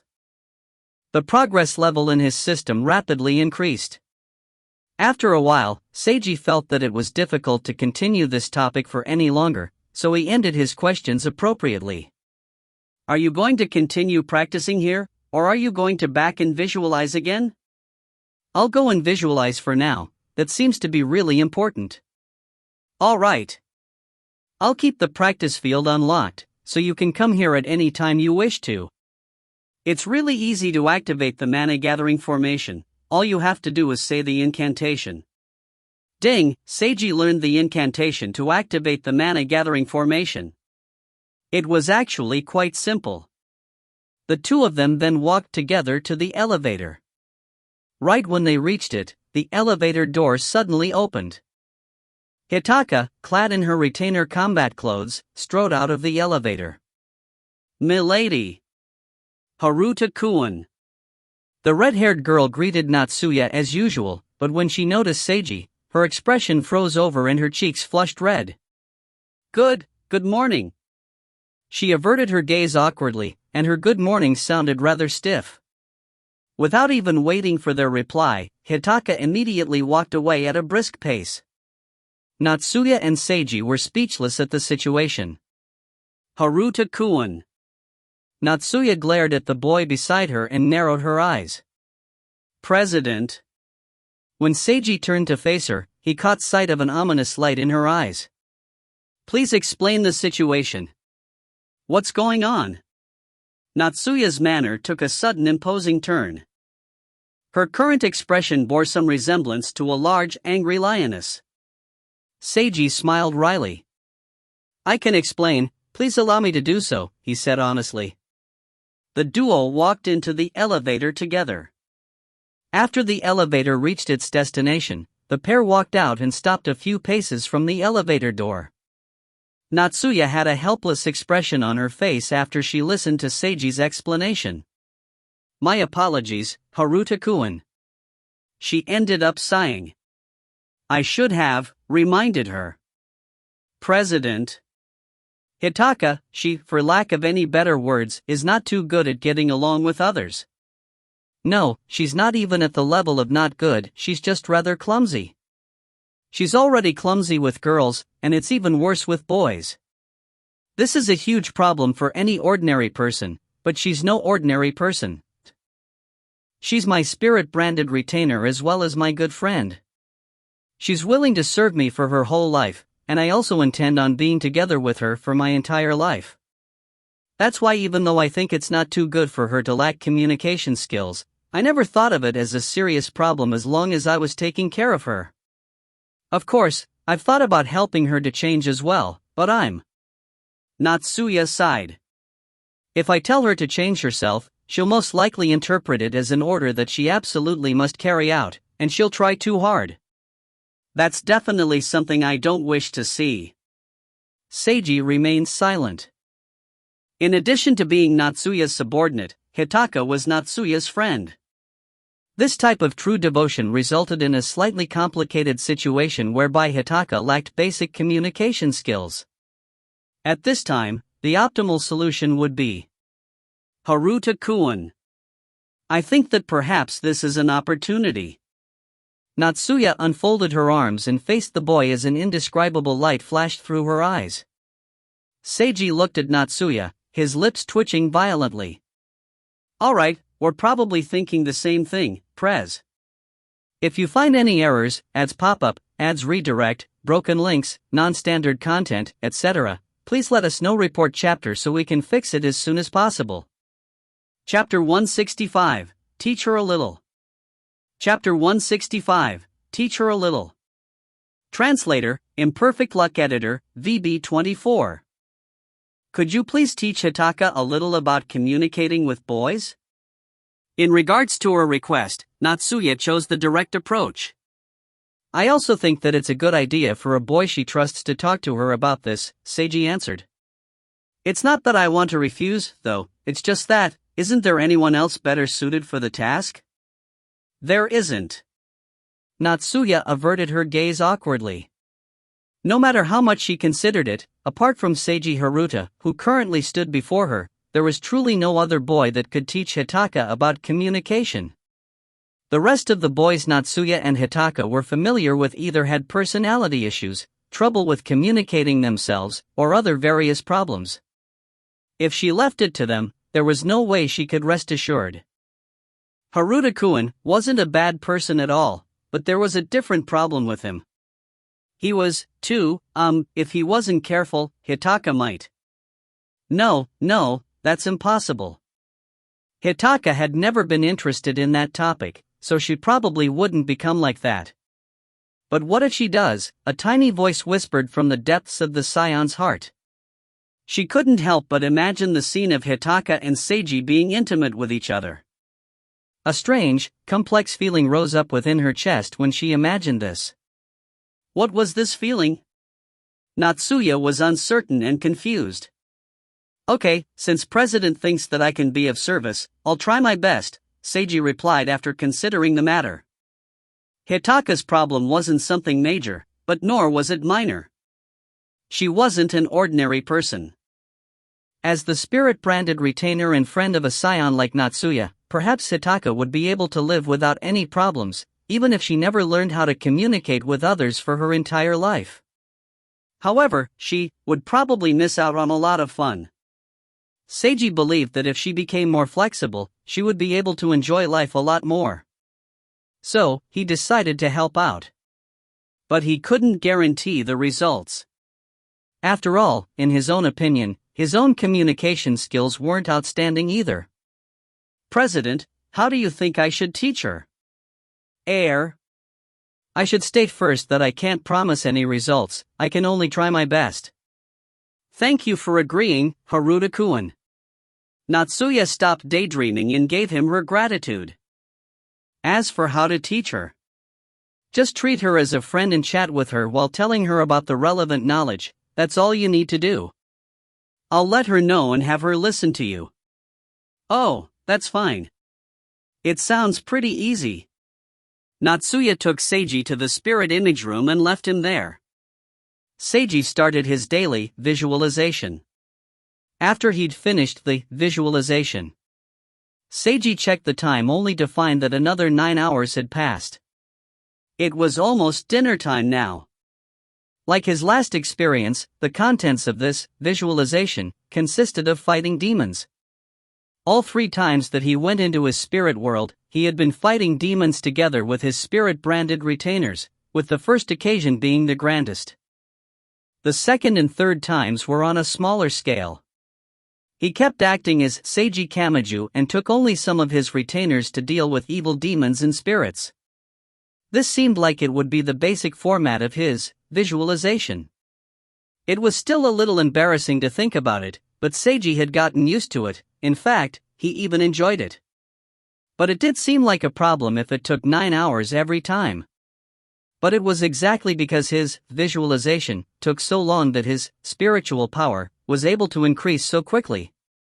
Even if this seemed like a problem to him, it didn't appear necessary to do anything about it immediately, so he decided to deal with it later. This time as well, Seiji's spiritual power increased by 6 points. Seiji closed his system and left the spirit image room. Right after he returned to the main hallway and poured himself a cup of tea, he saw Hitaka. This time, Hitaka wasn't wearing her midriff-bearing shirt and hot pants. Instead, she wore a light red exercise jacket and long pants. However, they were still form-fitting. That's right, one more time, form-fitting. The tight exercise clothes accentuated her excellent youthful figure. Those beautiful and eye-catching curves were irresistibly attractive. And the flawless white skin displayed above her collarbone and on her forearms would cause people to start fantasizing as well. Seiji was rendered speechless by this.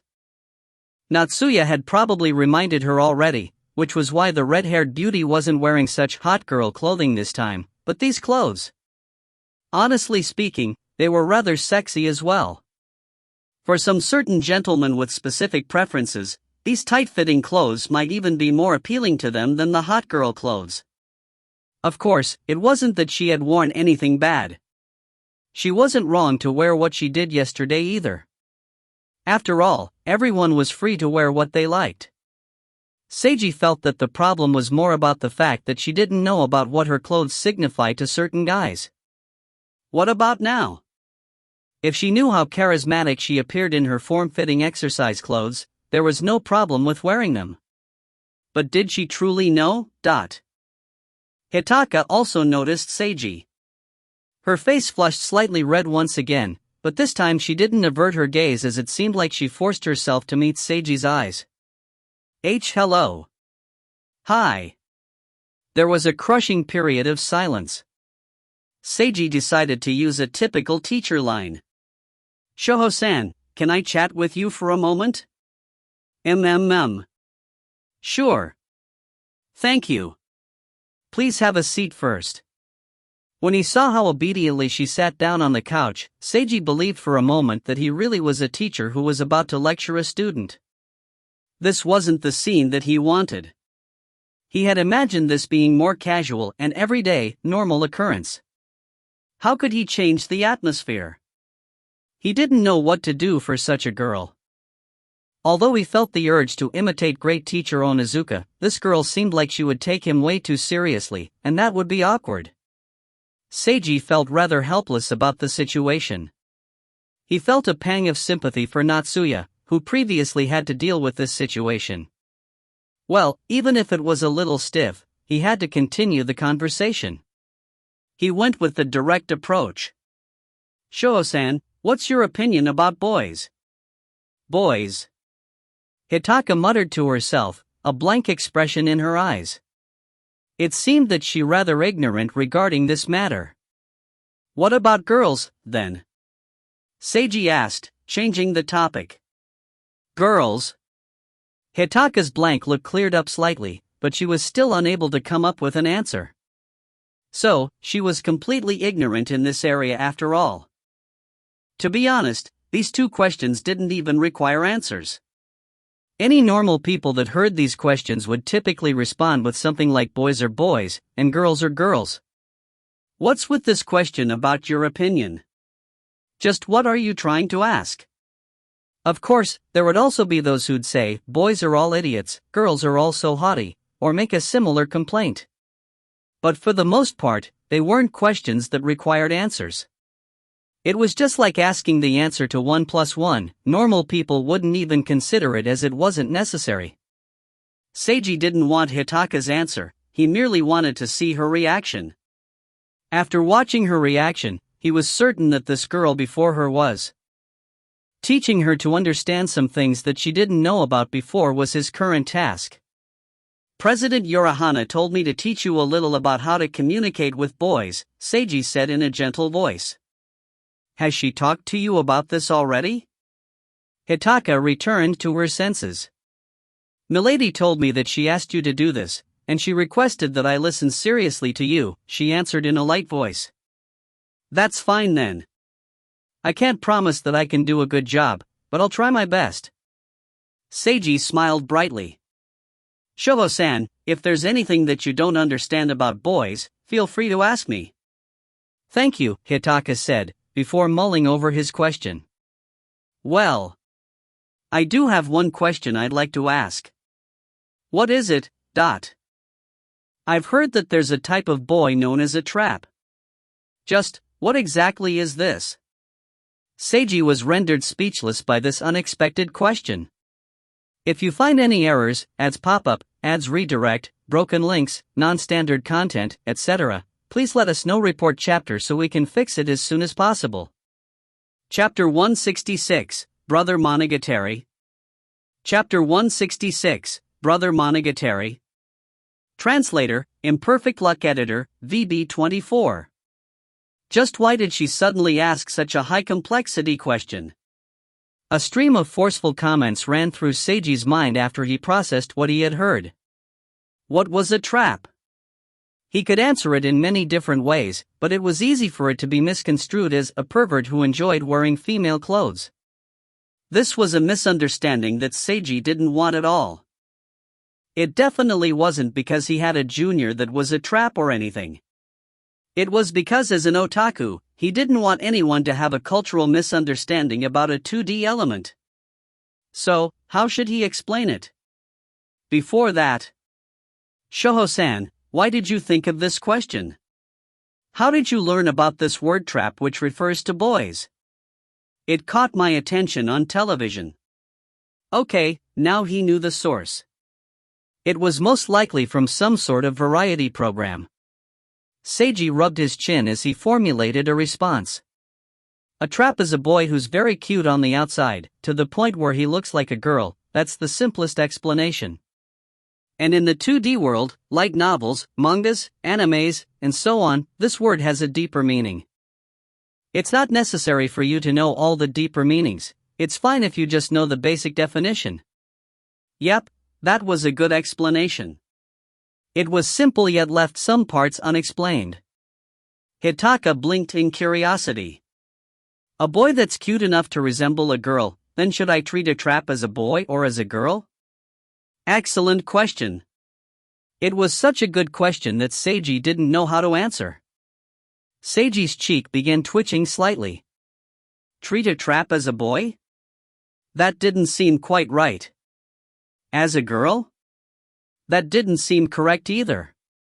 As a transgender? That was even farther off the mark. Transgender and traps were two different things entirely. They shouldn't have any relation to each other. Just how was he supposed to teach a female classmate about traps when she lacked knowledge about boys and girls in the first place? He really wanted to go on the internet and ask for help regarding this question. Seiji never anticipated such a difficult question. It was impossible for the current Hitaka to truly understand the charisma of a trap, so he had to choose one of the three above answers. You should treat traps as boys. Seiji answered decisively as an indescribable light flashed through his eyes. Yep, traps were still boys in the end. Biologically speaking, it wasn't possible for them to get pregnant or have children. Oh. Hitaka nodded in apparent understanding. So he managed to somehow get past the first question, phew. Seiji felt as if he could now empathize with what a new teacher would feel on the first day of class. Teaching her didn't seem quite as relaxing as he had hoped for. Shoho-san, if you don't have any other questions to ask, let me teach you about the clothes you wear first. The special one-on-one class for the red-haired girl began on this note. Dinner time. Seiji brought a tray of food to Shika's room. She was already waiting for him. After he placed the tray on the table, the two of them sat down and began eating. Seiji started the conversation. Shika-chan, did you write anything today? Shika nodded with a faint smile on her face. Seiji's eyes shone brightly. Show me in a bit. No, just tell me about it right now. Shika's face turned slightly red upon hearing this. The literature-loving girl wasn't all that adept at verbal communication. Just briefly explain the plot, the characters, and so on. Seiji was eager to hear what she'd wrote. Shika blinked as she prepared herself. What I thought of was... She slowly began to describe her story. Seiji continued eating as he listened. Naturally, the rate at which he ate it slowed down. Shika had made use of his idea and was using the younger adopted sister as the narrator to talk about the older adopted brother as the main character. Compared to his ideas, which had been rather general, Shika added many details to the characters, such as specific physical appearances, personalities, commonly used battle equipment, weapons, favorite lines to say, actions, and so on. Seiji was able to clearly envision the lively figure of this older adopted brother from these details and felt the urge to start writing immediately. The story seemed nice as well. The main plot point of the story were the wishing candy. A mysterious candy known as wishing candy appeared in the school that the main characters attended. As long as a person made a wish while eating the candy, that wish was likely to come true. The wishes made about love were significantly more likely to come true. As a girl, the younger sister character had hopes and dreams about this candy, but her older brother suspected the veracity of this candy, causing the younger sister to become slightly angry at him. In order to prove things to her older brother, the younger sister attempted to obtain a wishing candy, but soon enough, she ran into a dead end. Not only that, she was also harassed by some hoodlums. However, they were all defeated by her older brother when he arrived just in the nick of time. This was the first time her older brother had ever showed off his moves. From the viewpoint of the younger sister character, the older brother, who was the real main character, showed off his charismatic coolness and strength for the first time. The two of them made up with each other regarding their silly verbal fight and began investigating together. They began to discover that the wishing candy was rather strange, abnormal even.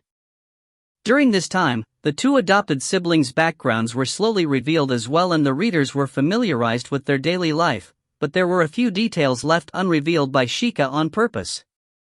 The siblings investigated the mysterious candy, but they themselves had many questions surrounding their heritage. And so, mysteries everywhere set the framework for the unique and fantastical atmosphere of the story. Their interactions with each other were comical and interesting. The older brother's interactions with other female characters also seemed like a romantic comedy. And then, at the climax of the story, the two of them finally discovered the truth behind the wishing candy, while encountering a dangerous situation at the same time. The main villain was one of the female characters in the story.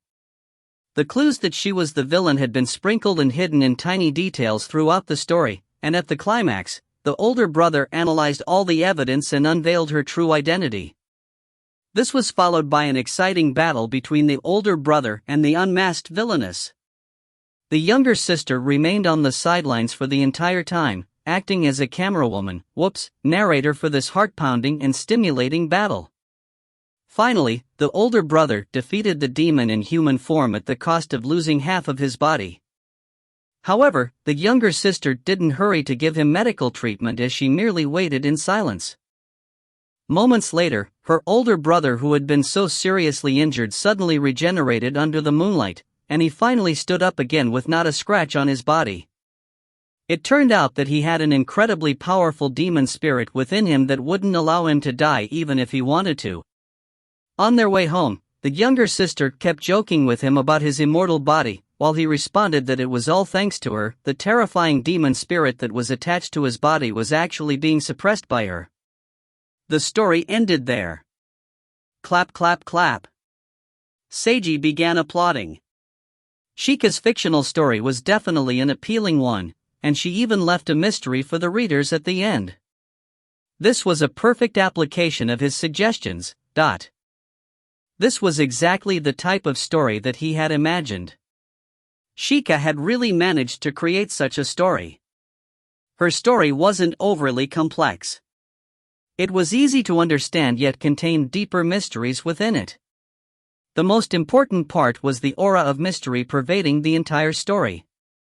Not only was the main plot and the characters' backgrounds mysterious, even the interactions that seemed like simple comical or romantic elements were subtly strange once the reader looked back on them. It was like each character had their own dark secrets. Shika was wonderfully successful at creating this air of mystery. Seiji even felt like this was similar to the Monogatari anime series in his previous life, but he enjoyed Shika's ideas even more, because he felt like this older brother main character was trashier than, so much more interesting than Araragi. Shika-chan, I think your ideas are excellent, and I want to write it for you right away. Seiji smiled widely at Shika. So, let's go with this story. This product, our first cooperative work, shall be this one. Yep. Shika was also smiling happily. Her eyes were sparkling and her cheeks were slightly flushed red. Her smiling face seemed to be oozing happiness.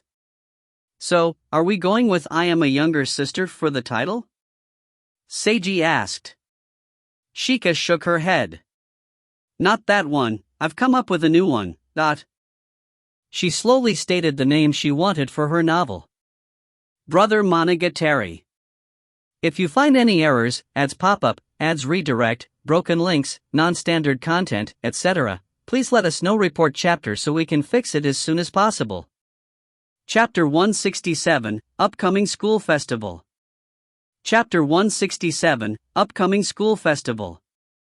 Translator, Imperfect Luck Editor, VB24. Brother Monogatari. This novel had the potential to become extremely popular. No, it definitely would become a huge hit, they had to make it into one. Seiji was stoked with the fire of passion. I must begin writing it soon. He hoped that he could finish it as early as possible and get it published. For the rest of the night, he discussed the finer details of the story together with Shika-chan, both trying their best to perfect and smooth out their story. The next day, Seiji didn't seem like he was intending to come to school today, either. Mika Uehara felt worried about him. Kagura-san had already recovered her memories, so what was he doing? He wasn't working or attending school. Was he really that busy? Even if he didn't want to work or attend school, was he too busy to even visit them? Fine then, she admitted that she was feeling somewhat lonely. Even if it had only been 2 days since she last saw him. Your expression is like that of an abandoned kitten, a flirtatious voice commented from beside her. Needless to say, it belonged to Chiaki Wakaba. It's been a mere 2 days since the last time you saw him, but you're acting like a girl that's been ignored by her boyfriend for 3 weeks straight. Is such a melancholic, pitiful expression really necessary? Who's acting all melancholy and pitiful? Mika's face flushed completely red. I am just a little worried. I definitely didn't have any strange expression like that. And why did Chiaki say 3 weeks? This amount of time sounds rather strange. Yep, a familiar haughtiness, a familiar tsundere. Chiaki smiled warmly at Mika's reaction. If you miss him, why don't you just give him a call? Maybe he's too busy to contact us, but he never said we couldn't contact him. Mika couldn't find any words to say in response. She felt like something was a little odd about Chiaki's statement this time as well. No need. I was just slightly worried. Would I be a bother if I contacted him over such a small matter? At any rate, when he returned, he would probably explain everything. Even though she was a bit lonely and worried, Mika was still an understanding girl, mostly. Understanding Mika's feelings, Chiaki changed the topic. The school festival will be held in 2 days, so no matter what he's busy with, I hope that he'll finish before then. Yep. Everyone at school was excited about the upcoming school festival. Apart from a select few programs where the members procrastinated too much or were taking too long to complete their task, the majority of classes and clubs had already finished preparing. Genhana High School's festival had always been rather popular. There were always many guests each year, lending it a bustling atmosphere. And as for the high schoolers themselves, apart from their efforts in preparing the festival programs, the 3-day school festival was also a perfect opportunity for some special personal activities. Such as confessing, telling a boy or girl that you like them, and asking to go out with each other. Confessing during the school festival was an unwritten custom at Genhana High School. It was no longer possible to ascertain just when and how this custom began, but nonetheless, this custom existed together with a legend. The basic gist of the legend was this: during the school festival, a girl wearing sakura pink clothes would appear in some certain corners where nobody frequented.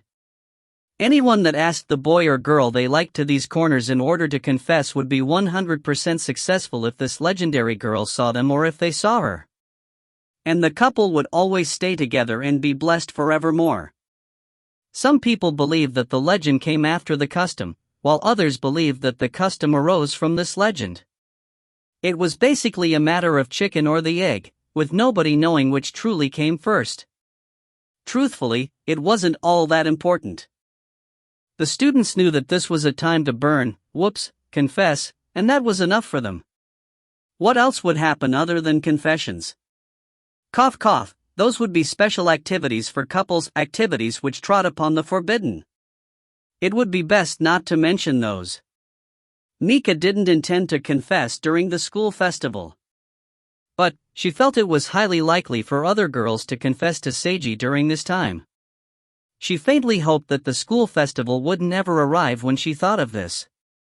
However, she felt a twinge of guilt at her own selfish desire. I'm such an idiot, thought the pigtailed beauty, collapsing onto her desk. She's such an idiot, thought the tomboy, giving a sympathetic glance to her good friend. Not too far from them in the same classroom, there was one other girl worrying about the same thing.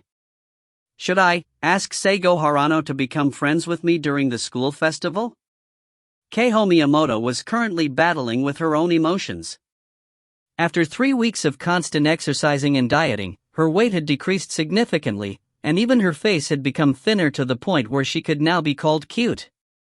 Her friends had been surprised at her actions and intentions.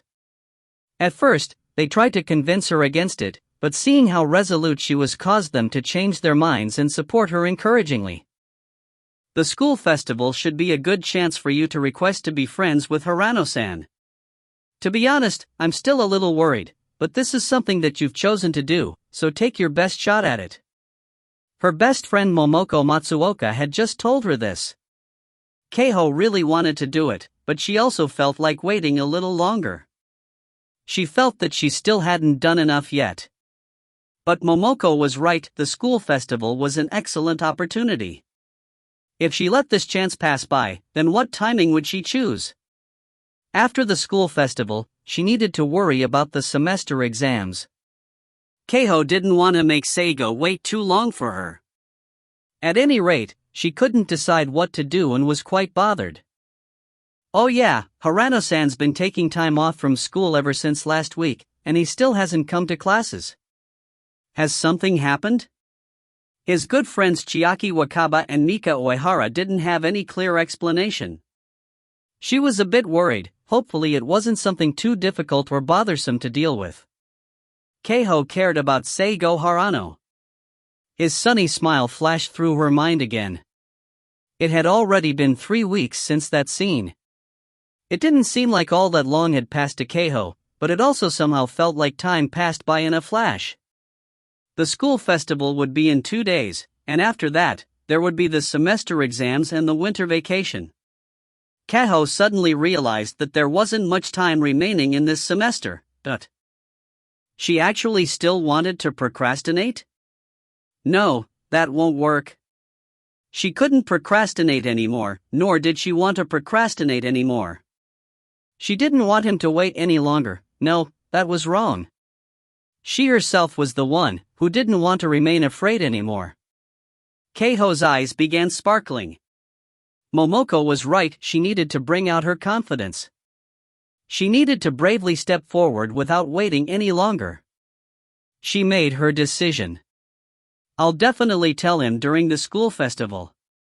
A look of resolution slowly settled over Keiho's expression.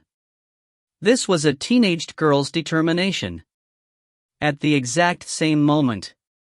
Everywhere in Genhana High School, in every class and every grade, boys and girls were making similar decisions. They either told their friends about their decision or hid their resolution in their hearts, but the aura they exuded was identical. That was the scent of youth. Cough, that may have been a bit of a lame joke.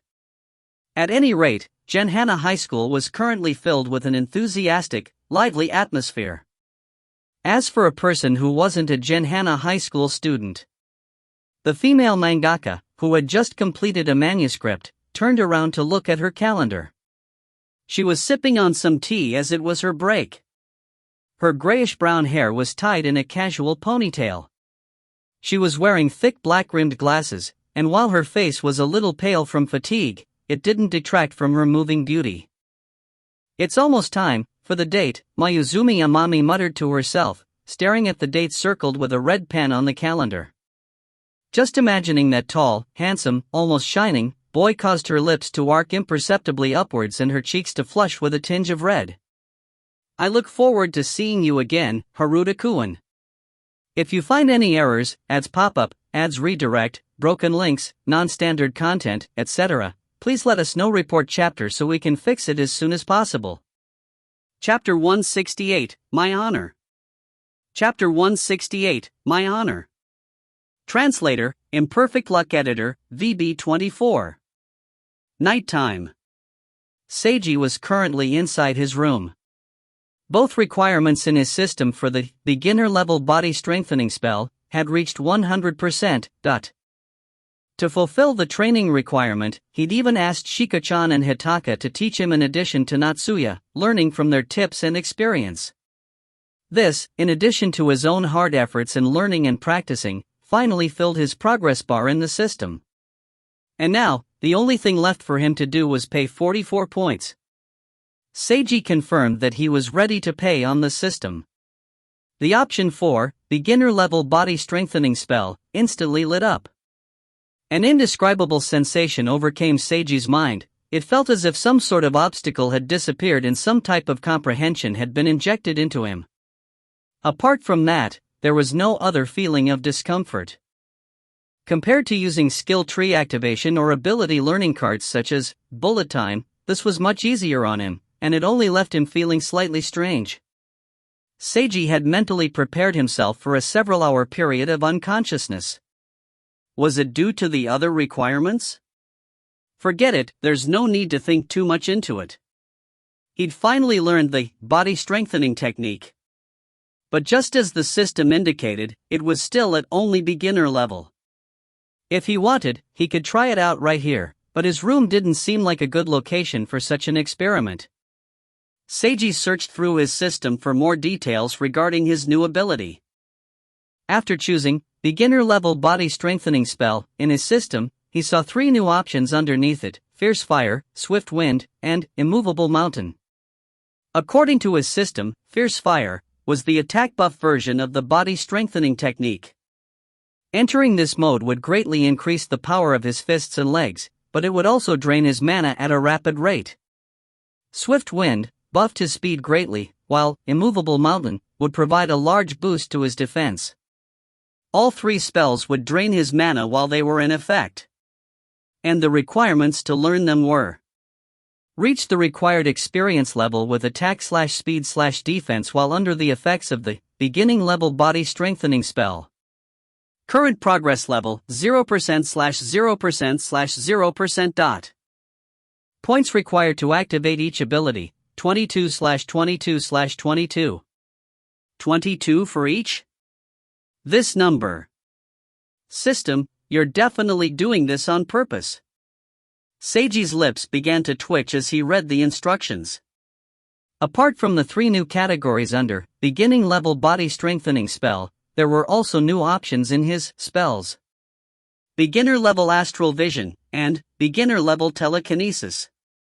Once again, the names alone made them seem like foundational techniques he absolutely had to learn. When he read the explanations, Seiji found that these spells were exactly what he thought they were. Astral vision allowed the caster to see spirits and other magical phenomena that were invisible to ordinary humans. Basically, it was an upgrade to his vision. Telekinesis was the ability to move objects with his mind.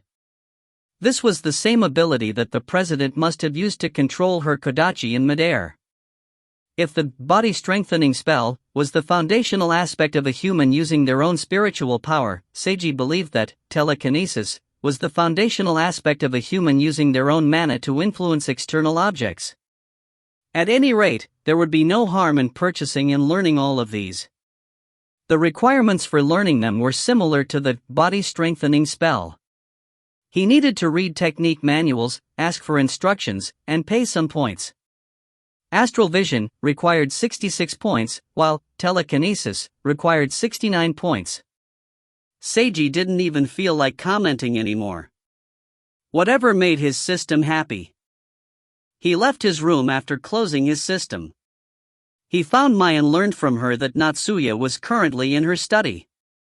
He proceeded to Natsuya's study to talk to her. "You learned the body strengthening spell already." The student council president was shocked to her core upon hearing him say that just after he knocked and entered. How long had it been? Just barely over a day? Seiji scratched his face awkwardly at Natsuya's obvious shock. It was probably better to explain with actions, not words. He quietly began casting the spell. Activate the spiritual energy both within and outside the body, then use the spell to stimulate the energy. Natsuya instantly felt a change in Seiji's presence and hurriedly activated her astral vision to inspect him. She was stunned to see a fiery yet gentle silver misty aura of spiritual energy surrounding him. Fiery yet gentle? That's right. It looked fiery due to the brightness of the mist surrounding him and gentle due to placid nature of the mist. There were no unsteady waves whatsoever. Natsuya widened her eyes upon seeing this. It's absolutely perfect, she praised inwardly. For him to be able to control such a dense amount of spiritual energy without evidence of a single unsteady wave. This was the optimal state of the body strengthening spell. Most casters either had a high density with large fluctuations, that was the type with high power and low control. Others had calm waves but a low density, that was the type with high control, easy maintenance but insufficient strength. Power versus control, balancing these two aspects was the first difficult question that all spiritual ability users who'd learned the body strengthening spell must answer, just like a pitcher in baseball. Even if a caster was specialized in one or the other, they still had to pay attention to their weaker type. In the end, it was a question of how much they balanced the two. This was an inevitable obstacle that every spiritual ability user needed to surmount. Each caster could only come up with their own answer on how to balance them. Natsuya felt that she was currently looking at a genius's response. In just barely over a day, or, more accurately, less than that, since he'd spent 9 hours visualizing instead of spending all his time learning, he'd succeeded in completely mastering this spell. Natsuya felt that only the word genius was sufficient to describe this feat. While inwardly praising him, Natsuya also felt as if she couldn't match up to him. She'd studied the body strengthening spell for many years already, yet she couldn't compare to his quality. Her self-esteem was injured by this stark contrast. Of course, she didn't practice all those years for nothing. She could still easily overpower Seiji using her much higher spiritual power and mana, but with how fast he was growing, it was obvious that he would rapidly surpass her. Just thinking about it invoked a series of complex, painful emotions. It was as if a free-to-play gamer had spent so many hours grinding in order to raise her level, only to suddenly witness the brilliant spectacle of a pay-to-win gamer leveling up so quickly, that kind of feeling. They weren't even on the same level. Natsuya could only inwardly sigh and admit defeat. This type of talent wasn't even explainable by his Haruta bloodline. Seiji Haruta, just what type of divine person was he? And thinking about how he was once well known as an utterly depraved otaku, she surmised that he was concealing a huge secret. What type of secret was it? Just imagining it sent chills down the Urahana family scion's spine. Although she knew from the very start that he was a diamond in the rough and would cause waves in the spiritual ability user society, his current level had far surpassed her imagination. It was as if she had thought there was a sleeping lion hiding behind a curtain, but when she uncovered the curtain's corner, she saw a dragon's claw instead. It was utterly inconceivable. Then, should I give up here? Should I distance myself from, or even break off anything to do with Haruta-kun? No. Natsuya couldn't even imagine doing such an action. He had already helped her so many times and treated her as a friend while believing in and supporting her. That's why she wanted to repay his sincerity with sincerity. No matter who he was, no matter what he was. Excellent job, Haruta-kun. Natsuya finally revealed a smile. I'm incredibly shocked. I never thought you would learn so quickly and so well, it's truly amazing. Really? I just learned it and still don't quite understand. Seiji blinked, pretending to be confused. But since President is praising me like this, I wonder if I should be a little proud of myself? He intentionally flashed a bright smile and acted smug. Natsuya chuckled. Even though she didn't know what the future would hold, she was certain in this moment that breaking off everything to do with a male friend like him would be something she would regret for the rest of her life. I give you permission to do so before me, so be as proud as you like, Haruta-kun. My honor, President Urahana. The two of them exchanged glances and smiled. You're currently the one saying my honor right now, but it's quite probable that someday in the future, I'll be the one saying that.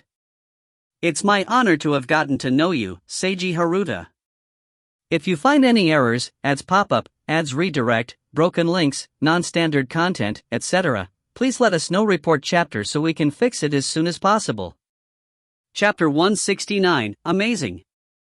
Chapter 169, Amazing. Translator, Imperfect Luck Editor, VB24. Night lent the school a unique atmosphere. During the day, it belonged to the youthful students, but a strange, isolated feeling surrounded it at night. Perhaps it was because people would involuntarily compare the school's atmosphere at night to the day, or maybe invisible beings actually dwelled inside the building. Invisible spirits. Seiji was unsure if they really existed in his previous world, but he was certain that they existed in Genhana High School. It was just that he was still unable to see them. Currently, he was standing on a completely empty track at Genhana High School, with Natsuya beside him. Let's begin with running, Haruta-kun, said Natsuya. Seiji nodded. While under the effects of the body-strengthening spell, he stepped forward and began running. He felt his body turning lighter. With each bound, he covered twice the normal distance. His speed increased rapidly. After a few moments, he ran it thrice, then 4 times his normal speed. So quick! Seiji was inwardly astonished. Although he didn't know his exact speed, he was certain that he'd already surpassed the world record for ordinary humans. It was like he had transformed into the wind. Seiji coughed. This sounds rather embarrassing. But he truly felt like the embodiment of wind itself. His body was as light as a feather, and he was as swift as the wind.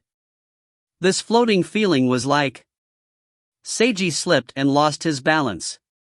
Damn it! He flew forwards wildly. The momentum of the impact forced him to roll on the ground after he fell, and he covered a great distance before finally coming to a halt. Haruta-kun! Natsuya shouted, "Are you okay?" I'm fine. Seiji stood back up and brushed the dirt off himself. Due to the body-strengthening spell protecting him, he wasn't injured. If he fell over at that speed in his normal condition, he was 100% certain that he'd be hospitalized. Control your pacing and strength, Natsuya shouted. You need to become familiar with it slowly. Seiji nodded. Got it. He then began running again. This time, he no longer tried to take the biggest steps possible. Instead, he attempted to find a pace that was right for him.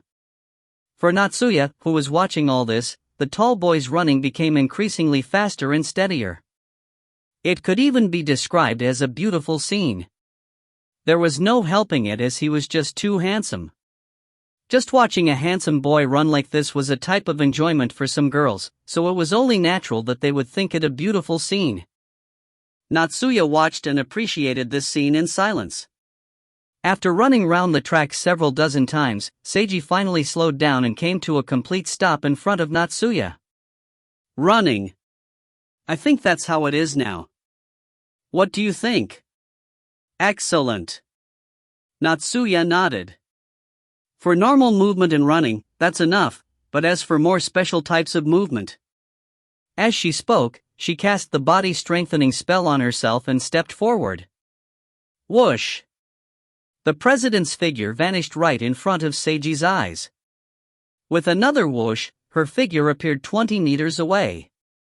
She stood there steadily. Seiji blinked in surprise. Is this the technique that Hitaka used in the hallway?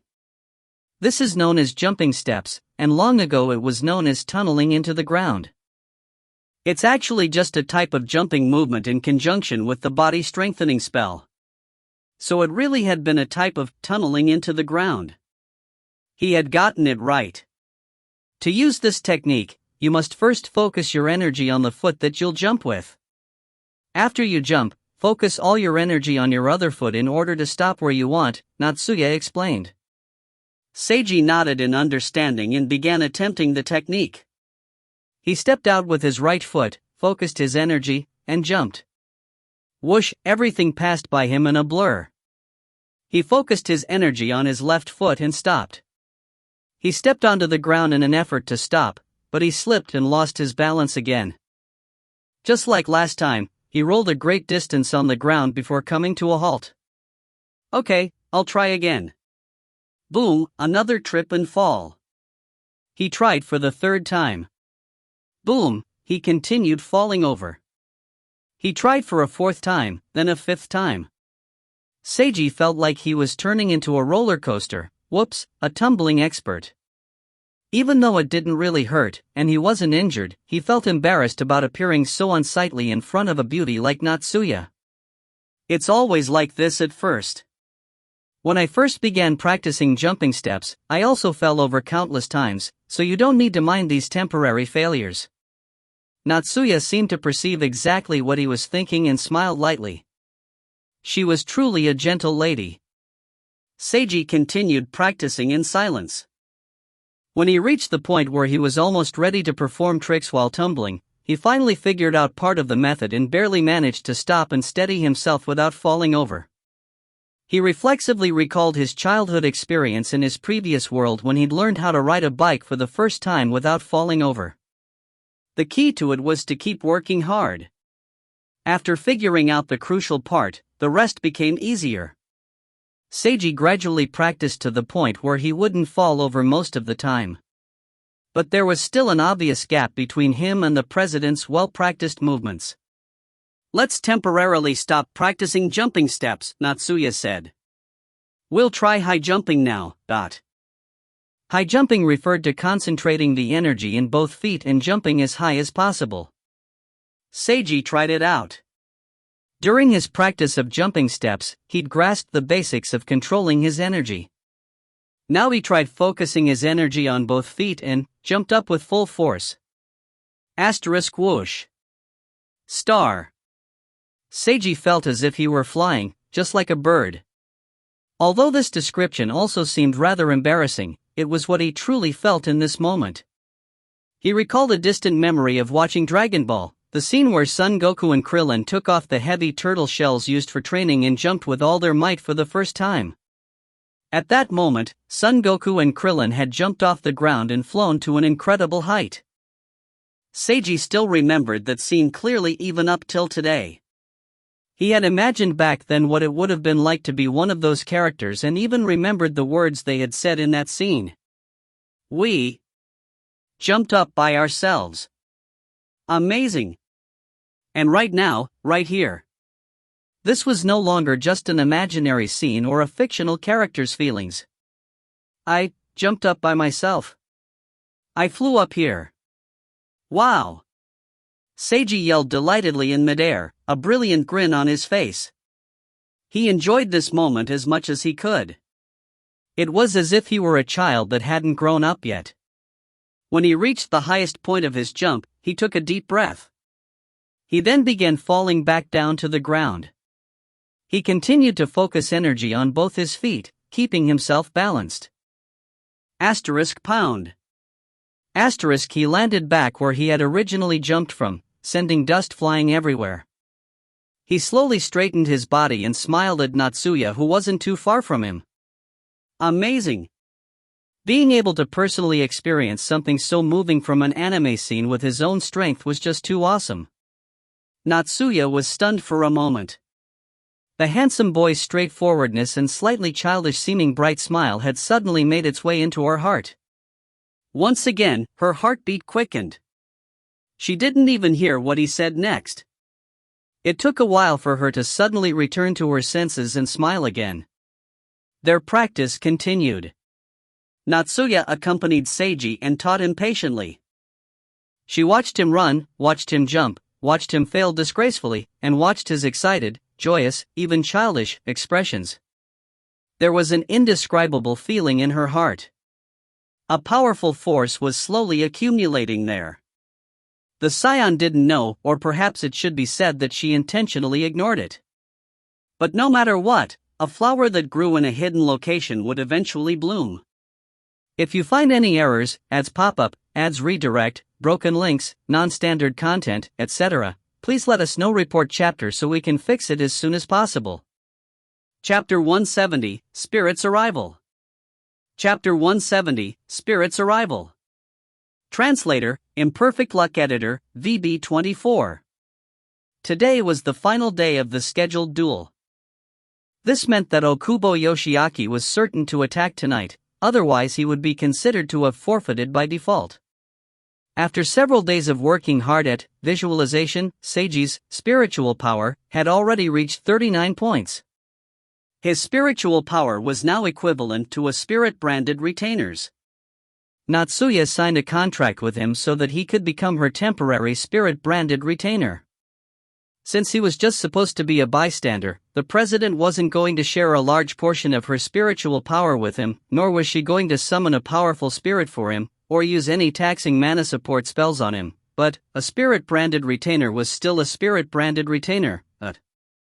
Even the lowest level of spirit-branded retainers was already considered formidable among spiritual ability users. According to Natsuya's explanation, the term spiritual ability user referred to the special group of people that had spiritual power and were capable of using their mana.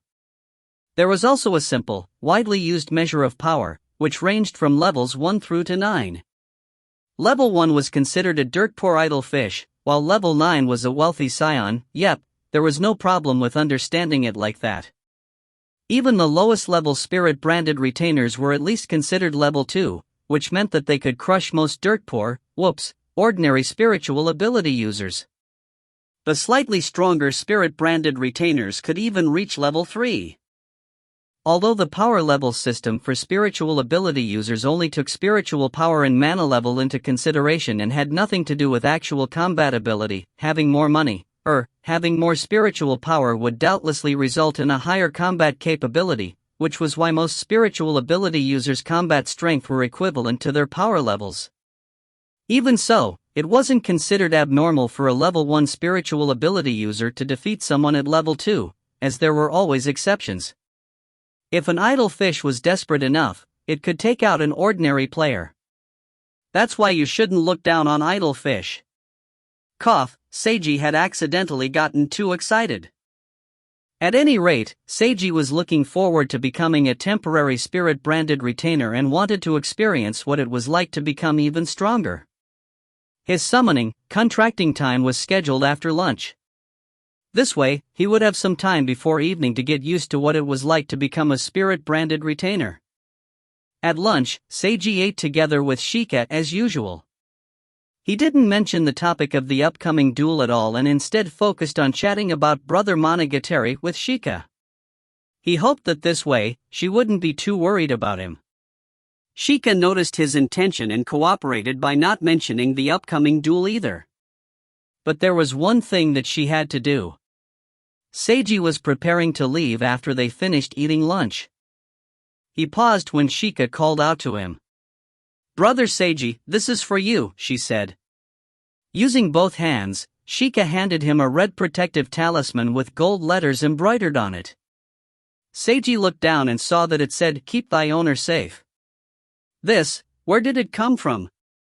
Seiji accepted it with quite some surprise. "I made it. I asked Fuju-san for the materials to make it." Shika looked searchingly Seiji. "This is all I can do for you. Please return safely to me." Seiji could feel her deep feelings as he clutched the protective talisman close to his chest. "Thank you, Shika-chan." He patted her softly on the head with his free hand and smiled. "With this present of yours, I'll definitely be alright," he said resolutely. Seiji opened up his system after taking the food tray out of Shika's room and checked his gifts option. Shika-chan's protective talisman had given him 18 points. He had also received a reward, Soul Protection Card, Prayer of Safety. This card is infused with the deep feelings contained within Shika's prayers for your safe return. Using it will instantly cure any damage to your soul and make you immune to soul damage for the next 3 minutes. A full recovery and temporary immunity for his soul. Seiji sighed deeply as he inwardly appreciated Shika-chan's feelings. He didn't fear the upcoming battle, but he wasn't blindly self-confident either. He had already confirmed every item available to him for the upcoming battle, including the 3 he'd received from Hoshi Amami. Even though he suffered some mental damage from confirming it, having a clear knowledge of the tools at his disposal was necessary. Only then could he say that he was preparing for the upcoming danger thoroughly. During the training last night for his body-strengthening spell, Natsuya also discussed the specifics of the duel with him. Natsuya had already made counterplans for every tactic that she believed Okubo Yoshiaki might use. There was only one area where she was unable to make a specific counterplan for due to lacking information: the mysterious medicine that Okubo had used to drain spiritual energy from ordinary people. Even now, Natsuya still didn't know the function or use of the mysterious medicine. If draining spiritual energy was its only function, then it wasn't a big deal. But what if it had multiple purposes? What was it? Where did it come from, and how did Okubo obtain it? Why did he use it instead of some other easier methods to obtain spiritual energy from ordinary humans? Did it have other functions, and if so, what were they? Natsuya held many doubts regarding this medicine, but it was impossible for her to obtain any information on it, nor was she able to uncover anything about it at the negotiation table. All she succeeded in doing was to limit Okubo from using it to drain any more spiritual energy. Apart from this, she could do no more. I have a premonition that if something unexpected happens during this duel, it'll likely be because of that medicine, Those were Natsuya's exact words. Seiji trusted in the president's judgment. Even though Natsuya had fallen for Okubo's Trojan horse plot in the past, the president was actually quite a talented person. It was just a single mistake on Natsuya's part. Even the best student wouldn't be able to get full marks on every test. The occasional error, even a serious error, wouldn't wipe away the fact that she was a talented individual. Just looking at history should be enough for anyone to understand. Every outstanding historical figure had made mistakes in the past. Some had even made major mistakes, but everyone still recognized their abilities. Natsuya was an incredible girl. This was something that Seiji determined upon his first impression, and he still believed this firmly. Since she said that something unexpected might happen, Seiji would prepare for the unexpected. The worst situation was him being powerless to aid Natsuya in her time of need. In that case, all Seiji could do was learn the enemy's plan and load back to an earlier time. Seiji returned to the room where they had dispelled the amnesia-causing spell on Shika before. Natsuya, who was wearing her shrine maiden outfit, was waiting there for him. Hitaka was also present. Over the past 2 days, Seiji and Hitaka had several conversations. Seiji taught her various things, and their relationship had improved slightly. At the very least, Hitaka was no longer treating him as coldly as before. Although she was only barely warmer than before, a change was still a change, and Seiji was happy about it. The fact that Hitaka's favorability rating towards him had also increased in Seiji's system was the best evidence for this. Stand in the center, Natsuya instructed. Seiji obeyed and stood in the middle of the yin-yang diagram on the floor. Are you ready? I am. Then close your eyes, relax your body, and calm your emotions, Natsuya said in a gentle voice. Seiji did as she instructed. Now, please answer me. What is your name? Seiji Haruta. Are you willing to accept, with the spirits of heaven, the souls of the earth, the azure dragon of the east, the white tiger of the west, the vermilion bird of the south, the black turtle of the north, and the yellow dragon of the center as your witnesses, and sign a contract with me? I am. Then, with my blood as the contract, and my seal as the catalyst, I shall summon a spirit from the heavens and earth upon your body, to become your strength and fight for my cause. She proceeded to chant a long incantation that Seiji couldn't understand. As Natsuya muttered her incantation, he gradually heard countless whispers around him. It sounded like various people talking to each other in low voices mixed in with the cries of animals or insects. It seemed as if he could distinguish them individually if he concentrated, but he was unable to do so. Seiji did his best to listen, and gradually, he was able to hear one voice clearer than the others among all the chattering. Where is that demon? I can't find it, damn it. I'm so tired. I'm so hungry. I really want to rest. But if I don't hurry up and find that demon and stop it, more girls will be. Ah, this is such light and warmth. It seems rather familiar, but I can't quite recall. Who are you? I am Seiji Haruta. Seiji answered the voice honestly. Seiji? So similar to that person. Who was that again? I can't remember. Ah, forget about it. Seiji. Seiji-sama, please allow me to borrow you as a temporary vessel to dwell in. In return, I shall dedicate my swords for your usage. How about it? Sure. Seiji could sense that this was a pure and strong existence, which was why he agreed unhesitatingly. Spirit, descend. I summon thee as a spirit-branded retainer. I decree it so. Natsuya's shouting echoed around him. Seiji suddenly felt a strong force entering his head and filling his entire body. You have my gratitude, Seiji-sama, the presence said. My name. I've forgotten it, but I remember that I used to be called Light-chan, so you can call me that as well. Wherever your desire for battle leads you will be where I shall point my sword, but if you find any errors, ads pop-up, ads redirect, broken links, non-standard content, etc., please let us know. Report chapter so we can fix it as soon as possible. Chapter 171, Heroic Spirit. Chapter 171, Heroic Spirit. Translator, Imperfect Luck Editor, VB24. Seiji slowly opened his eyes. He felt a new presence residing within his body, one that he could borrow strength from whenever he wished. It was akin to having an additional AI cheat assisting him. He had now combined with a spirit. If I equip additional spirits, their effects will stack, and no, that's from a game in my previous life, let's not get things mixed up. Haruta-kun, Natsuya asked, how are you feeling? Pretty good. Seiji smiled at her. I feel like I'm stronger, and although it's technically not my own strength, I have a faint feeling that I can use this power as I like. This is far from being at the level of faint. Natsuya sighed, keeping her gaze focused on the handsome boy. Eh?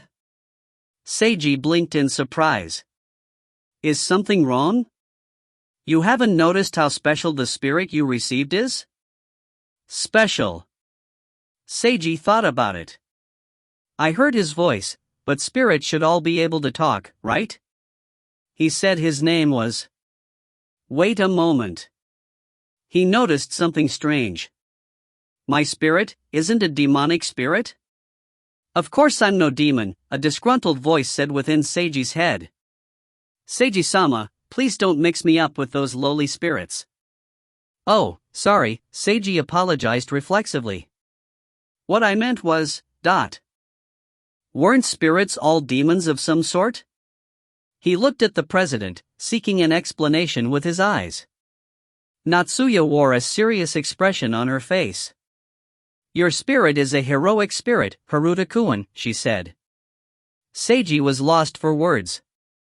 Heroic spirit? Hey, what exactly was going on this time? He revealed a strange expression. Natsuya interpreted his expression as confusion, so she gave an explanation. Heroic spirits refer to heroes from either history or legends that have been worshipped by people over many years. Due to this, they've formed as powerful spirits. Compared to a demonic spirit, not only are the powers of a heroic spirit of a more positive type, they combine better with humans, and are at a much higher level than demonic spirits, which is why they are regarded as the most powerful spirit. But it's extremely difficult to summon a heroic spirit. There are high requirements for both the spiritual ability user acting as the vessel and the yin-yang master in charge of the summoning. Plus, you typically have to consume a precious item related to the heroic spirit in question. Even if you make the perfect preparations, there's no guarantee of success. That's why heroic spirits have always been viewed as the rarest and most difficult type of spirit to obtain, but you. The president stopped her explanation. Her meaning was quite obvious. This is the wrong genre again. Seiji energetically commented in his mind. Heroic spirits were just like receiving an SSR in a Japanese cell phone game. What the hell was this? Hey, wasn't this getting a little too cliché? Seiji coughed to interrupt his rapid stream of thoughts. I should calm down. Thinking about it more closely, weren't many demonic spirits humans to begin with? If a demon could be explained as the materialization of a human's negative emotions, then a heroic spirit could be explained as the materialization of a human's positive emotions. That's right, that's how I should interpret it. Well, he only considered it strange due to the memories he had of a previous life. If he set those aside and understood it simply as him having gotten lucky by receiving an SSR, no, receiving a miracle, that was good enough. Seiji forced himself to calm down. So, President, you mean to say that I accidentally received an incredible spirit, right? Then what am I right now? What level of spirit-branded retainer am I? Natsuya blinked, and her eyes transformed into a Sharingan-like state. Seiji thought to himself that he should ask her the name of this ability and try learning it from her.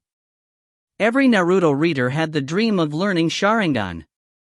You can now be considered as a medium-level, low-ranking spirit-branded retainer. Natsuya made her judgment after observing his condition. The same as Shuho-san? Seiji glanced at the red-haired girl, Hitaka, who was watching them quietly. He recalled that Hitaka and Rana were both medium-level, low-ranking spirit-branded retainers. Yes, this is already an incredible achievement. Your spiritual abilities are still considered rather lacking, and haven't I given you a large portion of my spiritual power as support? You were actually able to reach Hitaka and Rana's level instantly, which is plenty of evidence for how strong your summoned spirit truly is. But I can also tell that your heroic spirit doesn't seem complete, or perhaps he's currently in a weakened state. This Inyan Master-sama is correct, said the voice in Seiji's mind. I have indeed been weakened. I feel like I'm missing many parts of myself, and I can't even remember my name. He said that you're correct about his weakened condition, and that he can't even remember his real name. He only remembers that he used to be called Light-chan, and he also said I could call him that. Light-chan, a heroic spirit with the word for light in his name? Or perhaps this is his nickname? Natsuya considered the information carefully. He also remembers that he was searching for a certain demon, one that particularly enjoyed harming girls, Seiji continued. A demon that particularly enjoyed harming girls, and this heroic spirit has light in his name. Could he be? Natsuya's eyes suddenly widened in shock. Could this heroic spirit be that spirit? Were there any other possibilities? Yes, one of that person's subordinates also had the word for light in his name. But if this spirit was that subordinate, it was an unbelievably high-level spirit. And if this spirit was who she thought he was, then this spirit was. Natsuya already had the feeling of randomly winning the lottery without knowing what was going on. Now, she felt as if she had won the lottery and the mother of all grand prizes. Heavens, how did something like this happen? She was simply performing a temporary spirit-branded retainer contract ceremony and using the simplest, lowest-cost spell to summon any random spirit, so a normal demonic spirit should have appeared. But a heroic spirit appeared instead. And even among heroic spirits, this one was at the very top. This wasn't even at the level of a happy surprise, it was complete shock. It was as if she had went to a restaurant and asked for a waiter, but instead a world-class idol handed her a menu. That was how shocked she was. Natsuya was too stunned to know what was going on anymore. She was even a little frightened because she couldn't comprehend the situation. President, what's the matter? The boy asked in a confused voice. Natsuya instantly returned to her senses. That's right, Haruta-kun. Seiji Haruta.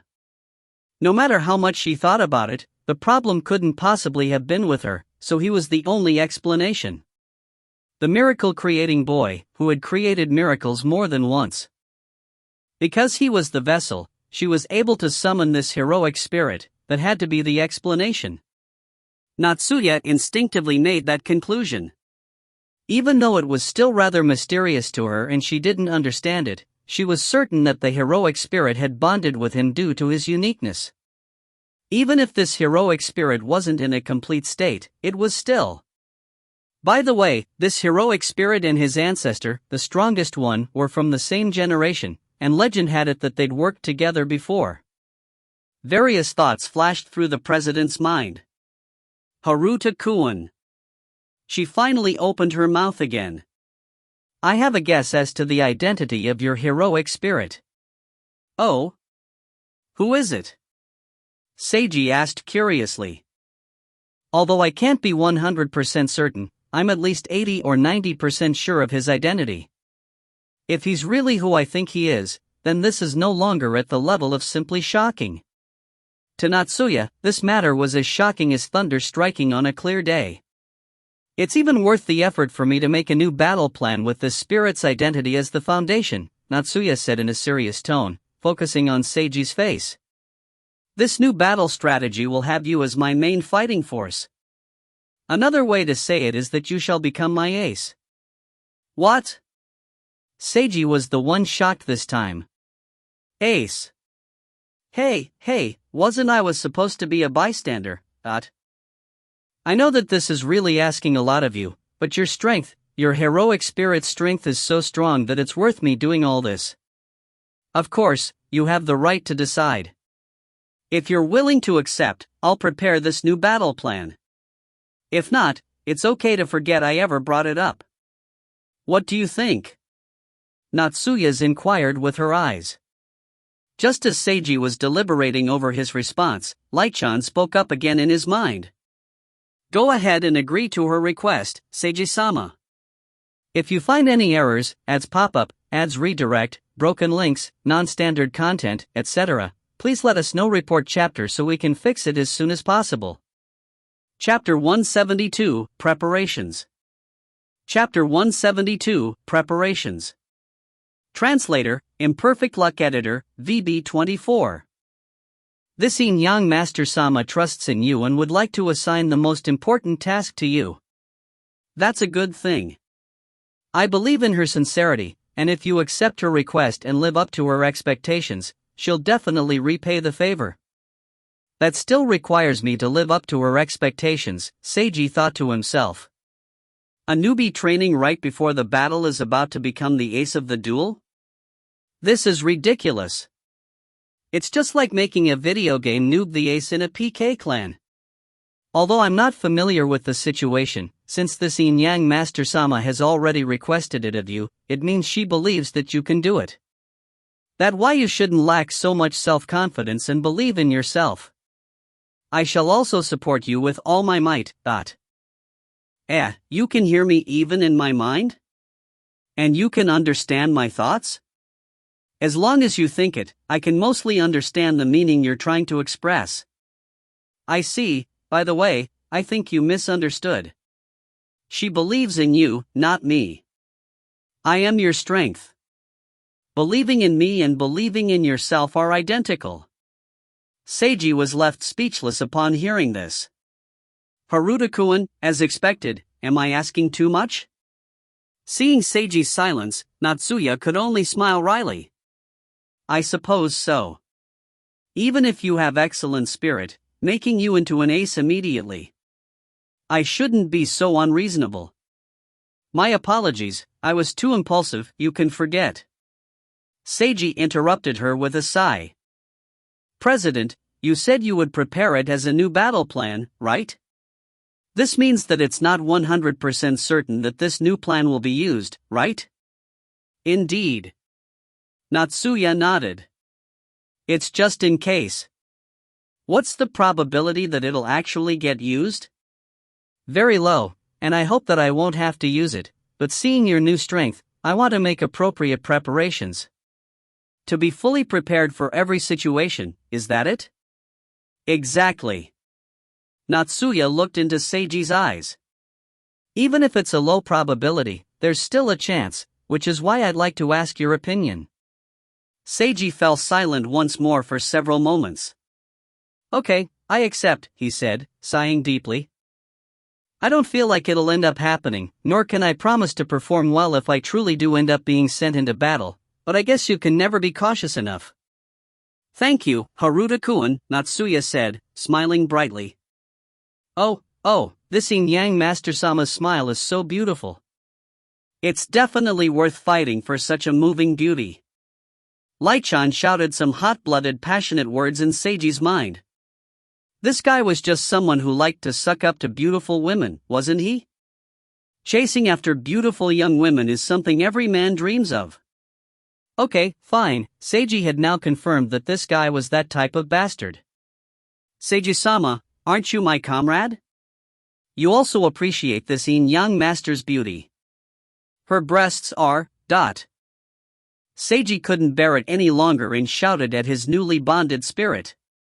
Stop, he yelled in his mind. Don't peek at my innermost thoughts. Don't you understand that people need privacy? At any rate, thanks to this seemingly strong yet also unreliable heroic spirit's incitement, Seiji agreed to the president's request. Afterwards, Natsuya told him her thoughts regarding his heroic spirit's true identity and advised him to practice together with Hitaka in order to get accustomed to the power and battle methods of a spirit-branded retainer. In the final hours of their preparation time, Natsuya also wanted to use the mitigation method to ward off Shika's, Reaper's curse, to limit as many uncertain outside factors as possible. Seiji already had the power transference ability to cancel it out, so it was all actually an unnecessary process. Although he wanted to refuse at first, he decided to go along with it so that Natsuya and Hitaka could rest at ease. And so, he had a very special experience. Time passed just like this. Nighttime, at Genhana High School. Seiji and Natsuya stood together on top of a fence surrounding the roof of a school building and were looking below them. It almost felt as if he were trying to act cool on purpose. Of course, they weren't actually attempting to act cool by standing at the highest location. The real reason was so that they could observe their territory as clearly as possible. But it had to be said that standing on top of the fence and feeling the cool night breeze made Seiji feel as if he were truly a combat expert. Well, compared to ordinary humans, he was already in the realm of the mystical. Just the fact that he could stand on top of the wire mesh fence so steadily would be shocking to any ordinary human. His attire was rather unusual as well. He was mostly clad in gray. He wore a gray windbreaker, a tight-fitting gray t-shirt, and gray pants. Silver rune-inscribed pieces of armor were attached to his chest, shoulders, knees, and elbows. His outfit made him appear mysterious. He almost seemed like a cosplayer, but the exquisiteness and quality of his armor were many tiers above an ordinary costume. Although it'd be rather embarrassing if he walked around on the street like this, it would definitely attract many eyes as well. And the president beside him had far surpassed the level of attracting attention. She was likely to cause a traffic accident to happen if she appeared on the street. Seiji was under the impression that Natsuya would wear the typical hunting clothes of a yin-yang master, much like what he'd previously seen in the spirit image, a tall black hat and a white wide-sleeved robe. But what Natsuya's attire left him reeling for several moments. She was wearing form-fitting clothes. Yes, that's right, form-fitting clothes. They were extremely tight clothes, just like clothes that certain female characters in Overwatch would wear, a short cape and a miniskirt with a slit in its side. Natsuya's body was truly excellent. Excellent. Excellent. Important things should be repeated 3 times. In terms of figure, she was by far the best woman that Seiji had ever laid eyes on. She was incredibly alluring even when she wore the Genhana High School's female uniform. It was only that her serious expression and stern aura made it difficult for people to think impure thoughts about her, which was why people tended to ignore her sexiness, her special charisma when interacting with her. But ignoring didn't equal forgetting. It was impossible to forget. Occasionally, Seiji would also realize that he was faced with an incredibly attractive lady. However, he had excellent self-control, so he usually wouldn't think any strange thoughts. But such an attractive beauty with an incredible figure appearing before him in form-fitting clothes was a huge blow to his sense of reason and self-control. It was just like ocean water overwhelming a dam. That was no joke. There was far too much destructive ability in Natsuya's attire, to the point where Seiji instantly averted his gaze after regaining his senses and didn't even dare to look at the details of her clothing, even though he was rather curious. Natsuya's form-fitting clothes had various runes and spells etched into them as well. They almost seemed like decorative patterns when viewed from afar. As for her short cape and miniskirt, it was actually fortunate that she was slightly covered by those, otherwise her sexiness would break the scale. However, these articles of clothing were strangely beautiful as they flowed with the wind. The sight of the short cape and miniskirt flapping added to her allure in a different way. Seiji believed wholeheartedly that if she went to a crowded place in her current attire, she would definitely cause a traffic accident. "You're simply too much of a distraction, Natsuya." Natsuya didn't know what Seiji was currently thinking, as she was focusing almost entirely on the impending duel. Although she was confident of her chances, she was still somewhat nervous.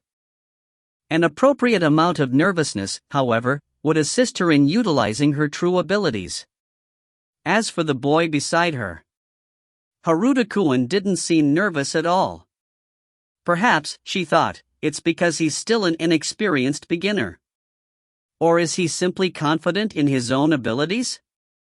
It seemed like she didn't need to worry too much about him.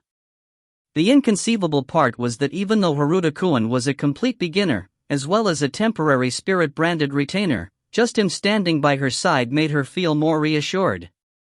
She felt like, no matter what happened, as long as he was by her side, she wouldn't need to worry about anything. Why do I feel like this? Natsuya didn't understand. This wasn't the time for her to be thinking idle thoughts. Suddenly, she detected something approaching their position. If you find any errors, ads pop up, ads redirect, broken links, non-standard content, etc., please let us know. Report chapter so we can fix it as soon as possible. Chapter 173, First Blood. Chapter 173, First Blood. Translator, Imperfect Luck Editor, VB24. They're here. Haruta-kun, activate your astral vision.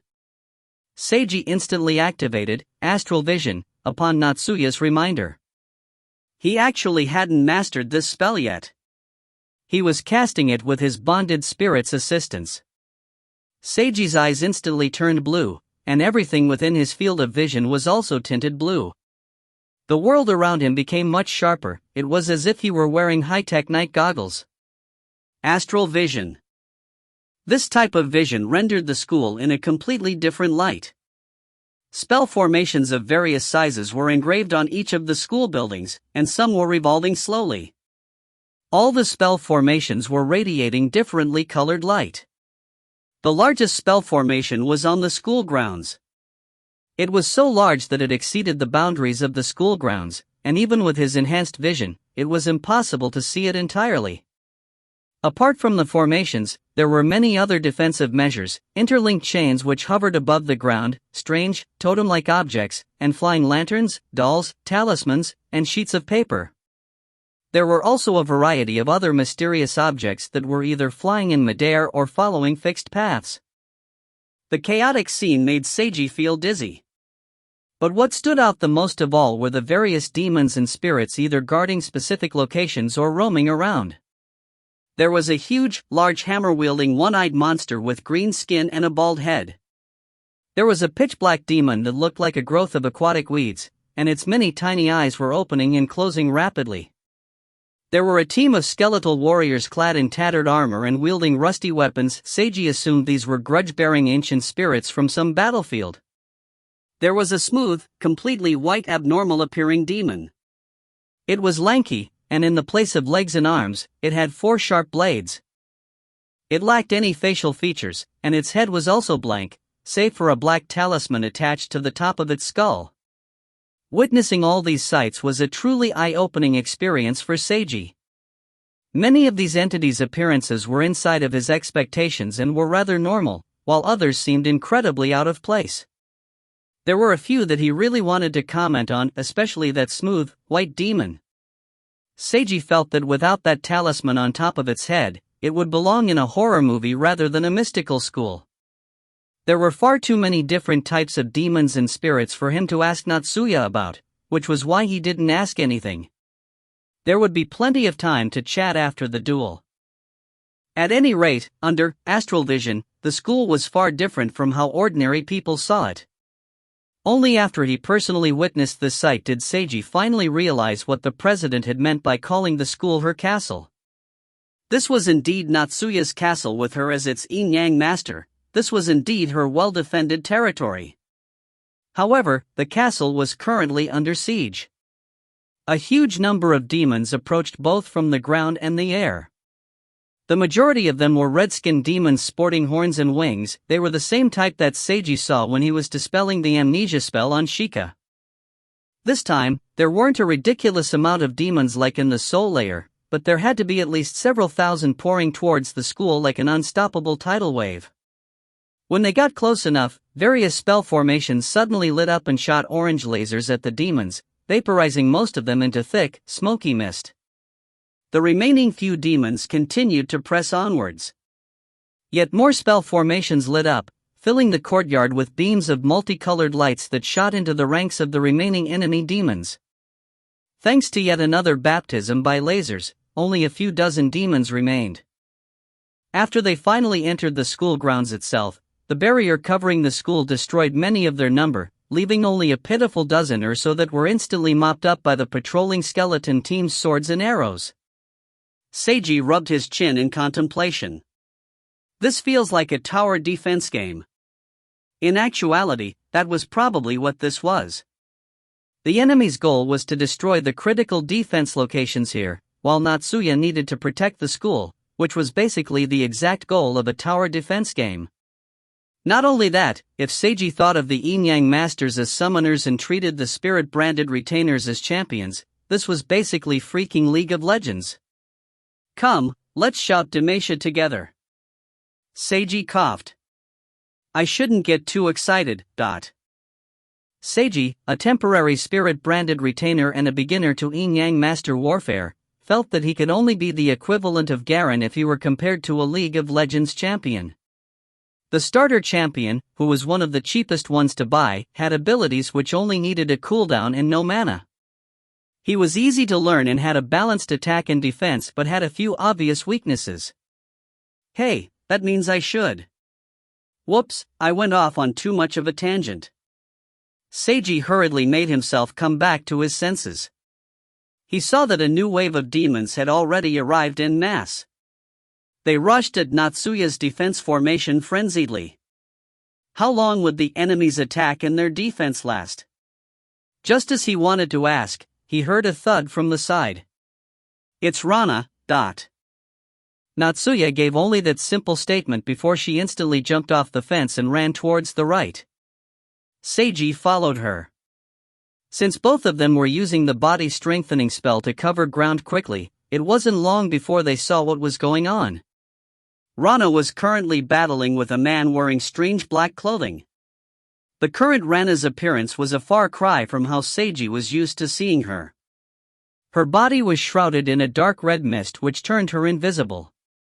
Her eyes were especially bright in the mist, and they shone green and blue, leaving two bright color trails every time she moved. With both hands and feet on the ground, she moved about as if she were a real cat. She was agile, flexible, and unpredictable. Sometimes she appeared to flow like the wind, while at other times she was as fast and deadly as lightning. The man was clad in what seemed to be a special force uniform. Every piece of his clothing was pitch black, and his head was covered with a black hood. It was standard ninja attire, disregarding the two assault rifles or two mystical firearms which resembled assault rifles that were currently unleashing a hail of bullets at Rana. But it was useless. Rana avoided the majority of the bullets.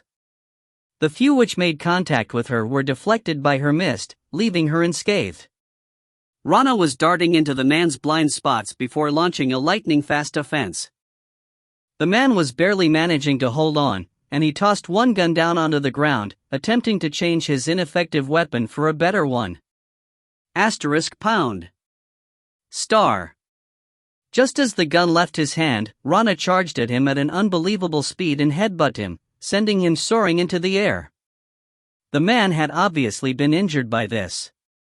He panicked as he lost his balance and was unable to pull out a new weapon. Pound.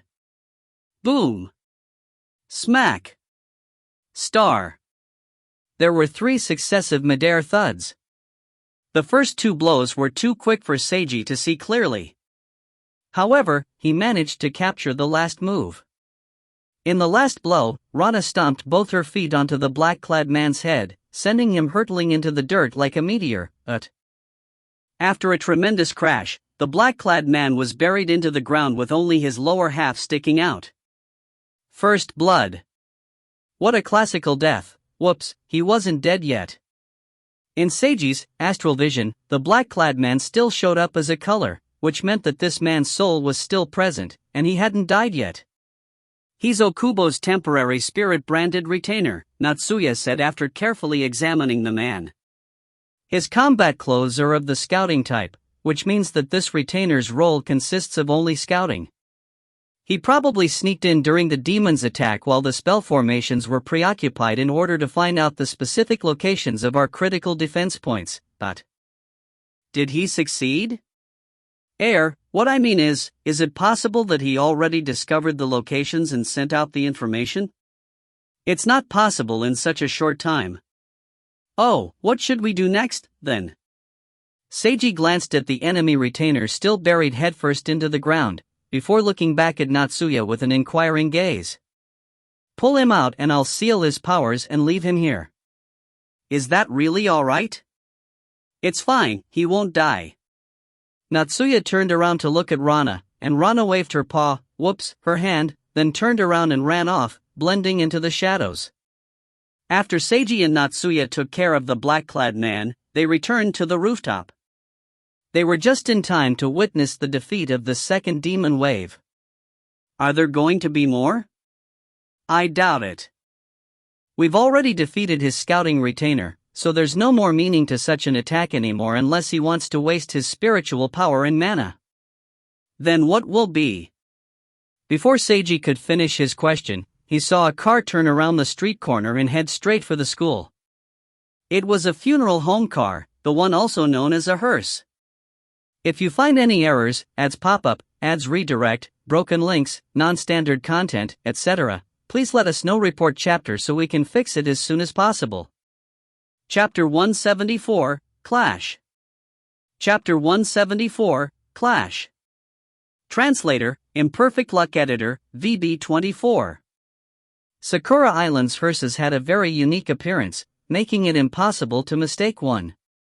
It was completely black car, with what was that thing on its back called? It was something that resembled a small temple and was most likely used to place the coffin in. This one looked strikingly similar to a real temple due to its exquisite craftsmanship. Seiji could see complex runes and spell formations inscribed upon it, and many yellow talismans were stuck on the top of it as well. The talismans floated in the wind as the car drove on, making the scene seem like. Seiji was stunned at the sight. This was too much stimulation for his vision. While he was still in a daze, the hearse sped to the school and entered the spell formations area of effect. The formations lit up, shooting orange lasers at the car. The entire body of the hearse lit up, and a red spell formation appeared in midair and blocked the orange laser, refracting the light in all directions. The defensive attack had been blocked. Seiji returned to his senses. Even if this hearse appeared this wasn't the time to comment, as the enemy was already here. Okubo Yoshiaki was most likely seated in that car. The spell formation's second retaliatory wave arrived, engulfing the hearse with countless beams light from all directions. Various large and small multicolored spell formations appeared above the hearse and blocked every single beam of light that attacked it without affecting the car's speed in the slightest. Hey, this doesn't seem like the right style, In the end, Seiji was unable to stop himself from mentally commenting on the situation. A car breaking through a barrage of lasers should have been either a hot-blooded or really cool scene. However, this hearse, with its abnormal appearance, made it feel strangely ridiculous for some reason. This kind of thing was simply wrong. Seiji's expression was completely blank as he watched the hearse. After the hearse made something as cool as breaking past a laser barrier look so uncool, it crashed past the magical barrier protecting the school without slowing, before slamming into two white demons, breaking them into pieces. It then proceeded to crush a group of black blob monsters and knock over a one-eyed cyclops. It seemed that the school's defenses wouldn't be able to block it. Just as Seiji was about to turn around and ask Natsuya what to do in this situation, a tremendous explosion almost ruptured his eardrums. Boom. Star. The seemingly unstoppable hearse was now enveloped in orange-red flames from the huge explosion. Seiji was shocked to his core at this sudden development. It was a landmine, Natsuya explained calmly. I already anticipated this situation, which was why I placed special landmines that can only be activated by a car's weight. I modified them using anti-tank landmines. Landmines? Seiji was incredibly shocked at this. Natsuya actually placed such things at school. Was that really fine? I placed them after all the students left already, and I'll clear them away again after the duel, Natsuya said after noticing Seiji's stunned expression. Oh, that seems fine then. But placing landmines in the school grounds, not to mention anti-tank landmines, this seemed more outrageous than even the manga Kodoroma Karatoru. The fierce flames raged wildly, illuminating Seiji's and Natsuya's faces from where they were standing on the roof of the school building. It won't end so easily like this, will it? Just as that thought crossed Seiji's mind, he glimpsed a few hazy silhouettes walking out from the fire. There was a boy wearing a yellow-green wide-sleeved robe together with a tall yellow hat, a girl wearing white form-fitting clothes and heavy silver gauntlets, and a tall boy wearing light green armor with a black coffin held in just one of his hands. The trio emerged from the fire and remained motionless. The tall armored boy tossed the coffin onto the ground, and the impact scattered a cloud of dust into the air with a loud thump.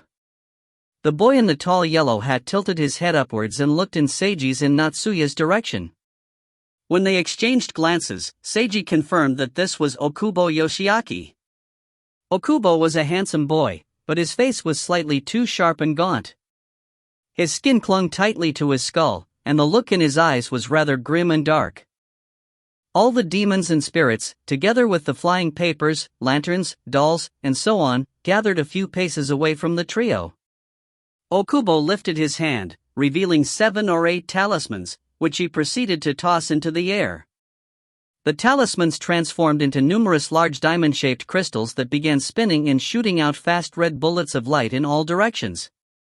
The hail of red bullets cleared away almost everything instantly.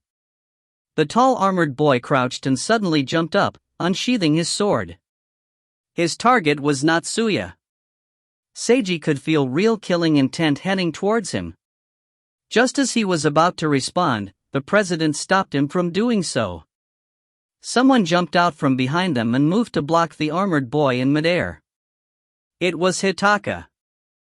The red-haired girl also unsheathed her sword and exchanged a flurry of blows with the armored boy in midair. After the initial clash, Hitaka discovered an opportunity and kicked the armored boy into a school building as she twisted around in midair and ran through the air to follow him.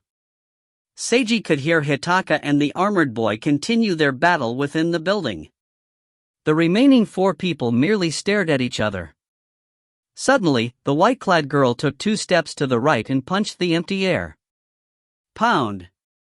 Rana, who had been attempting to approach the enemy while invisible, was hit by this, but she tumbled onto the ground lightly, rolling with the impact. The white-clad girl's speed was unbelievably fast as she pursued Rana, and each of the punches she threw out was as vicious as a bulky man's. Rana nimbly dodged and weaved the punches, waiting for an opportunity to counterattack. That was the beginning of the second battle. There were 3 people remaining, and 1 coffin. As he looked at that coffin, Seiji faintly recalled something. Okubo reached out with his right hand, and the coffin started to begin floating in midair. With one forceful wave of his hand, the black coffin flew towards Seiji and Natsuya like a shot cannonball. Dodge it! Natsuya shouted. Both of them dodged to the left and avoided the coffin. However, just as the coffin was about to fly into the air after missing its target, Okubo made a seal with one hand and cast a spell. Zombie corpse, unseal. Asterisk boom. Star. The coffin exploded. The force was akin to a loaded explosive. Protective barriers materialized in front of both Seiji and Natsuya. Of course, Seiji's protective barrier was mainly due to the assistance of his bonded spirit. Thanks to the barriers protecting them, neither of them were harmed. However, a dark green figure dashed out of the coffin and lunged at Natsuya. Natsuya was about to retaliate, but Seiji's reactions were faster than hers. His fist shot out, dealing a vicious blow to the dark green figure's head. If this figure had been an ordinary person, the punch would have sent him flying already. But this dark green person took the punch in stride. He even grabbed onto Seiji's arm. Asterisk smack. Star. Seiji unleashed a brutal kick with his left foot and connected with the person's crotch area. There was nothing there at all. But the figure still seemed to feel something as he released Seiji's arm. Hey, long time no see. Seiji had confirmed this person's identity, even though the dark green figure was basically unrecognizable now due to the drastic change in his physical appearance. Seiji twisted his body, lifted his foot, and gave the figure a taste of his whirlwind kick. His full-force kick slammed directly into the dark green figure's chest, sending him stumbling backward. The figure only regained its balance after it was 7 or 8 meters away from Seiji. You've remained unchanged. Still lunging straight for the beautiful girls, eh? Seiji was talking casually to this person, or this monster that used to be a person, as if he were familiar with him. Actually, Seiji wasn't familiar with the dark green person at all. He couldn't even remember this person's name. Was it something Yamamoto? Seiji had forgotten and was too lazy to remember. At any rate, this bastard probably didn't even deserve a human's name anymore. Even though you've turned into this, you still haven't changed that part of you. Seiji fixed his gaze on his foe. The dark green person was completely naked, and injuries covered his body. His hair was as messy as a pile of weeds, and his facial features were completely distorted in mindless rage. His eyes bulged out from their sockets, shot with green-colored veins. You don't even have what's down there anymore, so what's the point in still doing such things? This wasn't a taunt, Seiji was merely making a meaningless statement. That was because this monster clearly didn't understand human speech anymore. RRR. RRRRRR. The green monster growled deeply, and its dim, hollow eyes narrowed. If you find any errors, ads pop up, ads redirect, broken links, non-standard content, etc., please let us know. Report chapter so we can fix it as soon as possible. Chapter 175, allow me to send him off. Chapter 175, allow me to send him off. Translator, Imperfect Luck Editor, VB24. Takao Yamamoto. Natsuya muttered the green monster's name under her breath. Oh, that's right, it was Takao Yamamoto. Seiji recalled the name as well. Takao was the blonde bully who had ambushed and killed Mika long ago. He had disappeared from the hospital after Seiji crushed his ability to ever have children again. Okubo must have taken Takao, and Seiji assumed that he caused Takao's abnormal state. What exactly happened to him? Seiji asked. He was reared as a zombie demon, Natsuya started. RRR. Roar. A strange shriek interrupted the president's words. The green, monster-like zombie demon lunged at Seiji and Natsuya, its arms spread wide open. A rotting, disgusting stench emanated from its body. Seiji, who was in front of Natsuya, was just about to defend against its attack, but he saw Natsuya drawing a seal in midair with both hands. Be sealed, unclean object. Numerous magical chains materialized and entangled the zombie demon's body, preventing it from moving. Immediately after, several dozen white talismans appeared and attached themselves to its body. Cleanse. Natsuya changed her hand seal. Boom. There was a brilliant white explosion. A terrifying roar could be heard from within the blinding light. The next moment, a black mist erupted from the zombie demon's body, scattering the white light. Seiji could faintly perceive that the zombie demon had broken free from the magical chains. Its eyes were glowing greenly, and its body seemed, it was definitely larger than before. And it was still expanding in size. Hey, was this supposed to be the zombie Hulk? Seiji's cheek twitched as he watched the zombie demon expand rapidly. He's been cultivated into quite a powerful zombie demon, Natsuya stated calmly. It seems that Okubo has spent a lot of effort on him. Is he still alive? Seiji inquired curiously. As a human, I mean. He's already dead, both in body and soul. Then there's no need for me to worry about anything at all. Seiji reached out his hand and drew out a long sword that appeared in a blue flash and entered a ready-for-combat pose. Allow me to send him off. Haruta-kun. I don't have any sympathy for this guy, Seiji said in a heavy voice. I only feel slightly responsible. Natsuya blinked her eyes upon hearing this. I wanted to say that there's no need for you to deal with him, since I can take care of it on my own. The zombie demon that seemed like an undead version of the Hulk took another step forward while roaring, but even more magical chains appeared in midair, wrapping around him and stopping him from advancing. While this zombie demon may indeed be powerful, I've already been prepared for such a scenario. Together with the president's calm words, a seemingly endless amount of chains appeared, tying the enormous zombie demon in many layers. At first, the zombie demon was able to break loose from the chains, but before long, it was unable to even struggle and could only roar helplessly. Finally, it was swathed in chains. It almost looked like a big yarn ball. Seiji was speechless as he stood there in his self-styled cool combat pose. He suddenly felt rather embarrassed. Seiji stopped posing, ashamed of himself.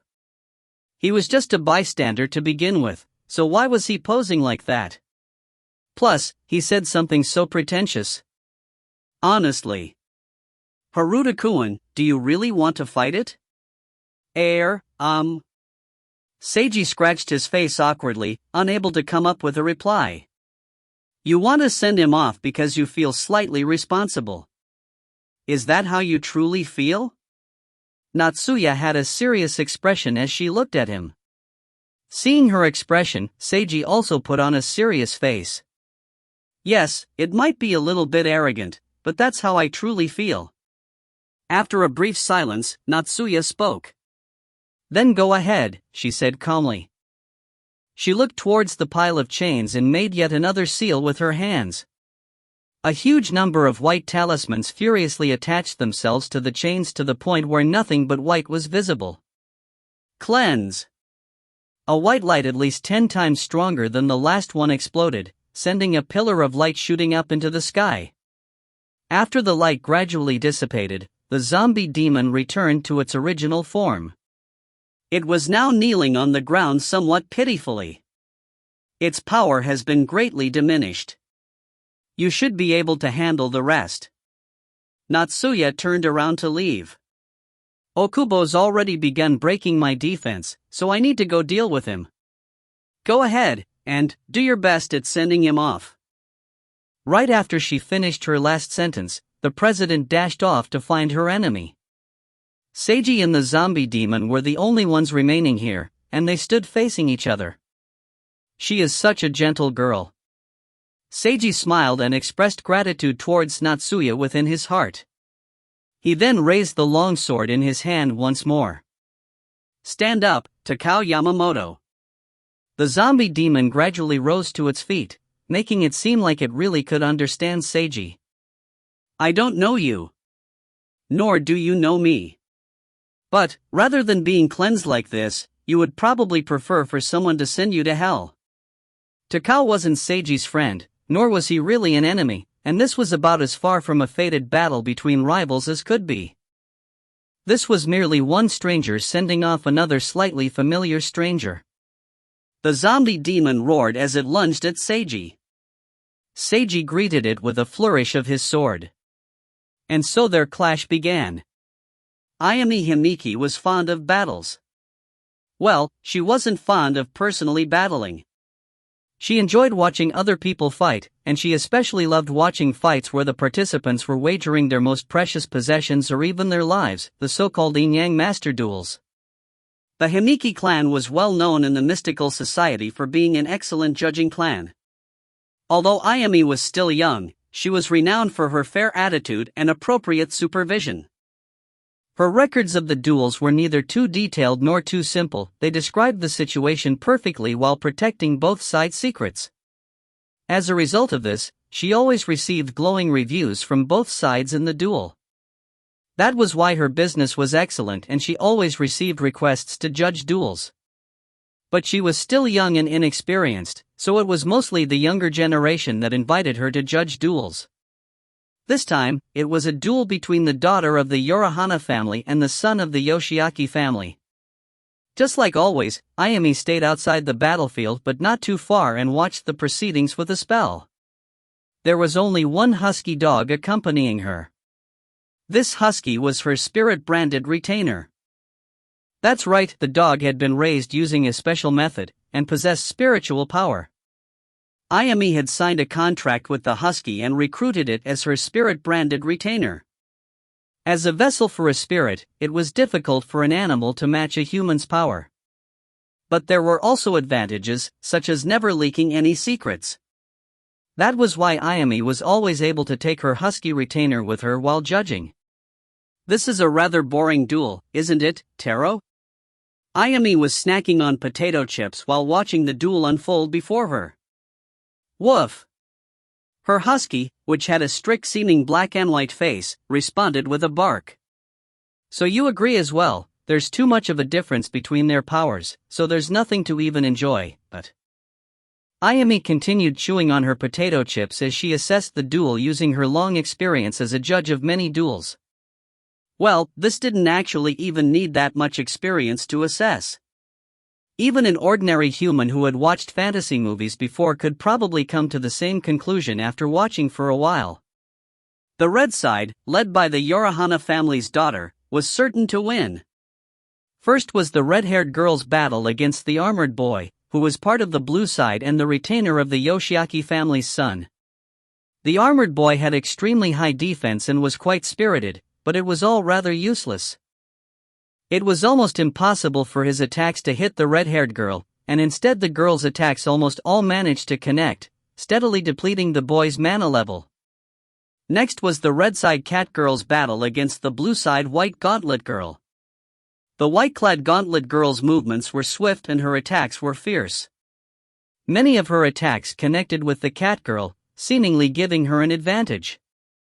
However, the cat girl had actually mitigated most of the attack's force with her highly agile footwork, and in actuality, she took very little damage. By now, the white-clad girl's speed was already much lower than it was at first, while the cat girl was still as agile as ever. It was as if she were merely toying with her opponent.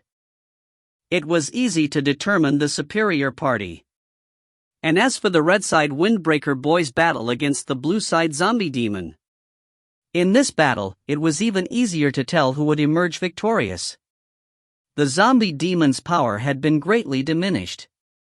As long as the Windbreaker boy wasn't a total idiot, he would be able to defeat the zombie demon by using physical attacks alone.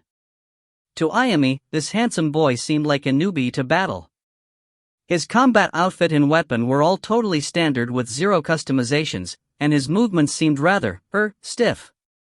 Ayumi could hardly believe it when he was actually injured by the brainless zombie demon's swipes.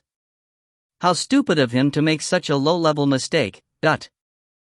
Why the heck did the Yorihana family daughter recruit a temporary spirit-branded retainer like him? The teenage female judge's mind was filled with questions. Was there some special purpose? Or was there some other particular reason, like love? Ayumi coughed. I must have watched too many television dramas. There was nothing interesting about this duel at all. If she had to find something watchable, the only slightly appealing part was the fact that the windbreaker boy was incredibly hot. If only his opponent wasn't an ugly zombie demon. It would have been so much better if he was fighting against a handsome opponent that he was entangled in a love triangle with. That would have made for an amazing story. Ayami turned her attention to focus on the final and most important battle after sighing in her heart. The red side Yorahana family's daughter versus the blue side Yoshiaki family's son. So unsightly, she muttered, crunching on the potato chips in her mouth. If you find any errors, ads pop up, ads redirect, broken links, non-standard content, etc., please let us know. Report chapter so we can fix it as soon as possible. Chapter 176, Shotendaji. Chapter 176, Shotendaji. Translator, Imperfect Luck Editor, VB24. Arf. Okubo was shouting fiercely. He sounded just like a wild beast struggling inside a hunter's trap. Dark grayish-black mist poured out from his body, and countless pale white hands as far as the eyes could see were reaching out from the mist and rushing towards the girl across from him like an unstoppable flood. Natsuya remained expressionless at this. Her cape had now turned into a cloak that covered her entire body, and mystical runes flashed and shone on the transformed cape. As the pale white hands drew close to her, her cape glowed with a dark yellow light, sealing every single hand without exception. She then brought her kodachi down upon the hands, and numerous motes of dark red light flew out from her blade. With one swipe, all the hands were severed. Gather! With Natsuya's light command, a much darker glow instantly enveloped the kodachi. Before long, the kodachi transformed, lengthening by several dozen meters. She lifted the massive blade and swung it down at Okubo. Boom. Star. Okubo attempted to block the sword with his mist, but the enchanted dark red kodachi managed to pierce through his defense and injure his body. Okubo instantly spat out a mouthful of blood from his injury. Gore. He was unable to even stand anymore, so he kneeled on one knee and stared at the puddle of blood that he had just spit onto the ground. He was completely defeated. He tried to gain time for his cultivated zombie demon and cast spells to weaken the school's defensive spell formation, but it ended in defeat. He created his own territory and tried to form a barrier that would be completely unaffected by his opponent's spell formation, but it ended in defeat. He used a large amount of spiritual power in an attempt to overwhelm his opponent with the first wave of attacks, but it ended in defeat. He used low-cost mana attacks and kept up a solid defense in order to wear Natsuya down while waiting for a chance to counterattack, but it ended in defeat. He used a soul attack and attempted to drag Natsuya into the soul realm for battling, but it ended in defeat. Every one of his actions had ended in failure. Every plan, every plot of his, had been easily countered. Not only that, he was continuously injured by Natsuya's attacks. Okubo was now feeling despair. He couldn't win. Not only could he not win, he wasn't even able to seemingly bother her. Natsuya Yorahana had maintained a cold and distant expression from start to finish. She hadn't lost control of her emotions for even a second. It were as if she wasn't even battling, and was doing something like school homework instead, as she precisely countered his every move. No, it wasn't countering. She was basically dissecting him. She was dissecting him emotionally, like how a student would dissect a frog for their biology homework. Okubo began laughing. He actually found it funny how he came up with this analogy, and he was also laughing at himself for how appropriate this analogy truly was. The uncomfortable sound of his own laughter caused him to recall all the taunting laughter he had constantly heard throughout his life. From his family, from strangers, and even from "You were defeated once before by Natsuya Yorahana. You'll be defeated by her for eternity. You'll never catch up to her in terms of power for your entire life, nor will you ever understand even when you die." Those bone-piercing taunts came from a good-for-nothing piece of garbage. Ha ha ha ha ha ha dash. Okubo began laughing maniacally. Pain, hatred, anger, unwillingness. Despair from always being looked down on and condescended by everyone finally swallowed him. He was unable to deny everything that made his life uncomfortable. Because it was all undeniably true. He was unable to defeat Natsuya Yorihana. He wasn't able to accept it, but he was forced to accept it. That was why he utterly broke down. Even through his maniacal laughter, Okubo noticed that the beautiful girl's eyebrows furrowed slightly as she observed him. So, there's finally a change in your expression. What's about to happen next will shock you even more. Okubo lifted his hand slightly. 3 crystals appeared in a flash of a black light and floated into his hand. Natsuya blinked in surprise at this. However, she acted swiftly and launched an attack. So you've noticed it, but your attack is useless. Okubo formed a seal with his other hand and used the entirety of his remaining mana to create an impregnable barrier. Natsuya's attack was successfully blocked by his barrier. She instantly began preparing a new and stronger spell. But, no matter how fast, any spell able to break through his barrier required at least a few seconds to cast. That was more than enough time for Okubo. Okubo recalled the last words of advice from the person who had sold these to him as he looked at the crystals on his hand. There's one more way to use this drug, which I didn't want to mention, but I might as well tell you seeing how generous you've been with your payments.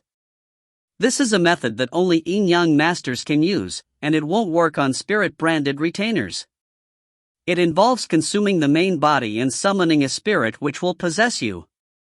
This will grant you a burst of explosive power, but the strength of the spirit depends on how much you consume. As you can imagine, this is a highly dangerous technique. About 50% of this technique's users will end up dead. Yes, exactly half. It's just like flipping a coin.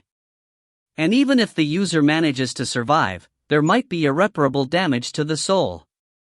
I truly hope that you won't need to use this forbidden technique.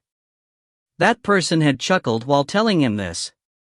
As Okubo recalled the conversation, he realized that person probably anticipated that he would need to use this from the very start. Well, forget it, his motives aren't important. Okubo placed the 3 crystals into his mouth and bit down with all his might. Crack! The crystals were crispy and had a salty taste. In fact, they were surprisingly delicious. Okubo swallowed the crystals and instantly felt a chill spreading throughout his body. Across from him, Natsuya was about to begin her next attack. Okubo now had to summon a spirit. It was a forbidden technique for a yin-yang master to summon a spirit to possess him or herself. That was because spirits were mostly demonic spirits, they possessed negative energy, and it could even be said that they were evil. A yin-yang master's task was to suppress them so that they wouldn't overtake the host's body. Another way of saying it was that yin-yang masters were the seals on a spirit's power. If a yin-yang master summoned a spirit to descend upon his own body, there was no longer any guarantee of sealing the spirit's power, and there was no more limiter present. The spirit's true potential would be unleashed, but at the same time it was highly possible for the yin-yang master to lose control. In fact, it was high to the point where it was basically suicidal. That was why this was taboo. It was also known as a forbidden technique. Okubo consumed the main body of the nameless medicine and cast the forbidden spell. Spirit, descend. I decree it so. At the exact same moment, Natsuya's strong attack spell broke through Okubo's defense and was about to hit his body.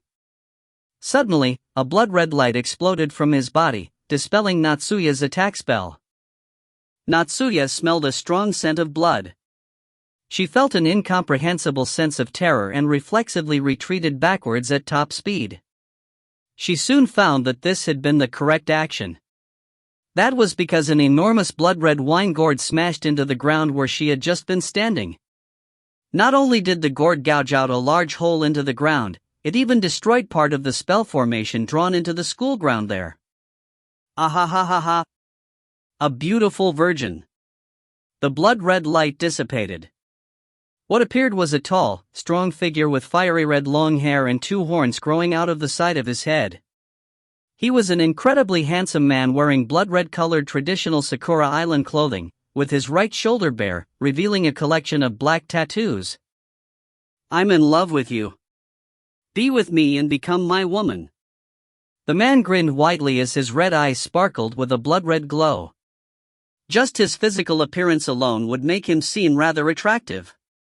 Natsuya felt as if she had fallen into an icy abyss.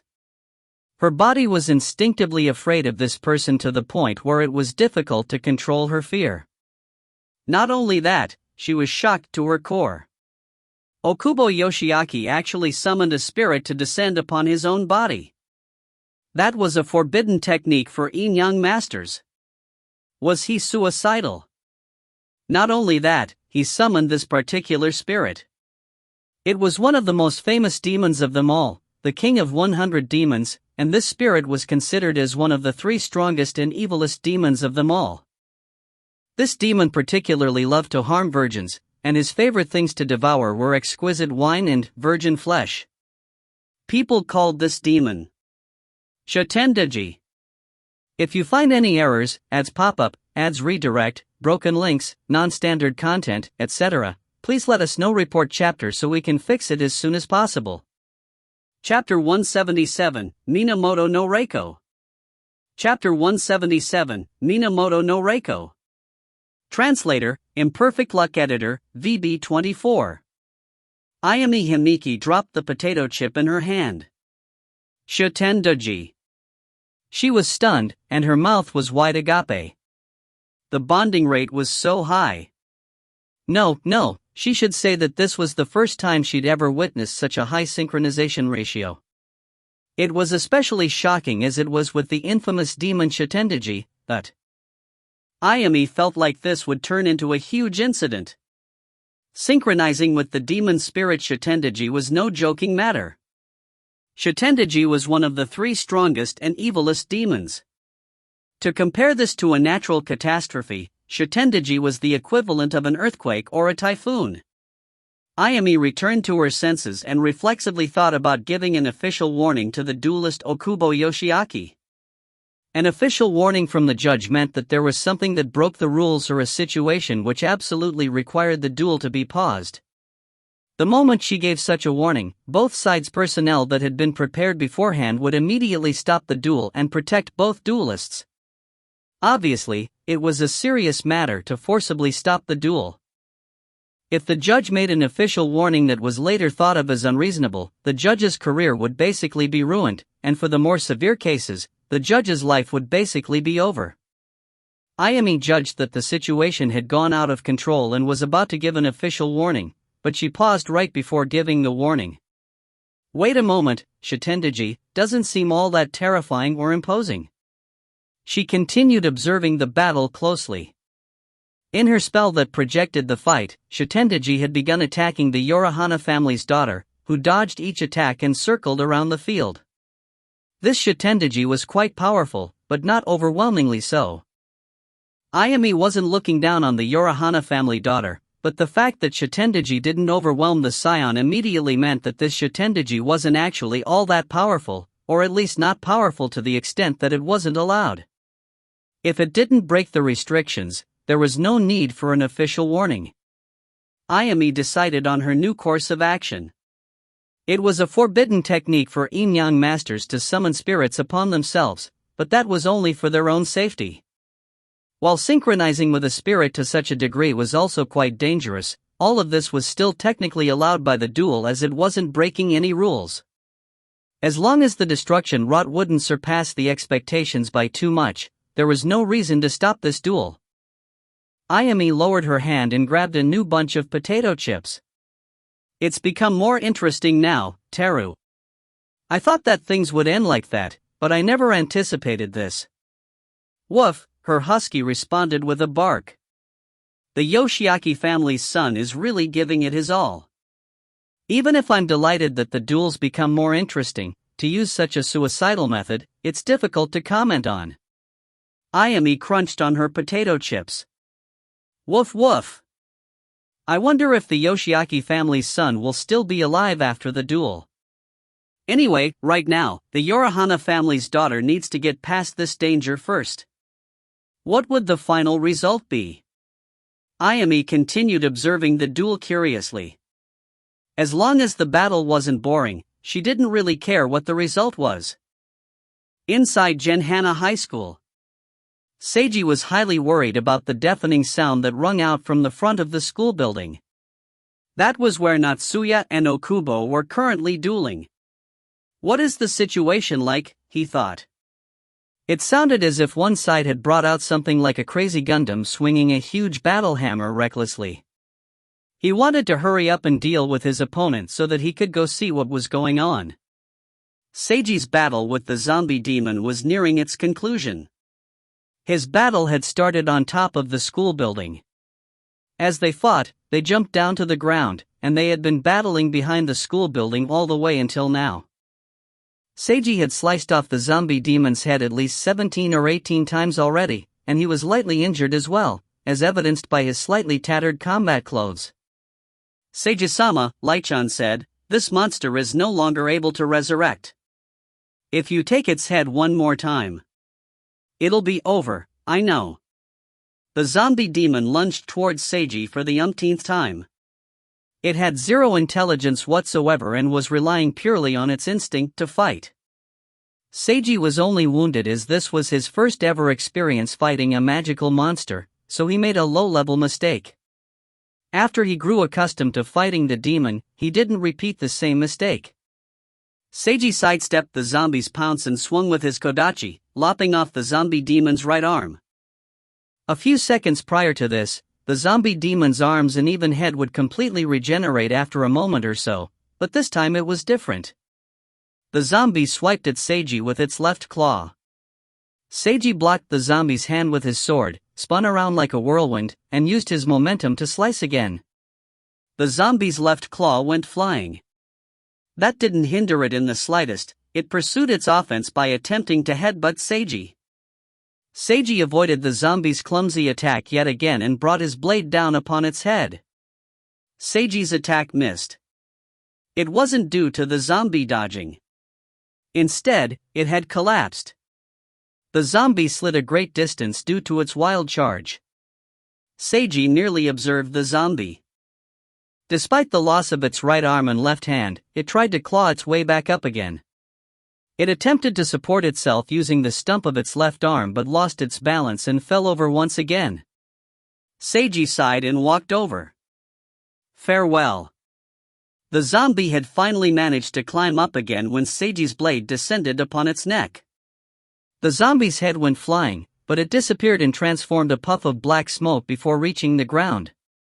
The headless corpse slowly collapsed to its knees and also transformed into a burst of black smoke, which gradually dissipated. Seiji watched the last strand of smoke disappear before he turned around and left. He hurriedly ran around the school building and saw what was happening. Natsuya was currently battling a tall, red-haired man with the aid of Hitaka and Rana. Oh, they must have defeated their respective opponents. This man's appearance. Seiji was utterly gobsmacked at the sight. Isn't this a freaking Shitendaji? Look at that red hair and that huge wine gourd. Look at the handsome face that deserved a beating. Seiji coughed dryly. Alright, there's no need to get too excited. Who pulled that SSR card? Whoops, this was a transformation from a synchronized spirit, right? Who transformed into this? Was it Okubo? Haruta-kun. While Seiji was still in a state of shock, Natsuya hurriedly dashed in his direction. Hitaka and Rana combined their efforts and succeeded in drawing Shitendaji's attention, enabling Natsuya to break free. President. Seiji was just about to say something when Natsuya suddenly pulled his arm and dragged him away. Because Natsuya was running at such a high speed under the body strengthening spell, Seiji flew through midair for a while as he was dragged like a kite. Seiji was rendered speechless by the situation. Natsuya didn't slow down until after dashing quite a distance, when she finally released her kite. Seiji. Haruta-kun, how's your condition? Pretty good, I was only lightly injured. Natsuya inspected his wound. Thanks for your hard work.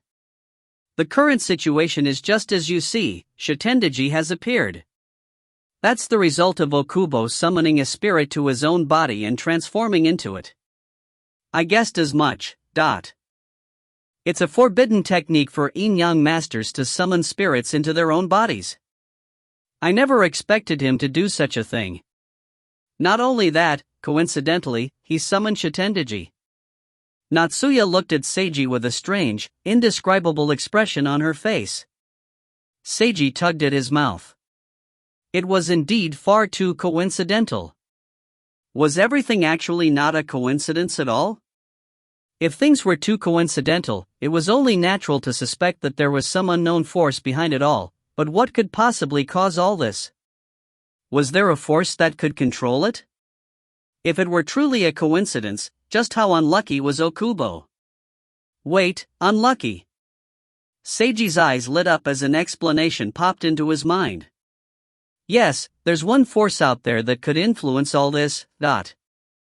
Even though the way this force acted was subtle and mysterious, it truly did exist, and it would bring heaven-sent calamities upon anyone that harmed the Holy Maiden. That was Okubo's greatest mistake. Seiji deeply felt the subtle workings of karma as he pondered everything that Okubo had done. This is no coincidence, President.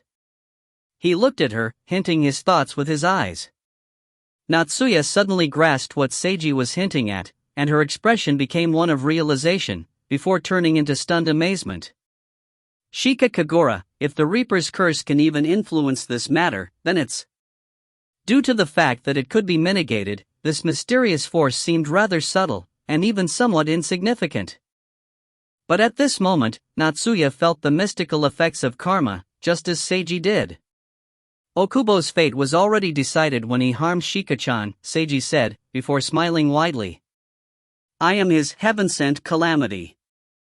And now, it's time for my appearance as the final act. No, more accurately, me and you. Light-chan. Ah, that's right, Seiji-sama.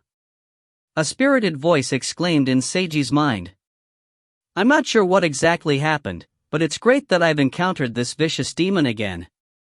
Light-chan continued in a voice filled with battle spirit. When I saw this demon, I remembered many things, including my name. Just as Natsuya-sama inferred, my true name is Minamoto no Reiko. Minamoto no Reiko, where the word Reiko contained the character for light. He was the legendary hero and commander, renowned as a top-class demon slayer among his fellow samurai, and the most famous legend regarding him was the slaying of Shitendaji. If you find any errors, ads pop-up, ads redirect, broken links, non-standard content, etc., please let us know. Report chapter so we can fix it as soon as possible. Chapter 178, Battle. Chapter 178, Battle. Translator, Imperfect Luck Editor, VB24. Natsuya had merely felt that Seiji's newly received heroic spirit had great potential and was worthy of her making a specific plan that took its powers into account. Even if it didn't work out in the end, it would only be a minor waste of effort, at least that was how it should have been. However, Shitendaji ended up appearing. Natsuya was shocked in many different ways upon witnessing Okubo ingest a mysterious drug and utilize a forbidden technique to transform into this legendary demon spirit. Okay, it wasn't the time for reflecting on that right now. As according to our backup plan, I'm going to cast a spell to strengthen your synchronized heroic spirit's strength. Are you ready, Haruta-kun? Yep, let's begin immediately, President. Kill them. Kill them.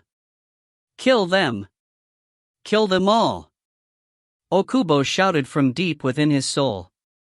When he saw Natsuya escape, the only thing he desired was to use his newfound power, which he risked his life for, to chase after, abuse, and kill her. But this new power wasn't under his control. In fact, he wasn't even able to control his own body anymore.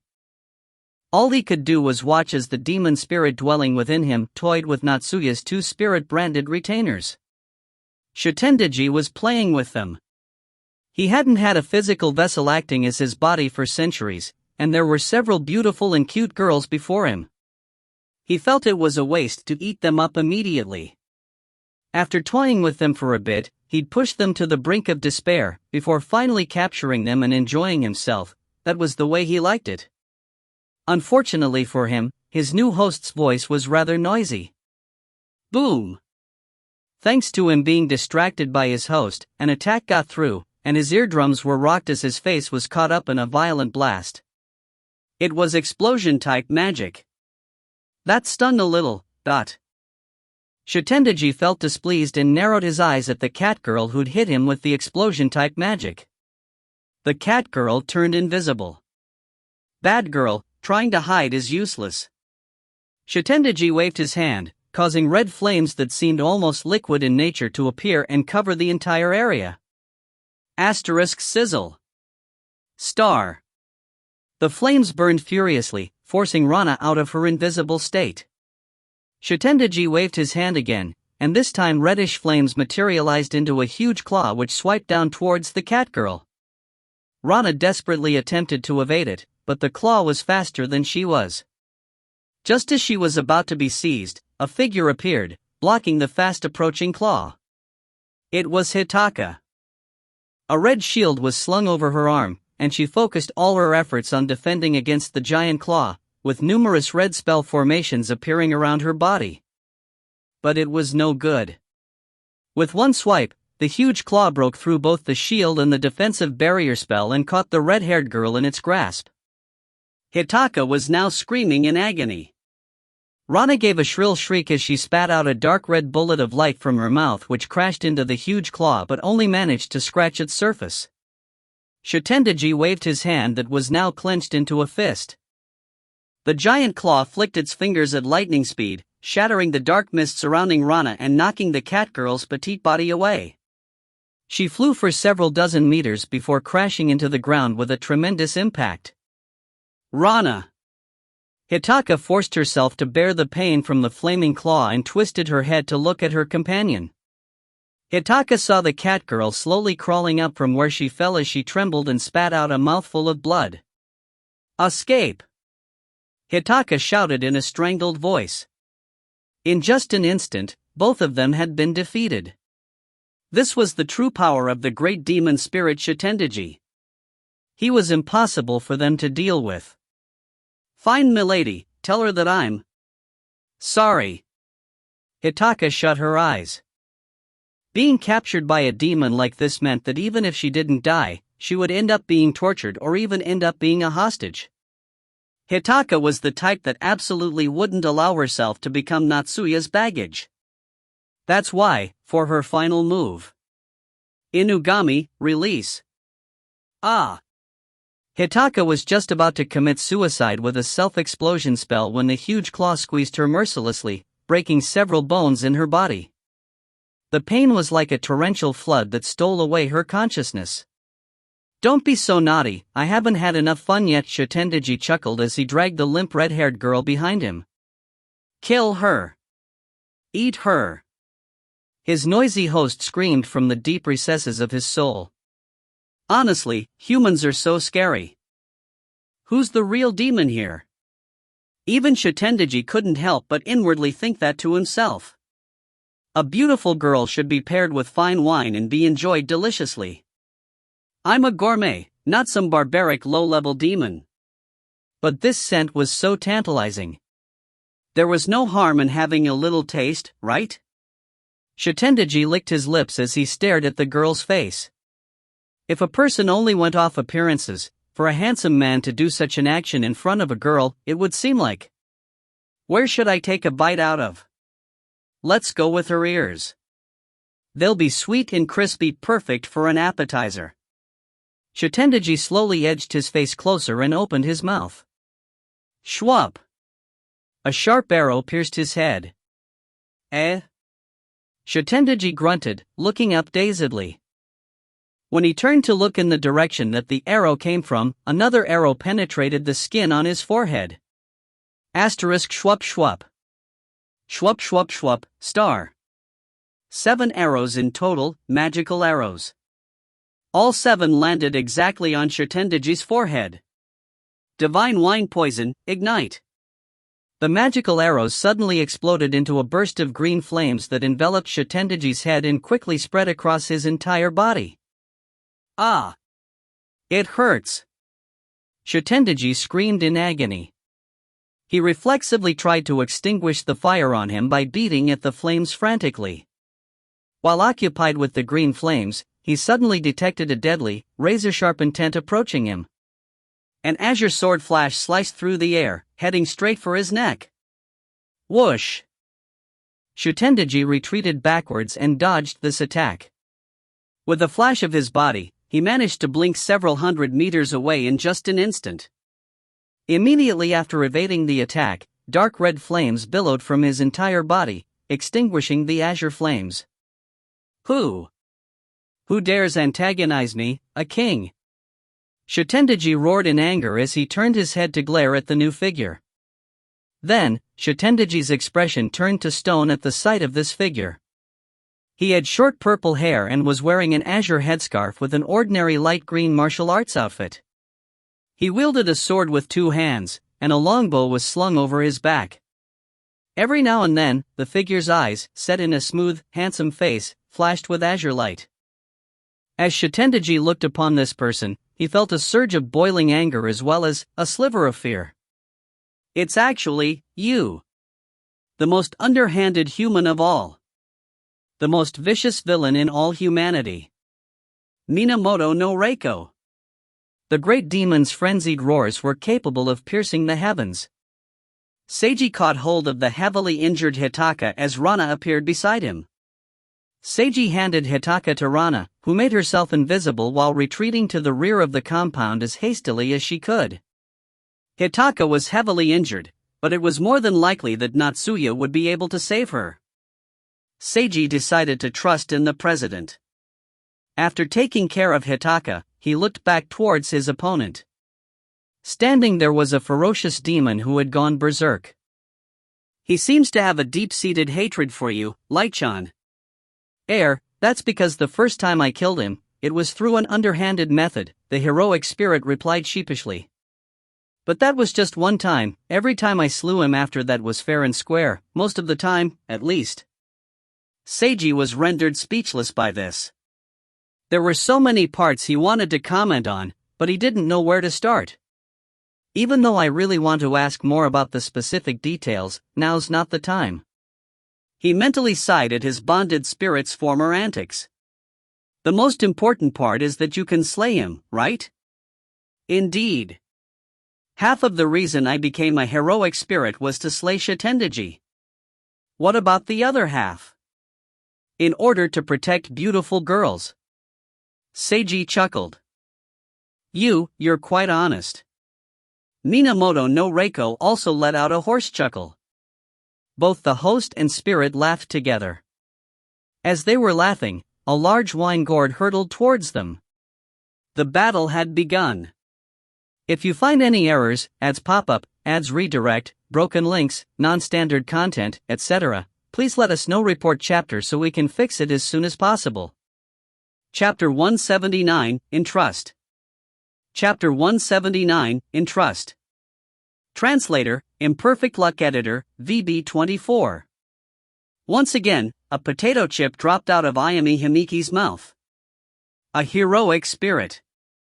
Minamoto no Reiko. She stared at her magic holographic projection in stunned amazement once again. This handsome guy that she felt was an absolute newbie and made her wonder why the Yorihana family daughter had even recruited him actually had a bonded spirit that was transforming into one of the greatest demon spirits. Shitendaji was already rare enough. Now there was a heroic spirit as well, and it coincidentally happened to be Minamoto no Reiko. What the hell? Just what was going on? A legendary duel was about to be fought before her. Not a hallucination or a movie. The real deal. Just what was going on with this duel? Ayumi was in a state of shock. Did the Red Side Yorihana family's daughter already anticipate Shitendaji's summoning, which was why she prepared this particular heroic spirit? No, that was impossible. Summoning a heroic spirit was difficult enough already, and summoning a top-class specific heroic spirit like Minamoto no Reiko was even higher on the difficulty scale.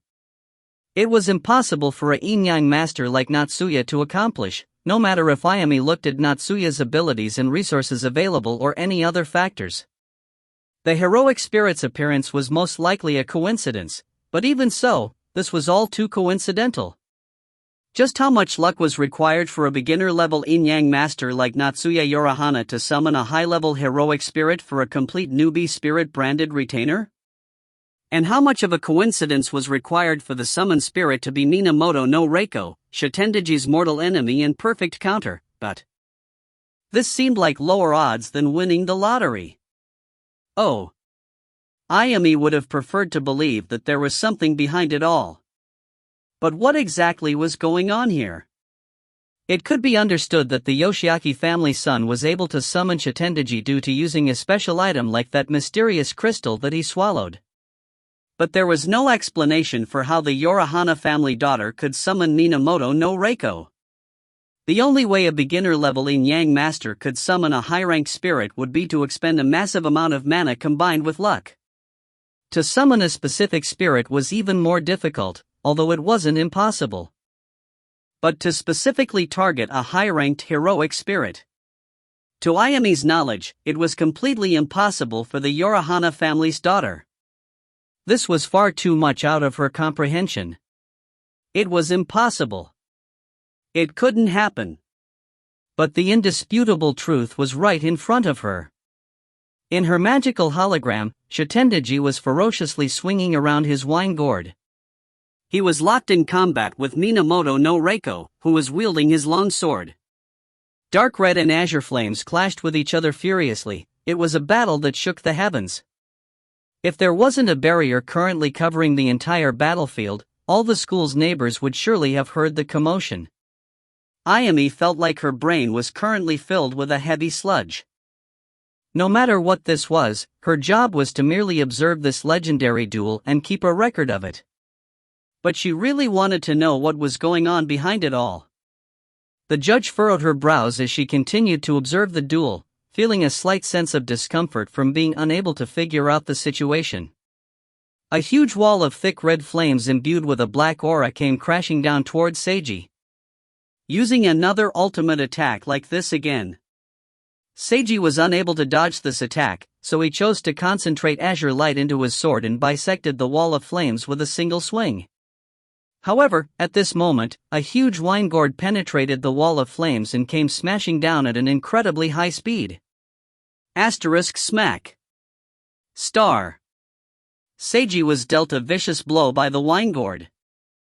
Even though he used clever footwork to deflect most of the blow's force, he still took enough of the impact to send him flying. The red-haired figure suddenly appeared in front of him. Seiji instantly adjusted his position and successfully sliced through the figure, but he sensed that his blade didn't slice through anything physical. Damn! His slice was too hurried. Shitendaji's true attack came from behind, and he was dealt yet another vicious blow. Seiji was knocked high into the sky. Before he was able to rebalance himself, another strong attack from above hit his back brutally. Seiji crashed into the ground like a falling meteor, the collision creating a huge crater. The wine gourd smashed down immediately, leaving him no time to catch his breath. Boom. Star. A huge hole appeared in the ground together with cracks that spread out from the center like a spiderweb. Shitendaji landed in front of his wine gourd and smiled delightedly as he observed his wine gourd. The next instant, his smile froze over as he turned around to look in the opposite direction. A lightly panting purple-haired boy stood there with only a tight-fitting vest covering his torso. A decoy substitution technique. Humph, you're quite skilled in cowardly, life-saving techniques. Shitendaji's voice was filled with condescension. Seiji merely responded with a faint smile. However, on the inside, he was anything but calm. This is bad, Light-chan, he shouted in his mind. We can't beat him. Why are things like this? This demon has grown extremely strong now. He's too powerful. What should we do? We're going to be defeated at this rate. This will happen on occasion as well. Hey! Stop scaring me. You're supposed to be the Shitendaji Slayer. What's with getting killed off by Shitendaji instead? Accidents happen, you know. Please, Seiji screamed at the top of his lungs, no accidents at a time like this. The huge wine gourd smashed down towards him again. Haruta-kun. In the midst of dodging, Seiji received a mental message. President. Are you alright? What about Shoho-san? How is she? I'm alright. Hitaka's seriously injured, but she'll manage to live. Natsuya sounded fatigued. Her weakness was probably due to overexerting her mana. Subduing the zombie demon, battling fiercely against Okubo, casting a support spell to strengthen Seiji's bonded heroic spirit, and curing the heavily injured Hitaka. All these actions must have used up all her energy. It's good then as long as she's alive. That was all Seiji could say. Haruta-kun. I can see your situation. Natsuya continued talking. Seiji remained silent without responding. It was difficult enough already for him to continuously dodge Shitendaji's fierce attacks. He couldn't find any opportunities to launch a counterattack. There was too much of a difference in their strengths. Even if his heroic spirit countered Shitendaji, he wouldn't be able to win with this power difference. You'll end up losing, at this rate. I'll give the remaining power of the spell formations to you. No. You've already spent so much of your energy. Casting another spell will definitely have repercussions. Hastily casting a spell to increase Seiji's heroic spirit's strength used up much of Natsuya's energy. Right after she finished the spell, she fell over and kneeled, giving Seiji a big fright. That was when he learned the risks associated with the spell. One more such spell would definitely bring harm to the president's body. Yes, but Hitaka, Rana, and you're all fighting for me. Natsuya had breathing difficulties as she continued her mental message. Seiji imagined the president barely managing to rise through sheer willpower. Hitaka almost died. Rana's injuries aren't light either, you're still fighting at the risk of your life. How could I, possibly, allow only you guys to? Her words were filled with a firm resolution. That was the resolution to bet her life on Seiji. President Haruta-kun, the rest is up to you. Natsuya's words ended there. Right after that, Seiji saw every single spell formation at school light up with dazzling auras. A rainbow-colored pillar of light descended upon his body. This pillar transmitted an enormous amount of energy to him. At this instant, Seiji visualized many things. The school, the students, and the teachers, boys and girls, people laughing, chatting, walking, sitting, having class, and exercising. Countless scenes, sounds, emotions, and wishes scattered in front of him. There was only one phrase that sounded particularly clear. School festival. This was the once-a-year major event that all the teachers and students were looking forward to tomorrow. Seiji began burning up in the literal sense. His entire body blazed with thick azure flames. He was undergoing a transformation in the flames. Seiji-sama. If this continues, you'll... It's fine. Isn't it just some damage to my soul? I can handle it. Seiji-sama. Light-chan, it's time to determine the winner. We absolutely must take care of him. Natsuya-sama's entrusted a task to us, and Seiji-sama's believes in me. I definitely won't disappoint you. The huge wine gourd smashed towards them yet again. However, an azure flash cut through the air and sliced the wine gourd into two halves. The earth shook as the two halves fell to the ground. The azure flames finally dissipated. Seiji's new appearance was now that of a tall warrior clad in mighty, azure-colored armor. An extravagant horned helmet protected his head, and he wielded a silver-colored runic longsword. Both his eyes and his blade were burning with azure flames that seemed as tranquil as a pond of water. Seiji raised his sword and swung. Boom. Star. Shitendaji's figure was enveloped with the blinding light of the azure flames. If you find any errors, ads pop-up, ads redirect, broken links, non-standard content, etc., please let us know. Report chapter so we can fix it as soon as possible. Chapter 180, Deciding the Winner. Chapter 180, Deciding the Winner. Translator, Imperfect Luck Editor, VB24. Shitendaji forcefully extinguished the azure flames on him and roared in anger. He was greeted with a lightning-quick sword slash. Shitendaji was unable to dodge, and his left arm was sliced off. He waved his right hand, unleashing a huge quantity of red flames. The azure sword flash pierced through the flames and into his chest. Arg! Shitendaji felt the imminent danger of death. He clutched his enemy's sword blade with his right hand and maximized his power output. Red flames erupted with the force of a volcanic geyser. If someone looked on from above, they would see a beautiful red flower of flames bloom where they were battling. Ayame Himiki watched the proceedings with an expressionless face. She was already prepared to intervene. This type of power was already barely at the boundary of being dangerous. If it increased any further, she would be forced to stop the duel and issue a warning. The red flames gradually dissipated to reveal an armored warrior clad entirely in azure flames.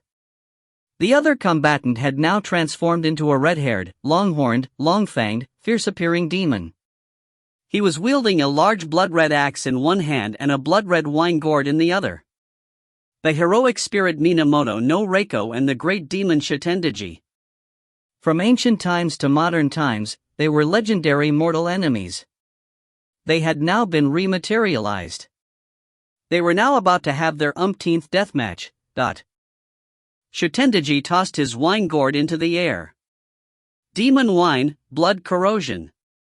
Many women's faces appeared around the wine gourd, their faces distorted with pain. They shrieked in unison, giving voice to their bone-piercing grudges, and suddenly shot out a blood-red stream of light at Seiji. Simultaneously, Shitendaji rushed at Seiji with the imposing axe and prepared to unleash a powerful axe attack. Seiji, or Minamoto no Reiko, responded by swinging his longsword in a wide arc and sending out a strong beam of azure light that tangled with the red light. Secret sword technique, appending the wineglass. With a high-speed twirl of the long sword, the azure light mixed with the red light and sent Shitendaji's attack back at its caster. Shitendaji received the backlash from his own attack right as he was slicing down with his huge battle axe, which tilted the angle of his attack. Crash. Star. The extraordinarily strong axe attack created a huge crevice in the ground. However, that was all it accomplished. In this opening, Seiji jumped and used a whirlwind attack infused with azure flames and slashed the demon's neck. He managed to break through the first layer of the demon's defense. The look in Shitendaji's eyes grew even fiercer. His muscles bulged as he swung his gigantic axe again. The axe viciously struck the heroic spirit that was unable to regain his balance in time after the attack and sent him flying with a massive impact. The azure-armored figure exploded into small pieces in midair. It was the decoy substitution technique again. Another sword slice came from the side and sliced across Shitendaji's neck. This attack broke through his second layer of defense. Shitendaji covered his neck with one of his large hands. He threw down the huge battle axe and attacked Seiji with his bare fist. Seiji didn't dodge this attack. He used the armor's defense to absorb the vicious punch, and twisting his body to mitigate the remaining impact, he jumped with both feet, exerting all his power for his counterblow. Fatal sword technique, poison wine toast. Every rune on the silver longsword lit up with dark azure light. Pierce. Star. The long sword maneuvered in between Shitendaji's fingers at the speed of light and broke through his final layer of defense as well as his tough demon skin. It pierced deep into his throat and released life-threatening energy. Smack! The huge impact and pain from being pierced through caused Shitendaji to fall over backwards heavily as his huge body crashed into the ground. Execute! Seiji and Reiko roared in unison, sending forth all their remaining energy. A huge geyser-like eruption occurred again, only this time the flames were azure. The wine gourd that was floating in midair and the demon's battle axe was burned into nothing but dust. Seiji and Reiko pressed all their strength onto the blade stuck in their enemy's neck in an attempt to slice off Shitendaji's head right then and there. Shitendaji's expression was one of obvious panic and fear. He wanted to resist, but his enemy's power was invading his body, and he was being physically suppressed as well. He couldn't feel anything apart from incredible pain all over his body, and it was difficult for him to move even a finger. He was about to be executed. Once again. Just like before. I don't want to die. I don't want to die. I don't want to die. Shitendaji's and Okubo Yoshiaki's despair overlapped with each other. The great demon sensed his host's thoughts and learned that there was still one final trick available to them. A soul attack. Shitendaji used his host's soul as the final weapon. Okubo could only use this chance to struggle. Through Shitendaji, as well as his own eyes, Okubo gathered his remaining power and cast a spell on their enemy. Seiji-sama, be care. Minamoto no Reiko's shouting sounded in Seiji's mind but was interrupted. Then, Seiji sunk into darkness. At first, he was confused. But he instantly realized what was going on. This was in the soul realm. Just as he figured out the situation he was in, a figure clad in a yellow-green white-sleeved robe appeared in front of him. Seiji Haruta. Okubo Yoshiaki. The two of them exchanged glances. You made the wrong decision, Okubo stated in a grim tone of voice. No, you did. Seiji's tone was rather light. Originally, you didn't have to die. No, that's you. You shall die in the most painful method possible by my hands. Okubo roared as he lifted his hand. And then I'm going to find that bitch. And kill all those girls. Torture them all to death. You won't have any chance to do so. Seiji remained calm. Die. Okubo reached out with his hand, and a pair of huge, white bone claws materialized from the darkness and swiped at Seiji. The claws were blocked. A hexagonal overlapping barrier appeared in front of Seiji, blocking the huge claws. That pathetic defense is the best your imagination can come up with? Break through it. Several large red bullets of light appeared and collided the hexagonal barrier. Boom, boom, boom. There was zero damage inflicted upon the barrier. Okubo's expression froze over at this. Seiji chuckled at this. Hey, have you heard of absolute territory? Okubo had a mystified expression now. The impenetrability of souls. A protective energy shield, a holy area no one can intrude upon. From Evangelion, an anime series that overlapped 2 different centuries. In the original story, it was known as the AT field, an incredibly middle school level immature setting where this energy shield could even stand up against nuclear explosions. You're calling this defense pathetic? Just try and break through. Seiji extended his palms. However, I'm not so foolish as to allow you to attack however you like. I may not be at your level in casting spells, but my imagination is at least 100 times stronger than yours. Right after he finished speaking, weapons of all shapes and assortments materialized behind him. Some weapons were extravagant, some looked plain and ordinary, some seemed obviously sharp, while others were filled with killing intent. The numbers continuously increased to the point where it was difficult to count. Okubo was astonished at this. What the hell was this? First, allow me to show you the Gate of Babylon. Seiji made what he believed to be the most golden expression he possibly could as he pointed with his finger. The countless sharp and mystical weapons were sent flying towards Okubo like a torrential downpour. The white bone claw was instantly crushed into tiny pieces. Okubo hurriedly imagined the strongest barrier he could to defend himself with. But those weapons flying at him were far more powerful than he anticipated. His barrier only lasted a few seconds before it was on the verge of collapsing. Okubo began panicking as he desperately tried to imagine a way to defend himself. That's when he noticed his opponent drawing out a platinum gold sword from midair with a golden hilt and a bluish blade. A holy sword. Just seeing its appearance naturally gave Okubo that impression.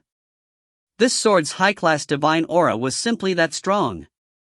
Okubo was shocked to his core at the fact that his opponent still had the imaginative power to create such a fearsome weapon right after launching a brutal all-out attack. No, this was impossible. How could a human's imagination be so encompassing to such a degree? But the indisputable truth was in front of him. Seiji lifted up his Excalibur sword from the Fate/Stay Night series as the sword flashed with a blinding golden glow. This is my second attack. Seiji revealed a light smile. I still have so many more attacks I'd like to try out, so please don't be defeated too easily. Seiji lifted his sword high into the air after he sincerely made that statement. He took a deep breath, then sliced with all his strength. Excalibur! Seiji's shout echoed throughout the entire Soul Realm. A golden flash shot from the sword and headed straight for Okubo, illuminating his ashen-pale face. If you find any errors, ads pop up, ads redirect, broken links, non-standard content, etc., please let us know. Report chapter so we can fix it as soon as possible. Chapter 181, After the Battle. Chapter 181, After the Battle. Translator, Imperfect Luck Editor, VB24. Seiji-sama. He heard someone calling for him. Seiji returned to his senses. What he saw was a tall hat. The long sword in his hands had sliced this hat in half. What was going on? Shitendaji escaped, Light-chan explained. Oh. Seiji blinked in confusion as he looked back. He saw Okubo Yoshiaki collapsed on the ground, his robe in tatters. Okubo's hair had turned white, his expression was hollow, and he was bleeding from all his orifices. When you defeated Shitendaji's host soul, I cut off his head, and was about to kill him off for real, but he escaped. The heroic spirit's voice was filled with depression. I deeply apologize. I actually made such a crucial mistake at the very end. So spirits had the ability to ditch their host and escape on their own? Please punish me, Seiji-sama. Forget it. It's fine as long as we won, Light-chan. Seiji smiled lightly. How many ultimate attacks did he end up using against Okubo in the Soul Realm? He stopped counting around the time that he used Moonfang Heaven Piercer. Maybe there were about 20 or 30 moves that he copied from animes? The final move he used was Kamehameha from Dragon Ball Z in order to defeat Okubo once and for all. Seiji felt utterly content at thrashing Okubo in the Soul Realm. Suddenly, his vision began turning blood red and an indescribable pain began welled up within his body, causing his consciousness to turn hazy. Seiji-sama. Light-chan shouted, your soul has been damaged. You need to receive treatment as soon as possible. Damage to his soul? So, it feels like this. Seiji's surroundings began to blur, and his body started shaking as if he were drunk. However, this was far more unpleasant than being drunk. Seiji-sama. His bonded heroic spirit's voice was filled with anxiety and worry. Don't be so noisy. Light-chan.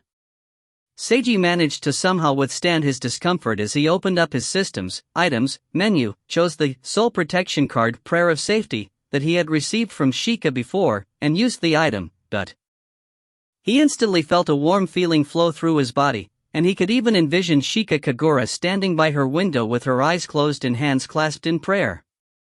Right after that, Seiji felt his mind clearing and the pain disappearing from his body. What is this power?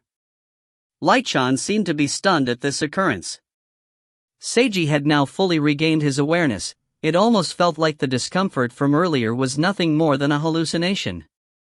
However, the remaining warmth in his body told him that he had indeed received some type of protection. Seiji's mouth arced upwards ever so slightly upon thinking of his adopted younger sister. After he confirmed his own status, he discovered that his own clothes were also damaged rather heavily. His body was also somewhat fatigued and slightly injured, but it was nothing serious. As for Okubo, who was lying prostrate on the ground, he was probably dead. Even if this bastard managed to survive by some stroke of luck, he was probably no different from a dead person or a vegetable. Seiji was too lazy right now to check on Okubo's condition or deal a final blow. The duel was over. Natsuya Yorihana was the victor. I wonder how the president is currently doing. Who's going to determine the winner, anyway? Just as Seiji was standing outside the school and thinking about this, Ayumi Himiki rose to her feet and sent out a message in the prescribed manner. Duel over. The victor is Natsuya Yorihana. The next moment, many shadowy figures emerged from the area surrounding Genhana High School and flew towards the school grounds. Several hours later, in a high-class hospital near the school, Seiji was alone in a luxurious single-person hospital room, resting on his bed while looking out the window. He was taken here for a full physical checkup and treatment and was given one of the most luxurious rooms. Even though it was a hospital room, it didn't seem like one at all. It was more like a high-class hotel's room. This place had a bathroom and shower and was furnished extravagantly with costly items all over the place. There was a huge LCD screen television, a high-spec computer, and even video game systems as well as the newest and most popular mangas. And during his checkup and treatment, the doctors and nurses' attitudes were all extremely polite and warm. To be honest, it was even a little overboard. Seiji had never met such kindly and affable doctors before, nor had he ever met such gentle yet sexy nurses that gave off the impression that they would give him special services if he even hinted at it. After he received his hospital room, a female nurse had stayed in the room with him and kept smiling even after she closed the door for him, gazing at him with a slightly flirtatious look in her eyes. Seiji found it difficult to withstand, so he could only politely inform her that he didn't need anyone to take care of him and that he wanted to be by himself for a while.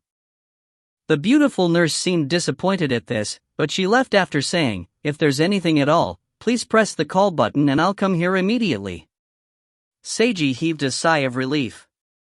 He felt that he was no longer ordinary due to the special treatment he was receiving. Now that the duel was over, he finally had the spare time to ponder various things about yin-yang masters, spirit-branded retainers, duels, and so on. After his thoughts came much-needed peace and quiet. Seiji wanted to have a chat with Light-chan, but that guy told Seiji how tired he was after the battle and that he needed to rest for a while. There was no peep out of him after that. Did spirits also need to rest? Well, this time he had indeed worked hard. Seiji felt that most of the credit for defeating Shitendaji deserved to go to his bonded heroic spirit. Seiji, as the host, merely provided a vessel for Light-chan to dwell in. Let's take a look at the system. Seiji inspected his system's new rewards. You have slain your first undead creature with a sword-type weapon. You have received 11 points as a reward. Spiritual power, martial arts option activated with the new addition of a martial arts technique, demon slaying, first form. You have defeated your first enemy in a soul battle. You have received 23 points as a reward. New spell received, beginner level soul attack. You have defeated your first highly synchronized transformed monster. You have received 33 points as a reward.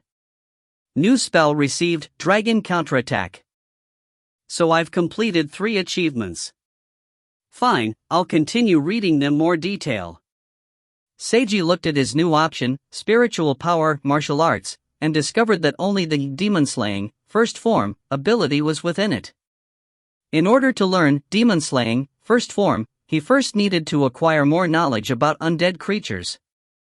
He also needed to receive tutelage from a person with knowledge about the undead in order to learn how to hit, injure, destroy, and seal the undead effectively. He also required 4 points to exchange for it. That's right, 4 points, not 14 or 24, a mere 4 points. This is too cheap. Seiji felt like there was some sort of plot behind it, or that this skill was a rather weak one. The system's explanation for this skill was, a slicing skill that will suppress the undead. Can only be used with a sword-type weapon. The first technique in the demon slaying technique series. It was only the first technique, meaning that there was a second, third, and even fourth? What a ripoff! And as the opening attack in a technique series, it surely wouldn't have a high attack power. Yep, this is definitely a plot. Seiji felt as if he had seen through everything. Let's just leave it for now, it isn't necessary to learn such a skill immediately. Next, he took a look at the beginner-level soul attack. The prerequisite conditions were roughly the same as demon slaying, first form. He needed to read the relevant information, learn about the intricacies of the soul from a teacher, and gain experience in attacking and defending in the soul realm, as well as paying 32 points. Through direct contact, close-distance roaring, or staring into a living creature's eyes, you can activate this ability to cause a stunning, dizzying, or headache effect. A stun ability. That was Seiji's first reaction. After thinking it over, he felt that this classic ability was actually quite useful. Obviously, it was good for combat. As for daily life, it seemed useful for dealing with someone in a situation where getting physical would be inconvenient. Just imagine, he could deal with a hoodlum simply by staring at him. How cool was that? Or, against a crowd of hoodlums, just one roar would knock all of them over. This was basically just like Haushiko Haki. Yep, this seems pretty good. I'll learn it when I have time. Seiji smiled in appreciation. The final new skill was Dragon Counterattack. Seiji's eyes became hollow as he read the skill's effects. This is... A quote from a well-known game in his past life sounded in his mind. Taste the dragon's blade. If you find any errors, ads pop up, ads redirect, broken links, non-standard content, etc., please let us know. Report chapter so we can fix it as soon as possible. Chapter 182, Joyful. Chapter 182, Joyful.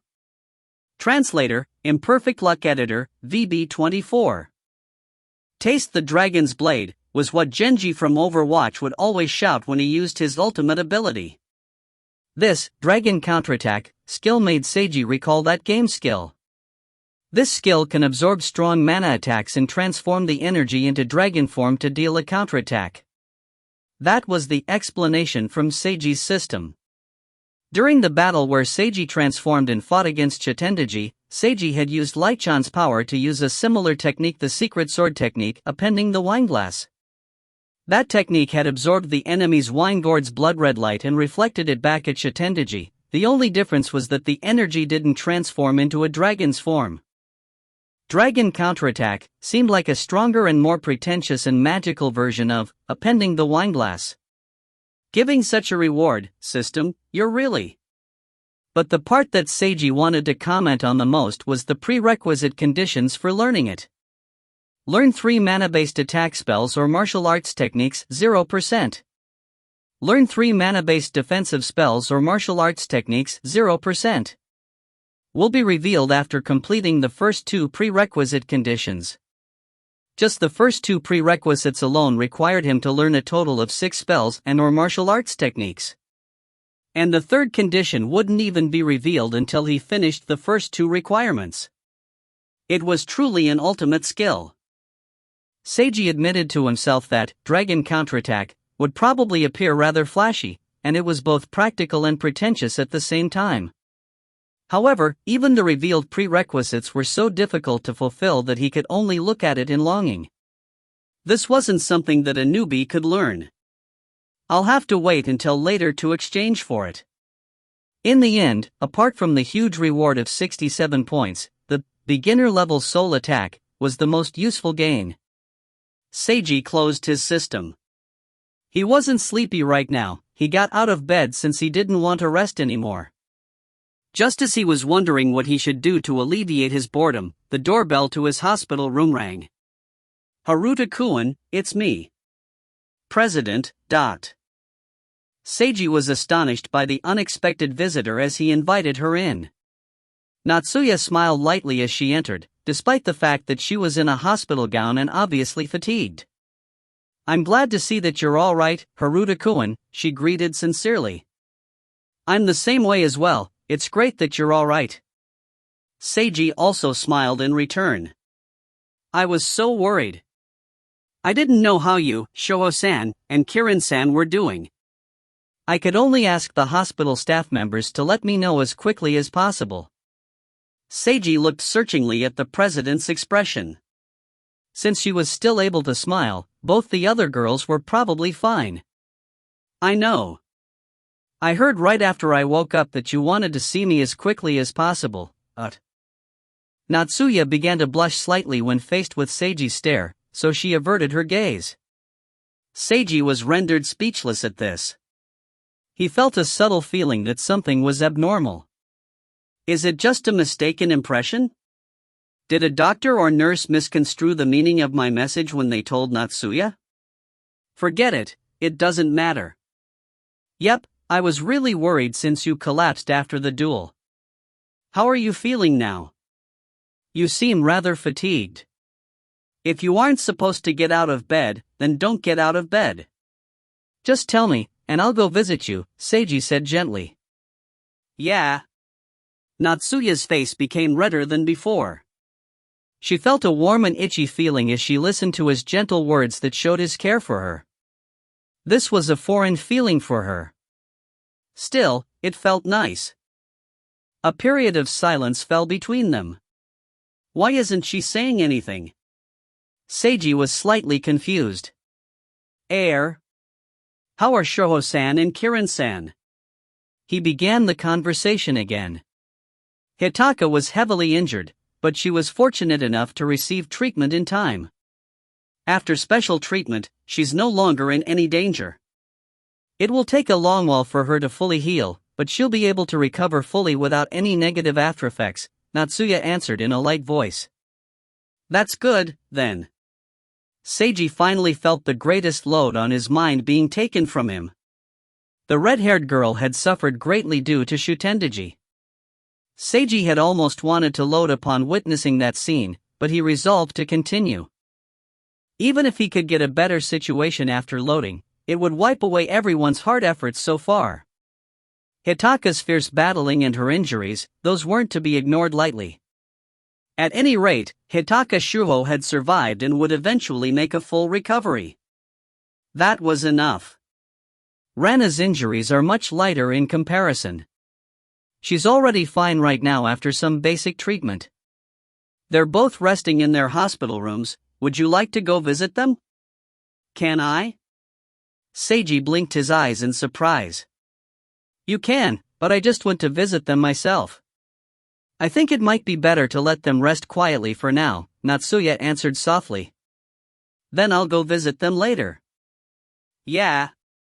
Another period of silence fell between them. It's the school festival today, Haruta-kun. The president looked out the window as she spoke up again. Yeah, the school festival. Seiji also looked out the window. Both of them envisioned the school as if they could see through the dark night. Will the school return to its original state before the students arrive next morning?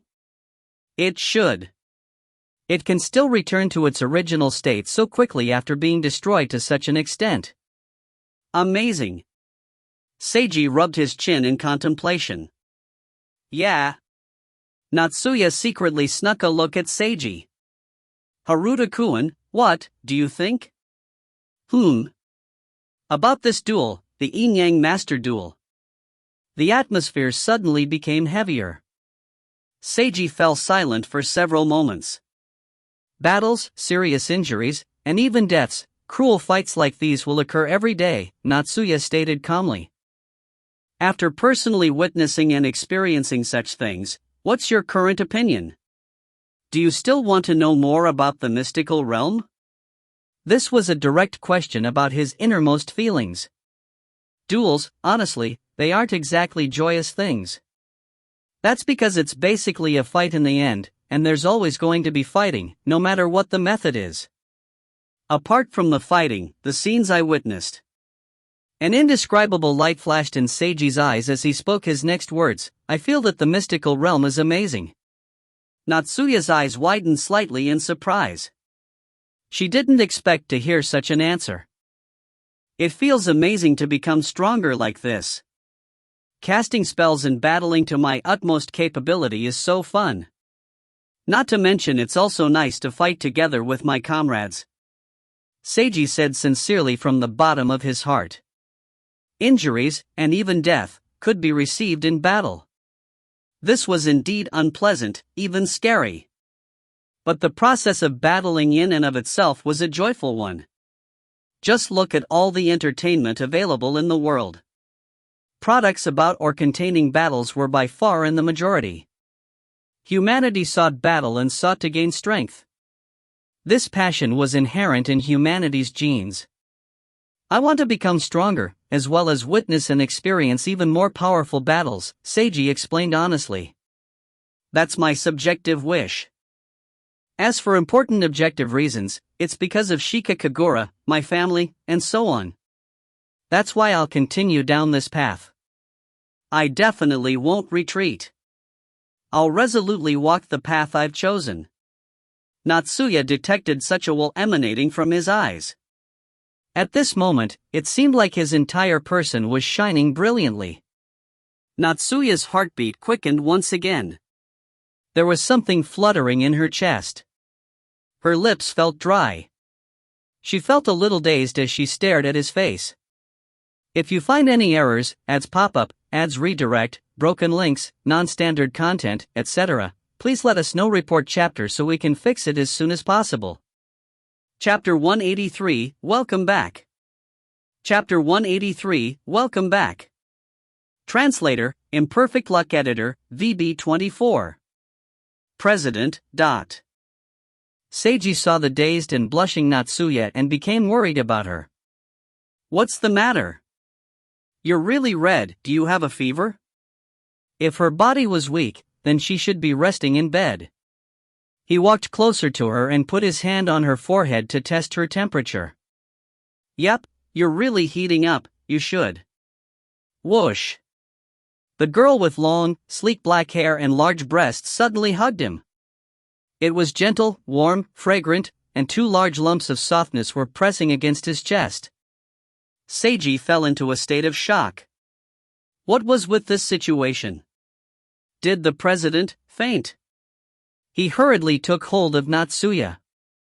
Wow, this feeling, this softness. This is... Stop. Now isn't the time to be distracted by idle thoughts. President? Are you feeling all right? There was no response. Seiji felt that the situation wasn't good, so he immediately bent over, placed his hands at the appropriate locations, and exerted his strength, for a princess carry. Haruta, Kuin. Natsuya protested feebly. Natsuya's face was flushed red, and her eyes were watery. Her current expression was one of discomfort. It seemed that she was still conscious. Where's your hospital room? I'll take you back there for a rest. No, I should call for a doctor first. Let me take you back to your room first. After that I'll call someone for you. Seiji was lost on what to do. There was no helping it, the president's current appearance was too much of a distraction for Seiji. Her typical coolness and strictness had completely disappeared and had been replaced by innocence and weakness. This contrast combined her beautiful figure as she lay meekly in his arms. He felt like he was almost about to have a reaction from his lower half. Where's your hospital room, President? The president looked at his face and didn't reply. Instead, she broke out into giggles. Why the heck was she giggling? Did I do something strange? Seiji was utterly confused. That's when he finally realized. Oh, so she was laughing because of how foolish I am. It's not necessary to take you back to your room. This place will be fine. He took several big strides towards the hospital bed. Eh? Natsuya was surprised at hearing this. A somewhat confused Natsuya was placed onto the bed by Seiji. At this moment, various scenes flashed into her mind, and she panicked as her face reddened even more than before.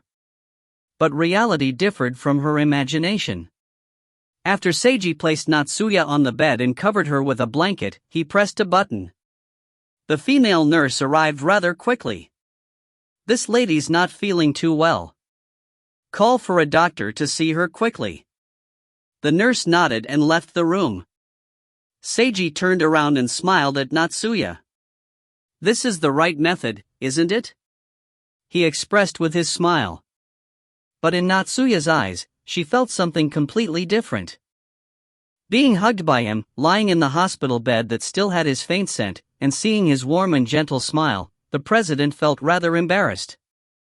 She tugged on her blanket and covered half of her face to hide her embarrassment, but this caused her to smell his scent even stronger than earlier. Ah, so embarrassing. She couldn't help but sneak another peek at Seiji, only to see that he was still gently looking in her direction. She would never be able to calm down if he kept watching her like this. The fluttery feeling in her chest wouldn't stop, her face heated up, and her body temperature rose rapidly. She was completely unable to deny or ignore it anymore. For Haruta-kun. Suddenly someone opened the door and entered with hurried footsteps. It was a female doctor. Forget it. Natsuya decided to temporarily stop this line of thought as she was interrupted. Seiji left the hospital. His injuries were light to begin with, and he didn't need to stay in the hospital, nor did he want to stay in the hospital. After his conversation with the president, he left the hospital. The sky outside happened to be light currently. With the sunlight of a fresh dawn greeting him, he walked out the hospital door and saw a black luxury car come to a halt in front of him. Seiji entered the car, which took him back to Natsuya's residence at Genhana High School. Mai greeted him there. I'm delighted to see that you're well, Junior, the maid said in a gentle tone. Thanks for worrying about me, senpai. I only know that Milady was victorious. How are they all doing? Seiji took a look at Mai's tightly clenched hands. They're all going to be fine, he said gently. The president, Shoho-san, and Kirin-san are all fine and in no danger. Mai heaved an obvious sigh of relief upon hearing this. An indescribable light flashed through her eyes. That's great. Shoho-san and Kirin-san were both injured, and the president is rather fatigued, but they'll get better and recover completely. That's why you don't need to worry so much, senpai, Seiji reassured the maid while smiling. Okay. Mai also smiled in response. Thank you, Junior. I'm so grateful to you for assisting Milady. She revealed an incredibly soft and moving beautiful smile. No need to be so formal, senpai. Seiji continued to smile as he walked inside after saying that sentence. The moment he opened the door, someone flew straight towards him. Shika Kagura embraced him tightly. Brother! I'm so glad. The girl's voice was choked up with tears as she greeted him. Her body was also trembling. Seiji hugged her tightly to himself as well. I'm back, Shika-chan. Thanks to your protection, I was able to safely return. Welcome back. Shika finally began smiling while still crying. She had always been so worried and concerned about him. Now that he was so close to her, she thought that perhaps a calamity would. But it didn't happen. He returned safely. He returned in perfect condition and wasn't harmed by her ability. Just like he promised. Wonderful, wonderful, wonderful, Shika kept repeating that word in her mind as she felt a heavy burden being taken off her along with endless amounts of relief and delight. The two of them simply embraced each other without a word for a long while. Finally, they let go of each other. "Everything is over," Seiji said in a soft voice, gently wiping away Shika-chan's tears. "The president said that you're free to go wherever you like." Shika fell silent upon hearing this. While she did have a residence to live in, that wasn't where she wanted to go. Compared to that lonely place, this house, the few days she spent here had been much more joyous. Because of the person before her. She didn't want to leave this place. No, she didn't want to leave him. Seiji noticed her silence and blinked as he contemplated. "Shika-chan, you have a place to live in, right?" Shika nodded. "Can you still live there?" What I mean is, does that place have anything to do with Okubo?" "Oh, right, about Okubo, what exactly was your contract with him?" "I heard from the president that for temporary contracts, even if you don't do anything, they'll automatically expire and don't require the original contractor to cancel the contract." "Is yours like that?" Seiji asked to confirm Natsuya's information. Shika nodded again. "That's great, then. As for your residence," Shika gave him an explanation. She had rented 2 apartments. One was a single-bedroom apartment near Genhana Middle School, which was used as a temporary residence. The other one, her permanent residence, was a larger apartment at a farther location. Seiji mulled things over. "Do you have any attachments to your permanent residence?" Shika shook her head. "Then move closer." "Move to that temporary apartment?" "No, since it was the place you lived in while working for Okubo, you don't have to live there anymore. Why don't you just come and live with me?" Shika widened her eyes in surprise at this unexpected offer.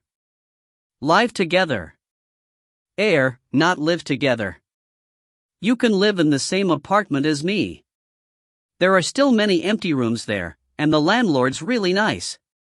Although the apartment's not exactly high class, all the basic amenities are present," Seiji explained. "The rent's quite cheap as well, you'll definitely be able to afford it. The rooms are a little small, if you have too many things, you can rent a larger one, as I suspect some of those are empty. If it's too difficult financially for you to rent a large apartment, then rent one together with me." Isn't this still living together in the end?" Seiji only discovered the truth of what he spoke after he already said it out loud. Tee-hee. Shika began chuckling. Brother Seiji. She did her best to stop herself, but couldn't help but let her tears drip down again. "I want to move in. I don't have many things, but I want to rent a big apartment and live together, with brother. Like a family." She wanted to live in the same place as him like they were real relatives. Is this really okay? Was it all right for her to be so selfish? Could she really have such good fortune? Shika-chan. Seiji was both moved and relieved at hearing her answer. "Yep, of course. I'll just do it." Even though various problems could crop up later down the road, this pure-hearted wish of hers had to be satisfied at all costs. Seiji hugged Shika once again. Shika felt a warmth in both her body and heart while tears still trickled down her cheeks. This was the moment that a new family was born. If you find any errors, ads pop up, ads redirect, broken links, non-standard content, etc., please let us know. Report chapter so we can fix it as soon as possible. Chapter 184, Good Morning. Chapter 184, Good Morning. Translator, Imperfect Luck Editor, VB24. Seiji had a good discussion with Shika after she finally calmed down. There were some personal belongings Shika needed to retrieve from her temporary apartment, and she also needed to cancel her rental contract there. After that, she would also gather some of her belongings from her permanent apartment before moving in. Seiji wanted to help her move, but she refused politely. "My belongings, there's actually very few that I need to keep. Just myself will be enough for moving. This sentence gave Seiji a subtle heartache. But since she had already spoken, it was difficult for him to insist. Shika needed to say farewell to her past life. If he was by her side at that time, it wasn't impossible, but it seemed that she wanted to do so by herself. She needed to say farewell to isolation and walk towards the future. This was her ceremony. All right. I'll bring you to your apartment and talk to the landlord about renting a large apartment, Seiji told her. I'll be waiting for you. Shika revealed a beautiful, sweet smile from the bottom of her heart. Okay. After making their decision, they notified Mai and made preparations to leave Natsuya's residence. When Shika was captured and brought here, all she had were her spirit-branded retainer combat clothes. Now that she was leaving, she also wanted to take her sketchbook as well as the notebook containing her story ideas. Seiji merely packed up his clothes and other limited luggage. They found the maid Mai after finishing their preparations. Fuji-san, thank you so much for taking care of me. Shika bowed politely in thanks. I'm going to leave now, and I'd like to take these 2 booklets with me, is that okay? And as for the clothes I'm borrowing, I'll wash them properly and return them later. No need to be so polite, Kagura-san. Mai smiled gently. Of course you may take the booklets with you. There's no need to return those clothes, just treat them as a gift. Thank you. No need. Do allow me to be a gossip and inquire, though, what are your plans after this? Mai asked as she looked towards the younger girl. Seiji inwardly thought to himself that this situation had made an alarming turn. I intend to live together with brother Seiji, Shika answered in a soft voice, her face flushed as she looked at the boy beside her. Mai was rendered speechless at this answer. Suddenly, Seiji sensed a terrifying aura emanating from the maid. He'd anticipated that things would develop in this fashion and could only smile wryly. Junior. While Mai's smile didn't change, her entire aura had transformed completely. The terrifying Mai slowly turned to look in Seiji's direction. Could you please give me an explanation of what this is about? Just what would happen to him if he refused? Well, Seiji wasn't so suicidal as to refuse the smiling executioner. That's why he informed her about the situation as truthfully as possible. Mai's terrifying aura gradually disappeared. Living together from now on will probably cause you various problems. If there's anything I can help with at all, please contact me. She took out her cell phone as she spoke. No, that's too much trouble for senpai. Seiji wanted to refuse politely. Tell me the address. If I have free time, I'll go visit in the future. The former student council president was now pressuring Seiji with an authoritative aura. That's fine, right, Junior? Seiji sighed. Of course. Mai nodded in satisfaction as she exchanged phone numbers with him and wrote down the Uehara apartment's address.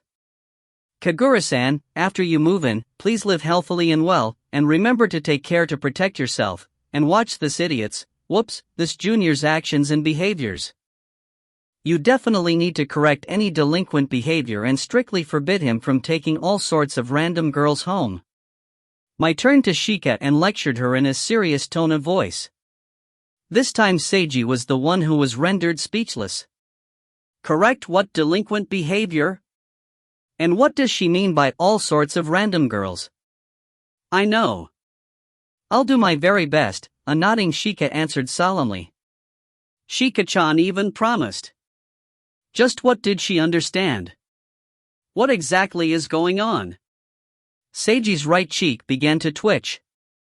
My adopted younger sister and the mysterious maid are having an inexplicable conversation.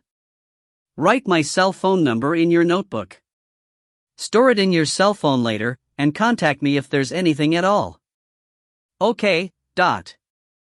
It was a happy thing that someone cared about Shika-chan, but why did things feel slightly complex? Seiji decided to stop thinking too much into it as Shika carefully wrote down my Huja's cell phone number. Yep, It's fine as long as Shika-chan is happy. Fuji-san, I'm also very grateful that you've taken such good care of me. I've given you so much trouble during this time. Indeed, you've given me a lot of trouble, Haruta-san. The maid smiled. But I was quite happy. Her smile turned incredibly brilliant. Please take good care of yourselves, you two. As a maid, I welcome both of you back here at any time. Seiji and Shika exchanged glances, before they both flashed smiles in Mai's direction. Thank you, and see you later. The two of them began walking towards Shika's temporary apartment after they left the president's residence. After Shika retrieved her belongings from her apartment, the two of them went to a nearby restaurant for breakfast before going to the bus station. At the bus station. Brother, you only need to take me here. You really don't need me to accompany you? Shika smiled as she shook her head. It's the school festival today. Brother Seiji, you probably have a date. Seiji scratched his face awkwardly. That was true, and he also needed to help with his class's program. After taking a break for so many days, and skipping out on all the preparation work, he'd feel really bad if he didn't at least help out a little. Go ahead and have your date, brother. I'll go organize my things and see you later this evening. Okay. I'll let the landlord know. A period of silence fell between them. I'm going. Shika slowly turned around. Seiji watched her go. After Shika took a few steps, she gradually slowed and then stopped as she turned around again. She saw the handsome boy still standing there and smiling at her. This wasn't a hallucination. Nor was it a dream. It wasn't her delusion. He was really standing there. Seiji was smiling as gently as he could at Shika. She's probably feeling anxious, but she's facing her fears, and she can definitely overcome them. All I have to do is believe in her and wait. Just as she once believed in and waited for him. The two of them exchanged a long look. Shika finally turned around again and started walking off. Her figure no longer seemed as anxious as earlier. That was because he was waiting for her. Mika heard someone walking down the stairs as she walked out of her home. It was Ki Jumanji. Mika sighed in disappointment. The blonde-haired beauty smiled faintly at the twin pigtailed girl's obvious disappointment. During these days that Seigo Harano had been absent, they had been going to school together. Although they didn't talk too much, they weren't as distant from each other as before. It's regrettable how he still hasn't returned even though today's the school festival. Yeah. I've heard that there's a tradition to confess to the person you like during Genhana High School's festival. Uehara-san, do you intend to confess to Arano-kun? Of course not. What does it have to do with you? Mika thought to herself as she averted her gaze. So you don't intend on confessing? I don't know what you think, but I feel that there will be many girls confessing to Harano-kun during the school festival, and perhaps there will be a girl that he likes among them. Keith's comment further inflamed Mika's anxiety. Thinking about it like this, the fact that Harano-kun hasn't been coming back, has been absent lately is actually a good thing, but it's a bit narrow-minded of me, Keith said, smiling smugly. I still hope that Harano-kun can come back, go to school as he should, and enjoy the school festival. Don't you agree, Uehara-san? Humph. Mika snorted and made no reply. Just how did she feel anyway? She didn't know either. But the only thing she did know was that she wanted to see him again. Seiji. She suddenly heard footsteps approaching. It took 2 seconds for Mika to finally react and look towards the sound source, and what she saw was, "Hey, good morning." A tall and handsome boy walking towards her while flashing a smile that was as brilliant as the sun. If you find any errors, ads pop up, ads redirect, broken links, non-standard content, etc., please let us know. Report chapter so we can fix it as soon as possible. Chapter 185, Living Together. Chapter 185, Living Together. Translator, Imperfect Luck Editor, VB24. Seigo. I'm back, Mika. Welcome back. Mika felt a warm feeling in her heart when she saw the boy in front of her, but she could only greet him simply. Good morning to you as well, Jumanji-sensei. Good morning. Welcome back, Harano-kun. Keith's eyes flashed with an indescribable light as she smiled. You guys must be on your way to school. Seiji blinked as he said his next sentence, go ahead without me, there's no need to wait. After I change into my school uniform, I have something to discuss with Miss Landlord. Discuss? What are you going to talk about with my mom? Mika was curious. Well, you'll find out. Seiji averted his gaze unnaturally as he began leaving. See you at school. He waved towards them with his back turned as he walked upstairs towards his apartment. Mika and Keith were rendered speechless. They felt rather disappointed inside. They were hoping to see him for so long, but when they finally saw him again, that was the attitude he had. Humph. The double pigtailed girl began pouting slightly. Although this type of behavior was actually normal for him. But, at the very least, the idiot should talk a little more and act as if he had missed her. Since he said not to wait, there was no need to wait. Mika began walking off while bearing a small grudge in her chest. But she stopped before taking a few steps and looked back. She saw Keith standing there quietly without moving. Jumanji-sensei, Uehara-san, go ahead and leave first. Keith smiled faintly.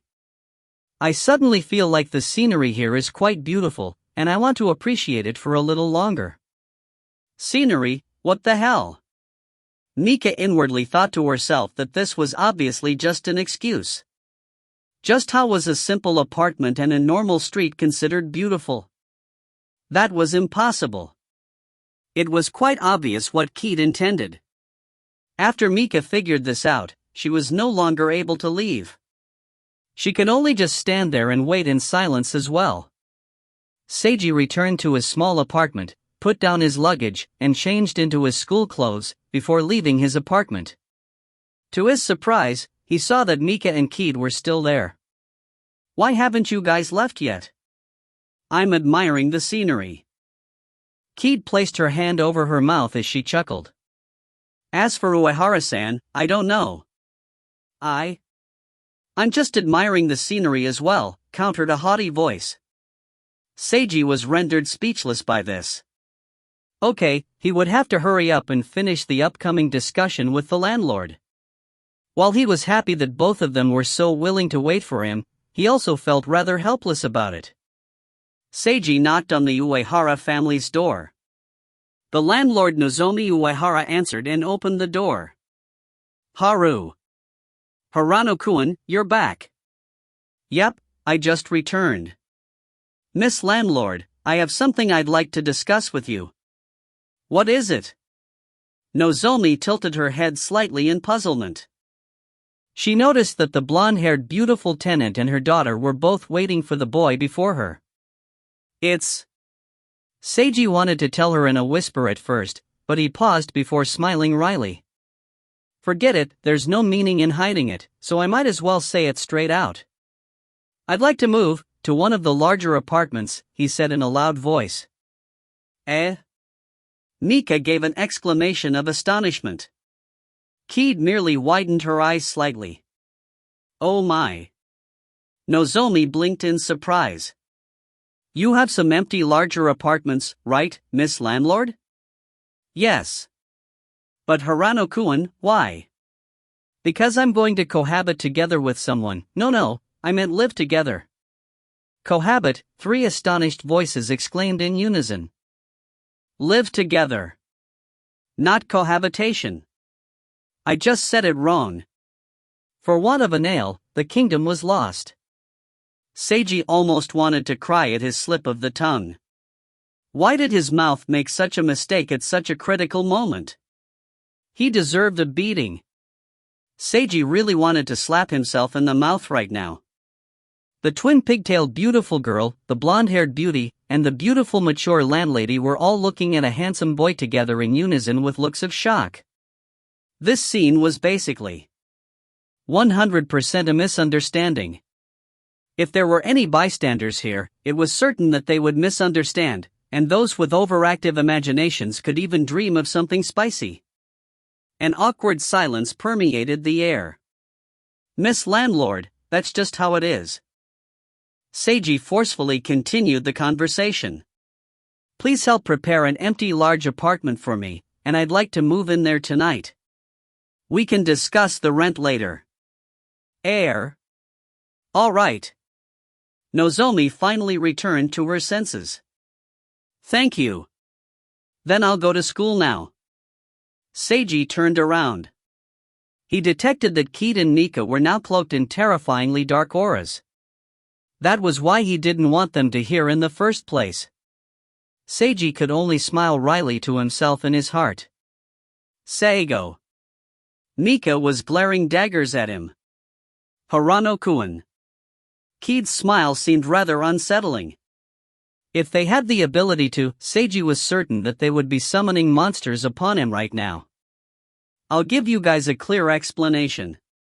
Please listen to it on our way to school." He averted his gaze. The morning sun was so warm. Mika didn't know what her current emotions were anymore by the time they almost reached school. Seiji was going to cohabit with, live together with Kagura-san.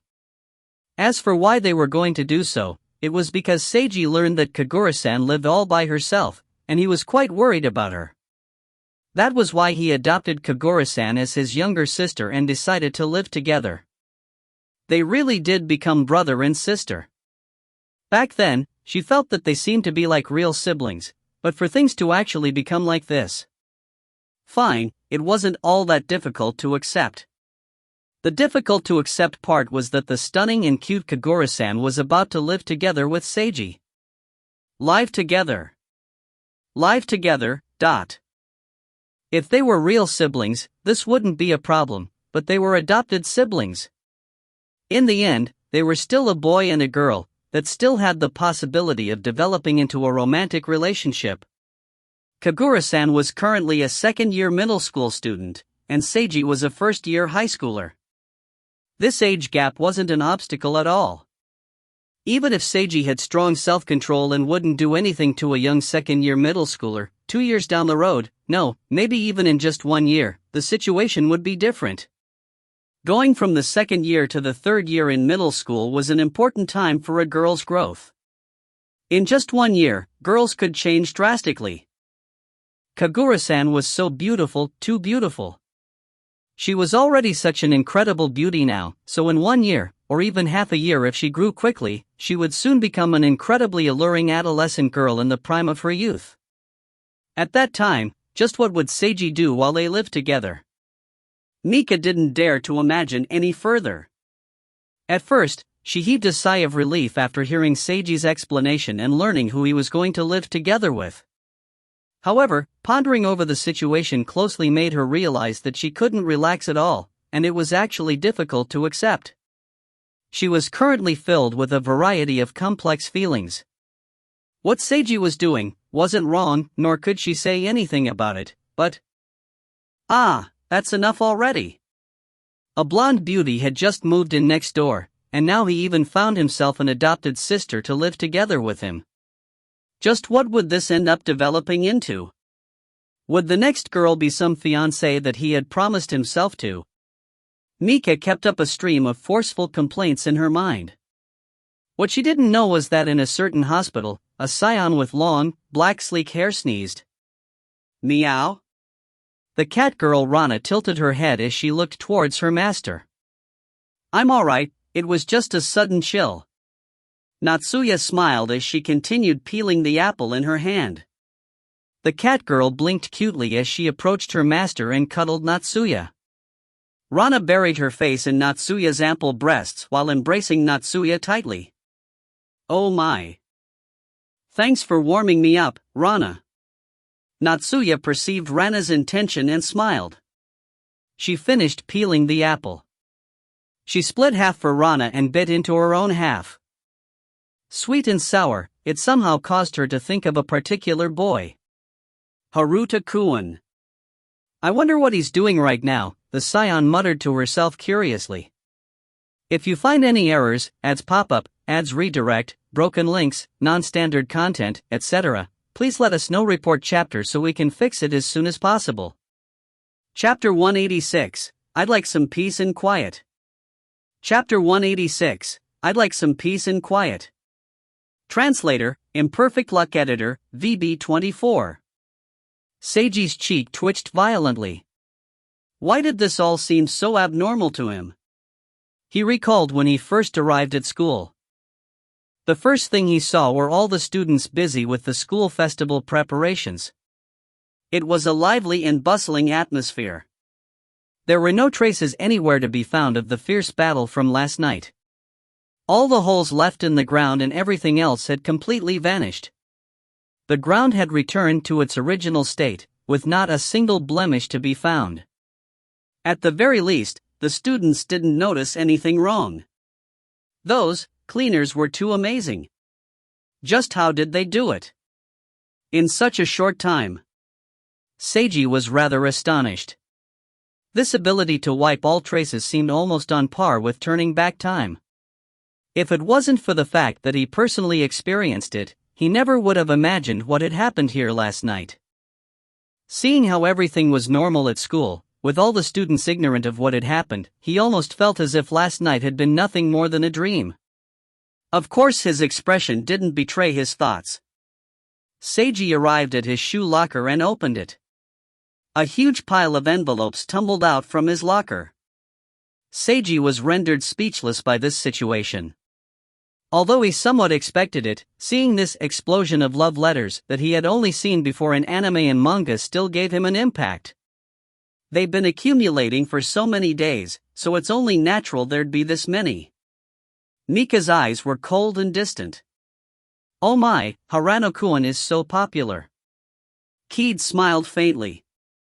I can almost feel the passion emanating from those love letters. Seiji couldn't find any words to answer them with. It wouldn't be easy to take all those letters with him. He should have brought his backpack. There weren't any classes during the school festival, which was why he hadn't brought his backpack. That was a mistake. He was still lacking in experience. Just what was he supposed to do? Let's just not take them and leave them in the locker until later. In the end, that was the idea Seiji came up with. Having decided to leave the letters, he changed his shoes, stuffed all the letters back into the locker, and closed it again. Keed left after saying, "If you get tired from playing around at the school festival, you're welcome to rest in the infirmary at any time." But Seiji and Mika walked together to class and discovered a wild Chiaki standing outside the room. She was chuckling while holding her hand over her mouth. Seiji and Mika were mystified at this. Ah! Seigo! Chiaki saw the two of them and waved. You've finally come to school again. It's been so long. It's been so long, the hell, it's only been a few days. What are you chuckling about? Seiji asked. I just feel like it's so interesting. He. Chiaki continued laughing as she pointed inside the classroom. Just what could be inside?